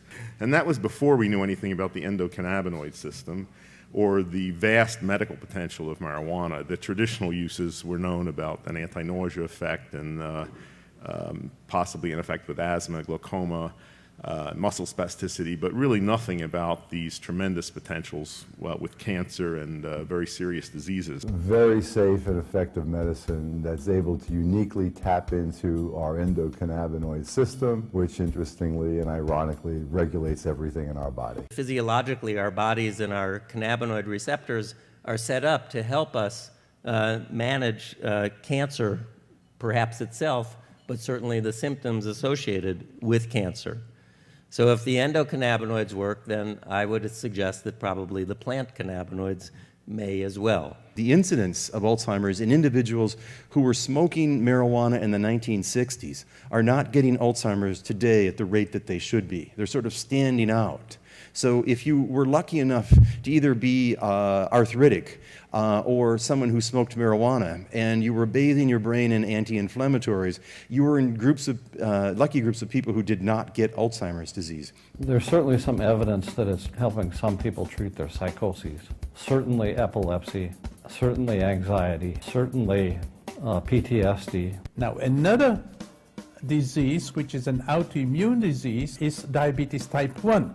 It most definitely suppresses the disease. The pharmaceutical industry is ripping us off, and I think that's a disgusting thing to do to the population, and I have no problem with signing off on legalizing marijuana. And I think it should be the option for a doctor to give somebody something that can benefit them and not tear apart their bodies. Stay with me, because in the next segment, what you're going to learn could change your entire attitude about marijuana. I don't believe in drugs, but then I've also never been someone who suffered from pain. Please sponsor more airings of this show by becoming a member of the Silver Tour. It only takes a handful of $50 memberships to air Grandma 2 more times, and that can pay for 4 more airings, and that could pay for 8 more, and so on until Grandma reaches millions. With your support, we can air this show hundreds of times on regional and national television. I urge you, join at the highest level you can afford. Join for as little as $25 and receive this beautiful Silver Tour pin and my heartfelt thanks. Become a Silver Tour member for $50 and I'll send you the membership pin and a DVD of this show. If you can join at the $100 gold member level, I'll thank you with the pin, the DVD, and a signed copy of my memoir, Black Tuna Diaries. $1,000 platinum membership can sponsor as many as 10 regional airings of Grandma. Your thanks is all of the above gifts, plus a signed copy of the hit movie, Square Grouper That Tells My Story, and something very, very special. One of Irv Rosenfeld's federal medical marijuana delivery cans. These cans have sold at auction for up to $5,000 and are a terrific collectible you can show to all of your friends. I urge you, go to thesilvertour.org and become a member right now, or send a check or money order to the address on your screen. Together, we can end cannabis prohibition in less time than you can imagine. A recent study in the Journal of the American Medical Association concludes, our findings suggest that occasional use of marijuana may not be associated with adverse consequences on pulmonary function. There's 2 plants that people like to smoke. The first, of course, is tobacco. It causes cancer, COPD, emphysema. The other is cannabis. It's the oldest medicine known to man. It's a lung expander. And today, it's used in the treatment of dozens of different conditions. Tobacco's legal. Marijuana's illegal. Does that make sense to you? And in 1971, I discovered quite by accident that medical marijuana worked best for my bone disorder. I have bone tumors all throughout my body. I was born with it, diagnosed at age 10, and told I may not outlive my teenage years. Had many dangerous operations, and I was on all kinds of narcotics, from morphine to Quaalude to Valium. And then quite by accident in college, I discovered the benefits of medical cannabis, that it worked better as a muscle relaxant, anti-inflammatory, and for my pain than any other medicine. But it was illegal. So I took on the federal government. In 1972, I started. In 1982, I won. It took me 10 years. But I became the second person in the United States that the federal government grows my marijuana and supplies me on a daily basis. They put 300 cigarettes to a cookie tin, they freeze dry it, and that's how I get it. I'm in good shape, okay? I have a severe bone disorder. I have over 200 bone tumors in my body. And if you look at me, I'm 59 years old. I don't look it. I don't take any prescription drugs. I haven't since 1990. All I take is medical cannabis. That, my friends, is a fountain of youth. Can you imagine your kids having seizures every single day, being in pain 12 to 14 hours a day, crying, screaming? My son's tried 12 different medications from around the world, 2 that weren't FDA approved, and they didn't work. They just caused more problems. My son's taken 25,000 pills and he's 5 years old. Well, things have changed since I started using medical cannabis. I got him down from 22 pills a day down to 4 right now. He's functioning better. I have documentation. I have video evidence of him changing as a human being. His eye contact's getting better. I get emails from his teachers telling me how good he's doing. When he looks in my eyes and I tell him, give me a kiss, he could give me a kiss now. Can you imagine your kid not giving you a kiss? One night at 3 a.m., I woke up and I didn't make it to the washroom. I'm lying in my own, pardon the expression, crap. And I thought, I can't stand this. This isn't me. If I had a gun, it would have been over at that point. I saw this booklet that says multiple sclerosis, medical marijuana. Took a puff for the first time in my life. And from that time on, I have felt as if I had something to help me keep control of a body that can go out of control. It's a whole new world. It gave me hope. And that's really what it amounts to. I'm sure I'm not alone. About a year ago, while I was on a book tour, I was on the West Coast and met a boy by the name of Joey Perez, little 10-year-old boy. Joey is autistic, and as he got older, he got more violent. He was never able to communicate. He was 10 years old. He would beat his head against the wall. He had broken several bones, and he no longer had any desire to eat. And within about 6 weeks, he had lost half his body weight. He was down to about 47 pounds. His mom took him to every doctor that she could find, and they tried every treatment known. They told her there was nothing more they could do for Joey, and they told her to prepare herself because his organs were beginning to shut down, and he wouldn't last much longer. She called Dr. Lester Grinspoon at Harvard, and Lester told her, here's what I want you to do. Once every 2 days, give Joey a magic brownie. And she gave it to him. Now, I'm not a doctor, and you notice during this show, I've never actually talked medicine. But you don't have to be a doctor to appreciate what happens when you take pot. Well, the first thing that happens is you get the munchies. Joey got hungry, and he ate. He not only ate, he enjoyed eating. Within 6 weeks, he had regained most of his body weight. What's the second thing that happens for a marijuana user? It's the greatest violence inhibitor in the world. Joey became a cooled out kid. There was no more violence, no more beating his head against the wall. Joey, for the first time in his life, began to communicate and use words. And he started to play with other children. But you know what? If you live in a state that does not have medical marijuana, and Joey was your child, you'd have a terrible decision to make. Do you want to try it? Maybe save his life? And possibly go to jail? You know, if you get caught, they're going to take him away from you. And that's a terrible decision. If he's your child, your grandchild, your niece, your nephew, or your neighbor's child. And I certainly don't advocate anybody breaking the law. Help me change the law in my state, your state, in fact, in the United States. Go to our website. Up in the left-hand corner, put in your zip code. You'll get the name, address, phone number, and if it's available, email of your senator, your representative, both federal and state. You'll find sample petitions, sample letters, but better than that, write your own letter and write it in your own handwriting, because when they start getting those letters, they start paying attention. A lot of states right now have decriminalization or medical marijuana or even legalization on the ballot. And all you have to do is exercise your right to vote.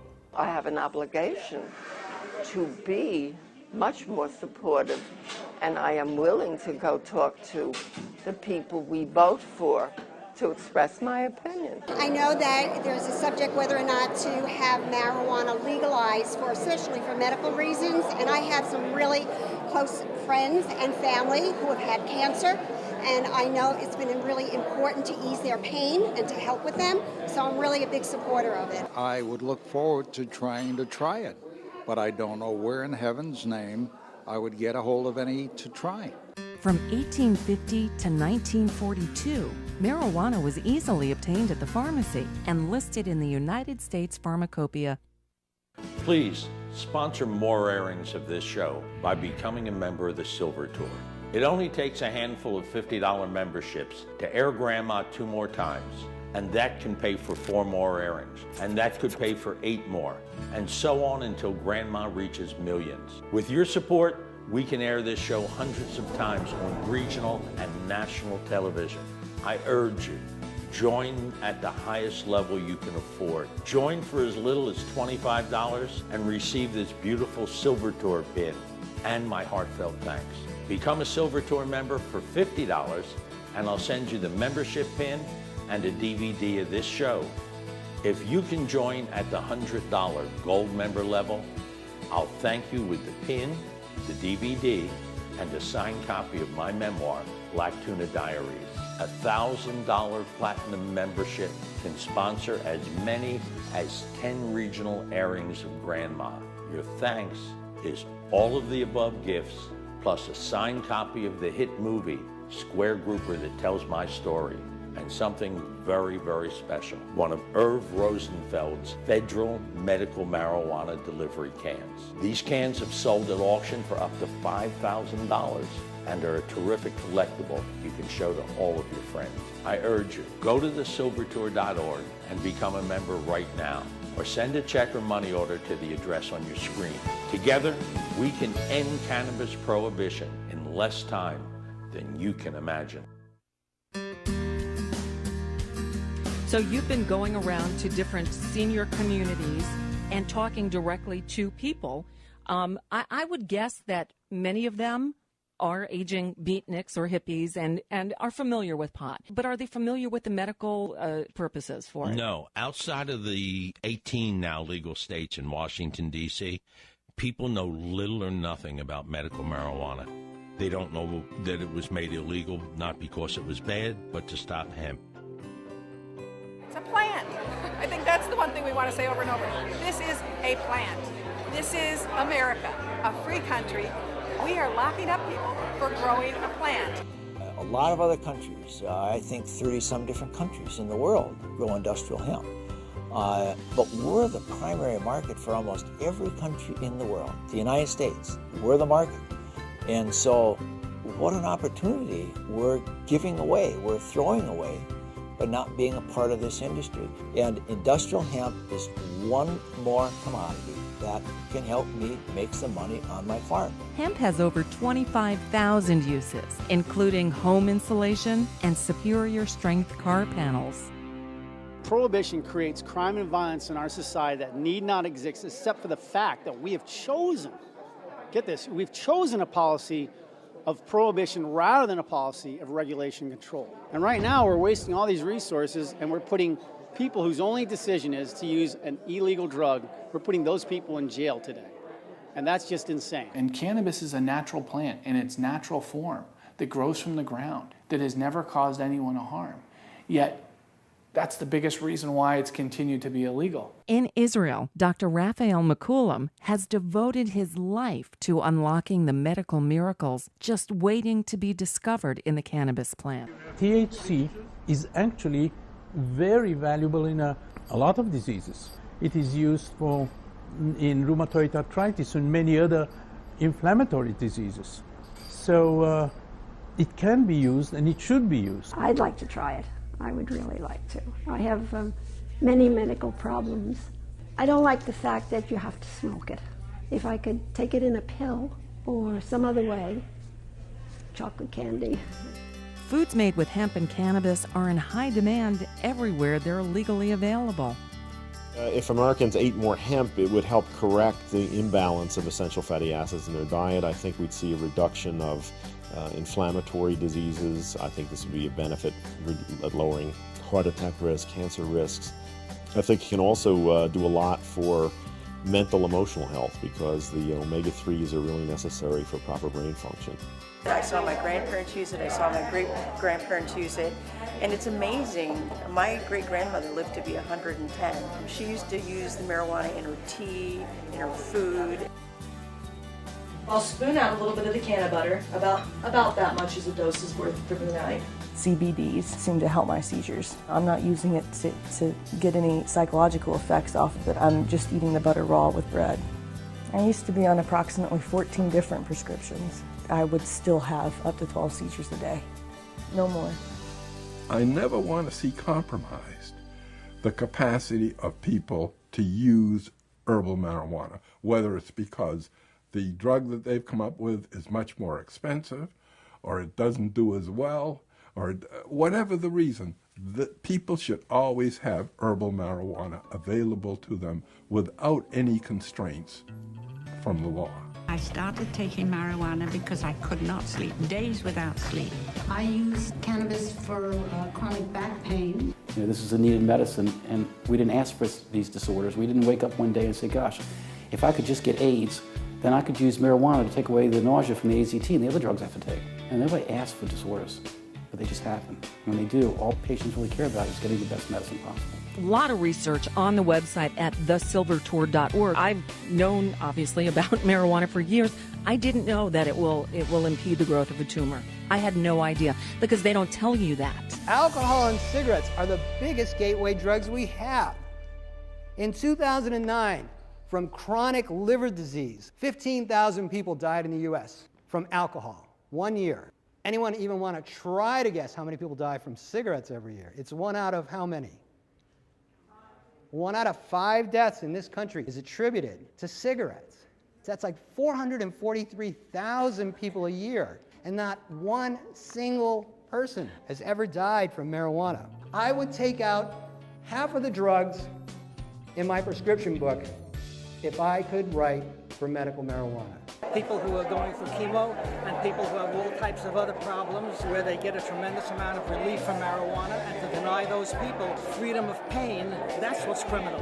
I'd rather see people in jail for misusing alcohol than marijuana. I believe it's much more dangerous. I hope you've enjoyed our show and learned something important, because sooner or later, you're going to be asked to vote to end cannabis prohibition or to make medical marijuana available to the patients in your state. If you believe that you now have the information and the maturity to make an informed decision, you might want to make your opinion known to your state and federal representatives. According to New York Supreme Court Justice Gustin Reichbach, this is not a law and order issue. It is a medical and it's a human rights issue. If you lived in Belgium, England, Holland, Argentina, Israel, or a host of other countries, your doctor can legally prescribe and treat you with this natural, effective, and safe medication. In 17 of our states and in our nation's capital, a doctor can recommend medical marijuana. In fact, in a recent Rasmussen poll, 56% of Americans have declared in favor of legalizing marijuana. There is no need to break the law when you can change it. Visit thesilvertour.org. When they come out of the show, they invariably say, look, I believed what I saw on TV all my life, what they told me in school, but now I think I'm old enough and smart enough to make up my own mind. What can I do? And so they've started calling their senators, calling their congressmen.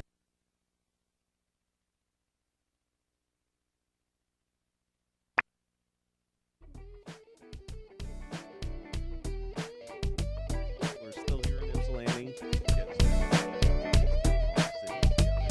We're going to see how that goes. We're going to wrap up what we know. Awesome night for marijuana change. Wow. Awesome night. It's Pivotal really kind point. of been an awesome night. If there's any way you can give Tim a call, Tim was going to report for us tonight via Skype from Colorado. Nice. We've got the report in from Washington. Nick said he was going to call back from Washington. Maybe we should try calling him back. Last report was 56%, yes. Yeah, and it's already called anyways. So I imagine that, because they were overjoyed at the time they were calling us with that 56% number. Be nice to see if this Arkansas caught up. I don't think that there's any way that's going to catch up at this point, unless there's, some of the larger cities or something like that haven't reported. Well, that would tend to be the places where you'd think there would be some late precincts reporting. Absolutely, that's where the lines are. Right. Especially in southern cities. Right. Well, Well, maybe there's still some hope then for Arkansas. That would be nice. That would because be that's nice. not a very big margin.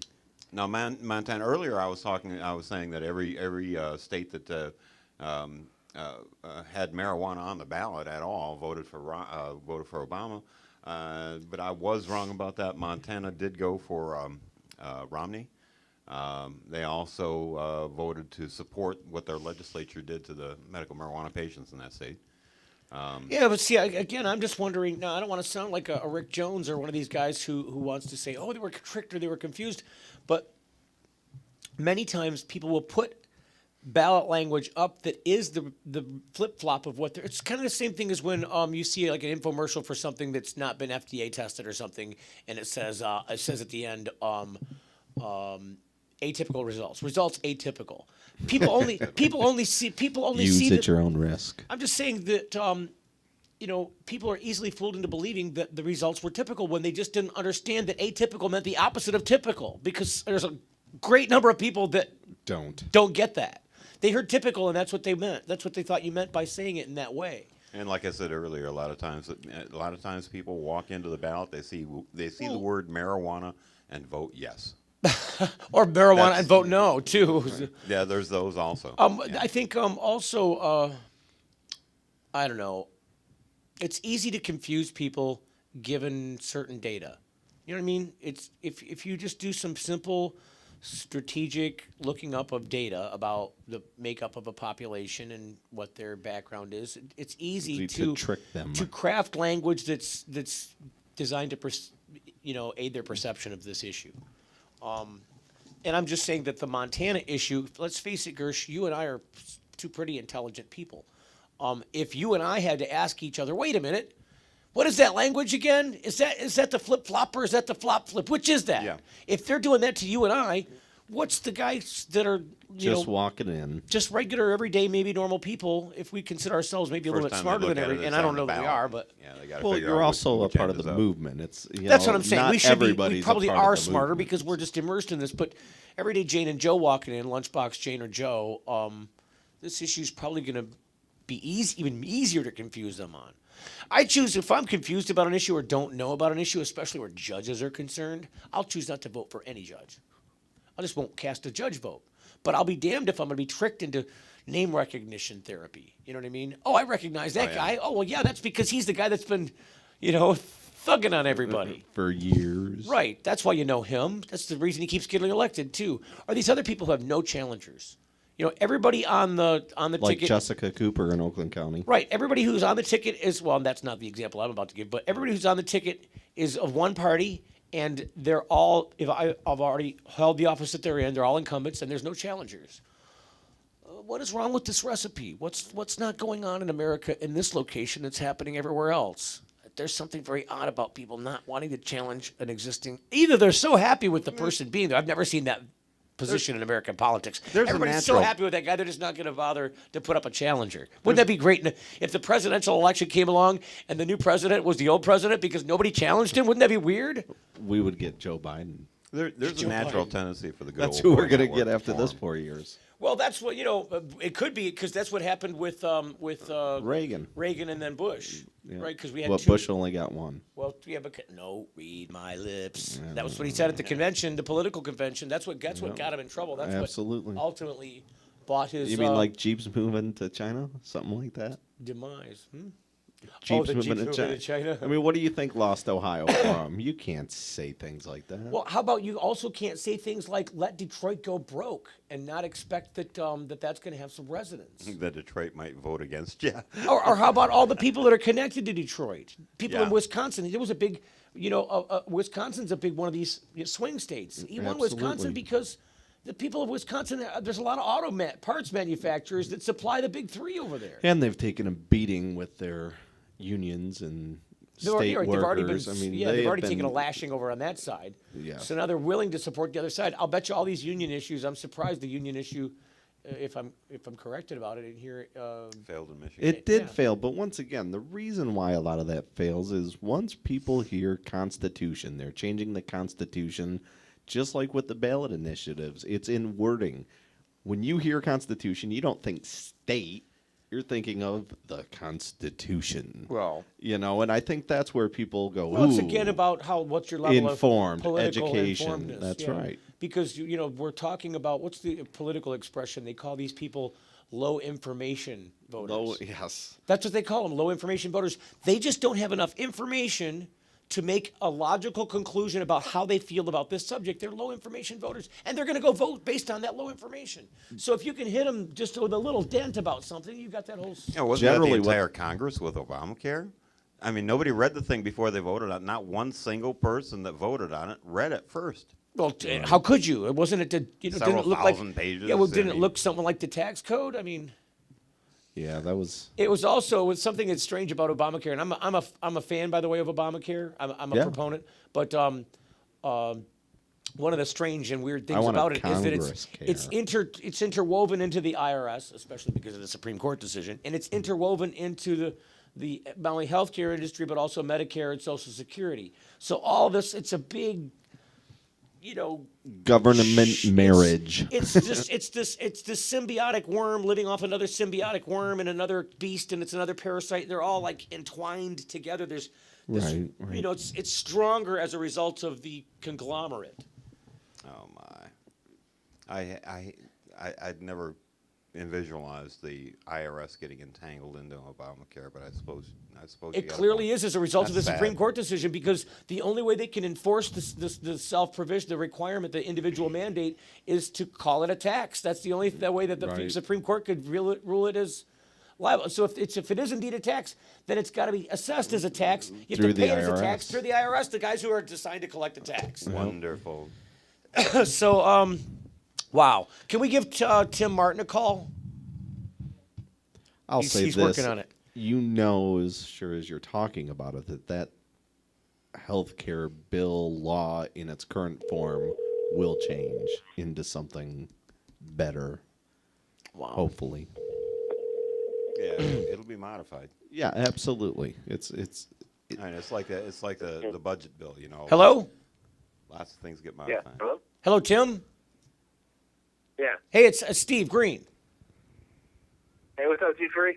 So we're just out here on we're on the air, by the way, just so don't get any ideas that we're not. I'm just letting you know. Just heads up, we're on. I just wanted to talk to you real quick about some feedback from Colorado. We got some good news on this side. Man, we got it. We did it, homie. We did it. It sounds awful quiet there. Is Oh, yeah. everybody in bed? Are you at a Victory Party location, or are you at another location? What's that? Are you a part of the Victory Party out there? Or are you at a party location, or are you at another location? Sorry. It's hard for me to hear you for a second. No, we just got back from Amendment 64 had a victory party at this place called Castleman's, and it was just wild and crazy. Everybody, giving each other hugs, and I mean, obviously me and everything that I've been through and, documented on the John Doe radio show. And, my fans know I'm an emotional guy, so I teared up all night. And it's an amazing thing, man.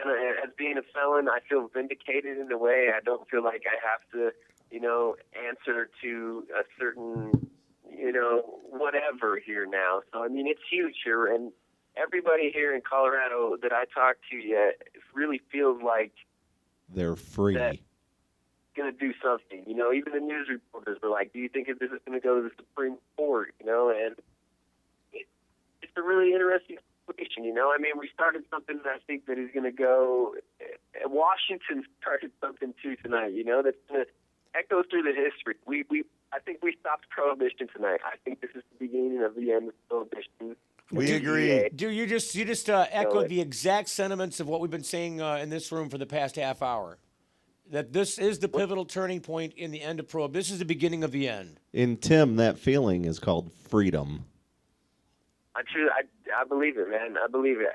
And it's crazy that I woke up this morning and I felt like 51, 52%, man, that was going to do it. I even called Mason Severt. I called he's a friend of mine, you know, and the head director of SAFER. And I told him, I was like, dude, it's going to happen, 51, 52%, you did it. And when I met him tonight over at Castleman's and gave him a big hug, he was just so overwhelmed. I mean, tears in his eyes too, and it was like, you know, we're all hugging each other. I mean, we're close knit community here in Colorado. We're really, really, really, and no matter how we are, we're still family, you know, and we still love each other, and we know that everybody did what they needed to do to take care of what needed to be taken care of today. So hopefully 2014 is when everything should go into place. The shops should be open, you know, and now and then they'll be regulated. And then 2014, man, get your asses to Colorado. Let's do this. It's I feel like going down a hill. Look, you guys already got the ski resorts, all the cool-ass ski resorts. I mean, you're a vacation destination already. Are you going to be the new Amsterdam now? Oh man, it's gonna be crazy, dude. It's gonna be like Spain and like Amsterdam and Denver, Colorado. Do you fancy yourself a coffee shop owner? What's that? Do you fancy yourself a coffee shop owner? Do I picture myself a coffee shop owner? Yeah. Could you see yourself in a role like that? I've always wanted to open a head shop, and I've always wanted to. Well, head and coffee are two different things. I'm just saying. You know, I mean, we'll see what happens, man. I'm getting pretty good at glass blowing here, and hopefully we'll be able to bring back John Doe Radio here very soon. I meant to do that this October, but you know, just been trying to get in the right mental space and learn what I've needed to learn in glass. And you've been doing an excellent job with that glass, by the way. I've seen some of the pictures you've been posting, and congratulations on picking up a new trade and a backup to being a radio guy, because we all know that sucks ass. Yeah, man, it's been lucky that I've been able to communicate. I've been able to be lucky among people that have like taught me well, and also have two lathes sitting in front of me where most people don't have a single lathe they ever get to work with ever. So it's pretty awesome. It is. It's a very cool thing. Wouldn't you agree that glass is a very cool substance to work in? As a material to play with, because it's got such strange qualities at different temperatures and different. It's just a very strange semi-solid.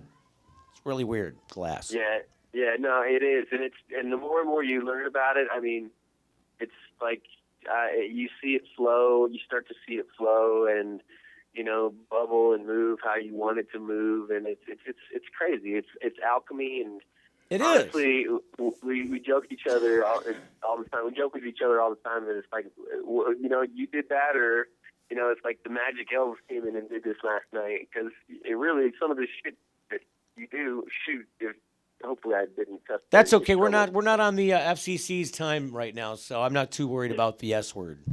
Sorry about that. I totally slipped there. It's a nice one of them nights, like first time I probably ever slipped on a radio where I didn't know it was okay. It's all the freedom you're feeling. It's like running naked in the streets. Whoops! Put some clothes on.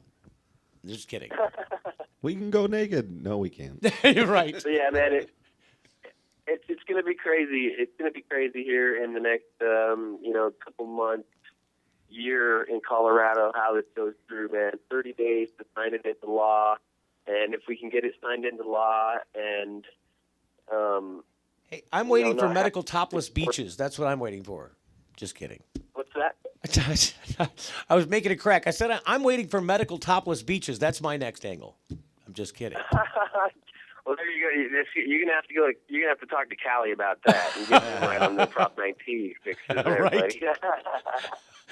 Now, what was this about getting signed?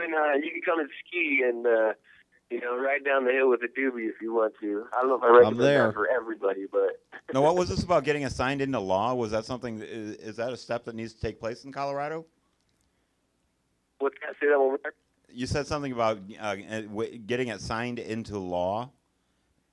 He's asking if the bill that you've got, that you guys have enacted today, does this now have to be signed by the governor or something? Yeah, the governor's got to sign it in 30 days, and if the governor doesn't sign it, then it'll be challenged. And I don't know. I honestly don't know if the governor will sign it or not. I mean that's no. I don't think he said whether or not he's going to sign it, but. So now, if they challenge a voter-initiated law in Colorado, then what's the process there? Are you familiar with it at all, or barking up the wrong tree, asking the wrong guy? Say that one more time. That's okay. I'm sorry. It's my fault because of the phone connection. I'm asking you if you understand or if you're aware of, because I don't, the process involved if the voter-initiated law, which you guys have just passed, is challenged because the governor failed to sign it in 30 days. What's the process that happens after that? I'm not exactly sure. I should know this question, and I probably would have known this question before, but the thing is, it's a constitutional amendment, what we put here in Colorado, so I don't actually know how much the governor, really has control over it. I mean, it's going to be up to the Supreme Court whether or not this becomes a constitutional amendment, probably. Talking about the Colorado Supreme Court? Yeah. Wow. Yeah, in Colorado, we've built both our medical marijuana law and our now legalization, Amendment 64, enshrined in the Constitution. Our Constitution. I mean, we have the strongest Constitution in the entire nation. And I mean, it's going to be tough to keep it the way that everybody thinks that they want it here, but it's going to happen, man. 2014, y'all come down with tourism. It's going to be fun, good times, and we'll hang out, man. 2014 or 13? What was that date? What date did you just mention, John? Sorry, one more time. What date did you just say? Because we didn't catch it. You said when such and such date 2014, 2013. 2014 is when 2014 is when everything's going to really go into place. So right now you've got a whole year to ramp up to production stage for people to get ready to be legal. Yeah, the legislation has got to regulate it. That's pretty much is what it is. And so they've got to craft the little legal rules now. They got to craft the administrative rules about how to apply the law.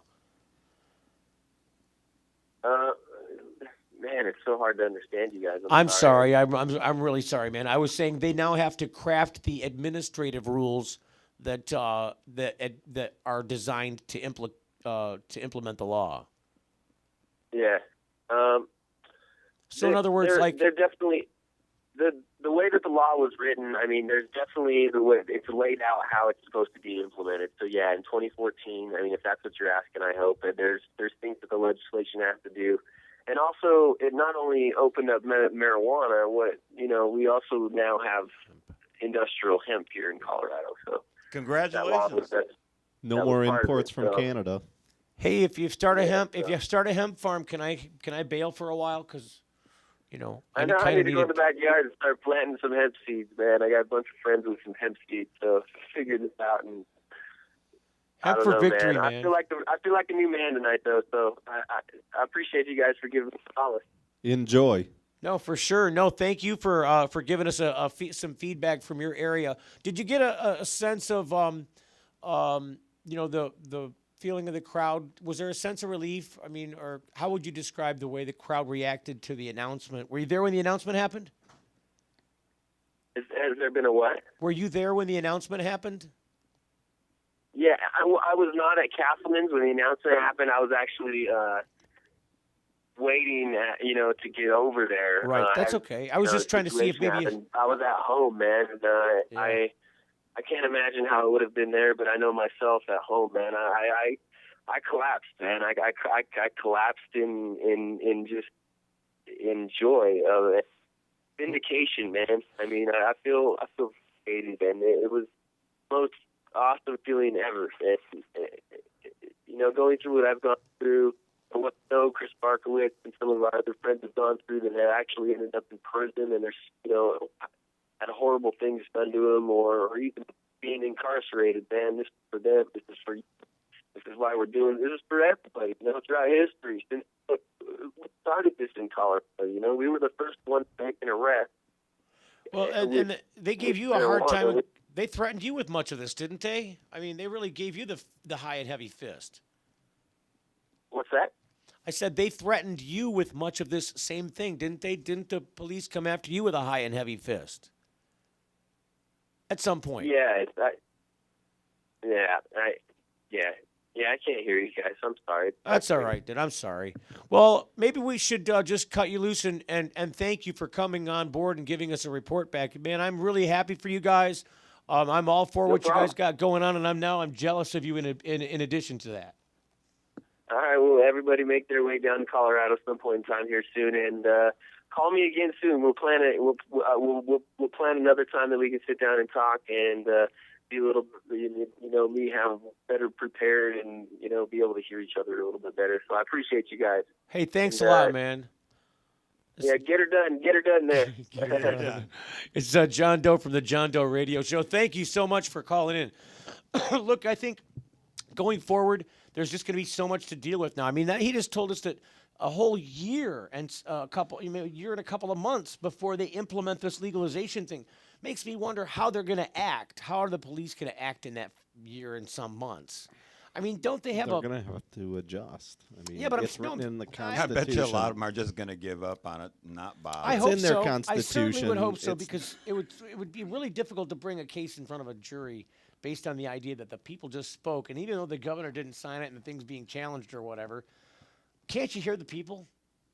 I wonder about this. The distribution system has to get together, and they got to put together the regulations for that. But simple possession, I think that's that may be in place just right out the get-go. Well, you'd think that if somebody I think. Well, so what kind of administration does it take to say that there is no more penalty for possession? I mean, there is no administrative rule that now has to be created to ascertain the idea that possession is no longer an illegality in the state under state law. Yeah, there's still a tax and regulate for there's still an age. Now that's where they got to do the rules. That's where the rules have age, and where it's appropriate. You probably can't just. It's much like alcohol, I'm sure. Well, right, but I'm just like You can't smoke and drive. What's this going to look like? Well, and see, that's what I'm saying. Completely legal. What is that going to look like? Well, two places because now. It is going to be a model. Two places now. What, mind you, one of those places is bordered by an ocean, another country, and two other states. I mean, and a mountainous region. But the other state is completely. It's a peninsula of land. Yeah, it's landlocked. It's completely. It's great distribution center. I mean, it's got states on all four corners. How do you get out of commerce there? I mean, there has to be a federal answer, and this is why I was looking forward to this date. And part of the reason why I predicted that this will be the date in history that they said this is when prohibition's end began. I wonder what the cost of cannabis in Colorado is going to be doing. I think it just dropped by 50% just now. I think that if there was an open cannabis ticker, it just went down by a lot. Yeah. The next bubble just blew. Now, if you like had another stock green in rush. stop in the hemp plant just went up. However, because I predicted they're going to make just as much, if not more, money from hemp than they were from the drug industry. Wow. I mean, really. That's that's entirely Yeah, possible. the farmers have to be so happy. much useful material, building materials. At the very least, we're going to reduce our imports from Canada and Russia on hemp, which we import a ton of in China. We're talking about millions of dollars. When you say a ton, it's millions of dollars of hemp. Yes. That's a lot. And that's wholesale. So look at the industry that's going to be, we're instead of sending that money to other countries and letting them make that money, we're now going to do that here. At least in those two places, I'll guarantee you. There are farmers that will open up and say, well, as long as you're pretty sure. See, now it's when you bring in the idea, the difference between the National Guard and the Army, and whether or not you can use the military against your own people. And this is when these arguments come up, because if the state takes a hardcore position that we're doing this as commerce, and the feds take the opposite hardcore position, which I couldn't see happening, especially when there are two states involved. That's a civil What are you going war. to call Washington and Colorado are now Iraq and Afghanistan? Yeah, I mean, is the federal government Yes, willing to commit an armed think so? assault against Colorado? No, not with the president we have. No. But if it went another way. Oh, if it was a Romney win tonight, that's exactly what he would say. Colorado and Washington are the new Afghanistan and Iraq. That's exactly what he would say. They would be under martial law, for God's sakes. You'll have to be in bed by 11. I don't go to bed till 3. And no farting in the kitchen. I don't do that anyways. Strange rules. So, gross. I think, I don't know, is there anything else to squeeze out of this mill tonight? I think we're done. I think we've had a great night. Came down the home stretch. Unless we have any word There's on just going to be a California. ton of stuff to The cities. consume now that we know that this turned out the way we anticipated. This set the stage for a whole new discussion of talks. Well, like, on a federal level. yes. Well, it broadened the scope. There's no way drastically, that didn't the conversation can't happen. So now it's I think impossible. I think one of the repercussions of this is that those 4 bills that are pending in Lansing right now, I think that there is now no possibility of them passing.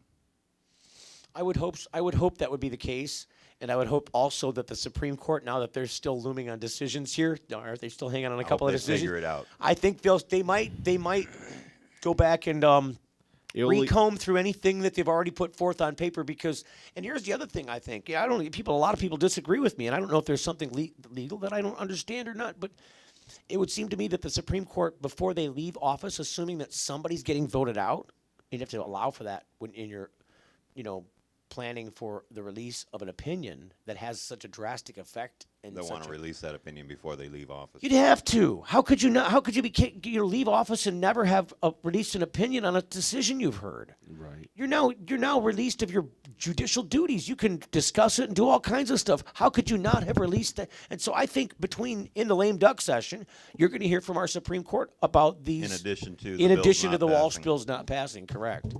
That's what I predict.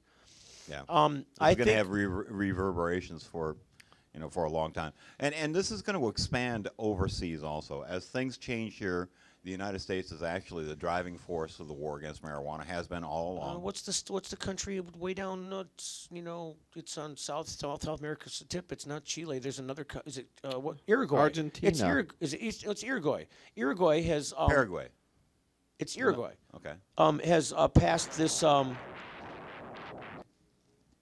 Is that a fact? Argentina. No, it's not. It's Uruguay.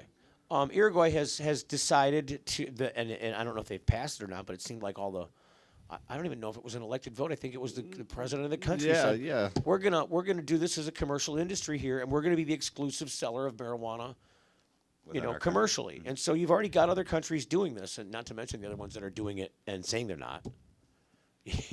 We're not doing that over here. Jamaica example. Like you said, you're seeing the end of prohibition for cannabis.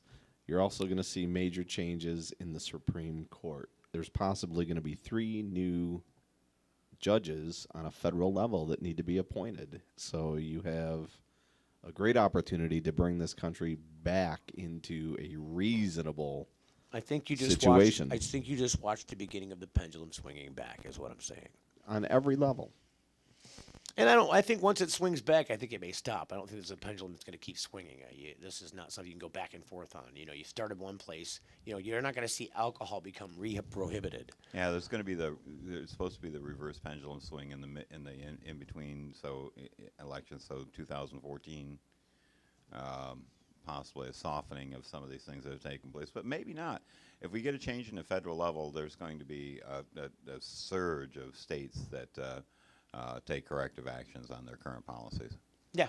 Well, and a lot of them are going to have to, this is how legislative policy changes at the state level across America. If you get one state that passes, if you got a lot of states that have similar, like, say, insurance laws about driving insurance, one state gets a plan down that they can demonstrate to other states that this works. 16 other states have that as agenda on their legislative schedules in a very short course. and many of them pass it based on this, other design that's worked in this state, now 2 states, now 5 states. Pretty soon everybody's on that bandwagon. This is a bandwagon that people have, started jumping on before it was identified as a bandwagon, obviously. 30 years ago, there were people on this bandwagon. And a lot of them. They just weren't in a position to wrestle with a government that was still ready to make this worse and not better, because they had lots of incentive to do it. This is just the people yanking those keys back from the government in their ability to do it. Because I think the Colorado and Washington thing is that key. I think that's the key that the federal government has been in possession of, but has not been able to get taken from it. We just took it back, and without that key, I don't think the federal government can maintain its prohibitionary stance. I just don't think it can happen. I think if you look at prohibition and the way it dissolved, it happened this same way, exactly like it's going on now. I mean, to a T, exactly like it's going on right now. By the time Colorado possibly in their 2014 new law, we could all be there. Right, but with a simple edict or a change of mind by Congress about descheduling it, I think, and Gersh would agree with me, take it off the schedule altogether. It doesn't belong in the CSA schedule. It's an herb. It's not a synthetic chemical made in a chemical plant someplace. Well, that's why they like to call it manufacture of marijuana. Like I built this bud. Yeah, I got this chemical factory in my backyard. He's going ka-chug, ka-chug, ka-chug, right. making these buds. He's back there building buds. Yeah. Get rid of that factory. Yeah, it's just the term manufacture of marijuana to me is foul on from its stance, from the place it comes from. It makes it sound big and ugly, though, and that's it what makes it sound like it's a man-made thing. It's clearly not. I don't manufacture tomatoes. I don't manufacture corn. How can I manufacture marijuana, for Christ's sake? I'm sorry. Really. I just don't get that mentality. It doesn't make any logical sense. It's got no linear line of thinking behind it at all. It's wordplay that has worked for suppression. That's why it's used. Well, it's a psychological stance. If you tell somebody something in another way without saying it, it's not stated. It's, it's read between the lines. If I stand here and say, no, go ahead. You're not reading. It's okay for you to do that. You're reading my subliminal language, which is more overpowering than my words. Right. Of course, it's a little sarcastic as well, but some of this other stuff is the same way. I think that's political sarcasm when you take something like cannabis and turn it into this evil man beater. It's what they've done. They've made human slavery over this food substance. I think we're winning. We are. I think we've won tonight, and I think we need to celebrate. Sounds like a good idea. So that's our coverage. I think we're going to end it. I think the audience is all upstairs, and see if we had the floaty cam with an extra long cable like I had planned, we could run upstairs and play. But it's not going to happen, I see. Are we going to thank our tech guys that were here today? Please do. I think you have the list, don't you? Go ahead. Oh, all right. I have grandpa. Oh, you can't. Eyes. Oh, yeah, I'm over 40. Can't see. Can't see crap. So let's see here. We had Jeremy with us, we had Matt with us, and we had Nathaniel with us. We appreciate you guys. No, there's 4. Isn't there 4? One didn't show. Travis. Was it Travis that didn't? Oh, no. Travis. I'm sorry. Oh, it was Travis, that's Travis showed. I'm sorry. I did that when we met him at Specs. I thought we had all 4 of you guys. Are you guys hiding him under a table? Are you sure? They work like 4. He got lost upstairs. Who didn't show? The director. The director didn't show. Good. Remember? No wonder this show was a crap show. We had no guidance from the beginning. I was wondering where I was taking my direction from. But I'm sure this isn't going to be the last time that we see our guys behind the scenes. Does anybody want to go ask Jamie to say goodbye? Somebody go yell at Jamie. We're going off the air. You want to come and goodbye, Jamie. Yeah, they're not going to hear you. Yeah, you probably just also shut our audio off down. Because you can't go too loud, it'll shut our audio off. I went overdrive. All right. I think it's time to say goodnight. I'm saying goodnight. No, you're not. I'm keeping you right here, and you're going to keep talking until I'm going to shine a light in your face. Good night. And we win. Join us every Saturday from noon until 1 on the Medical Marijuana Radio Show at radioweedshow.com. Thanks for coming, guys.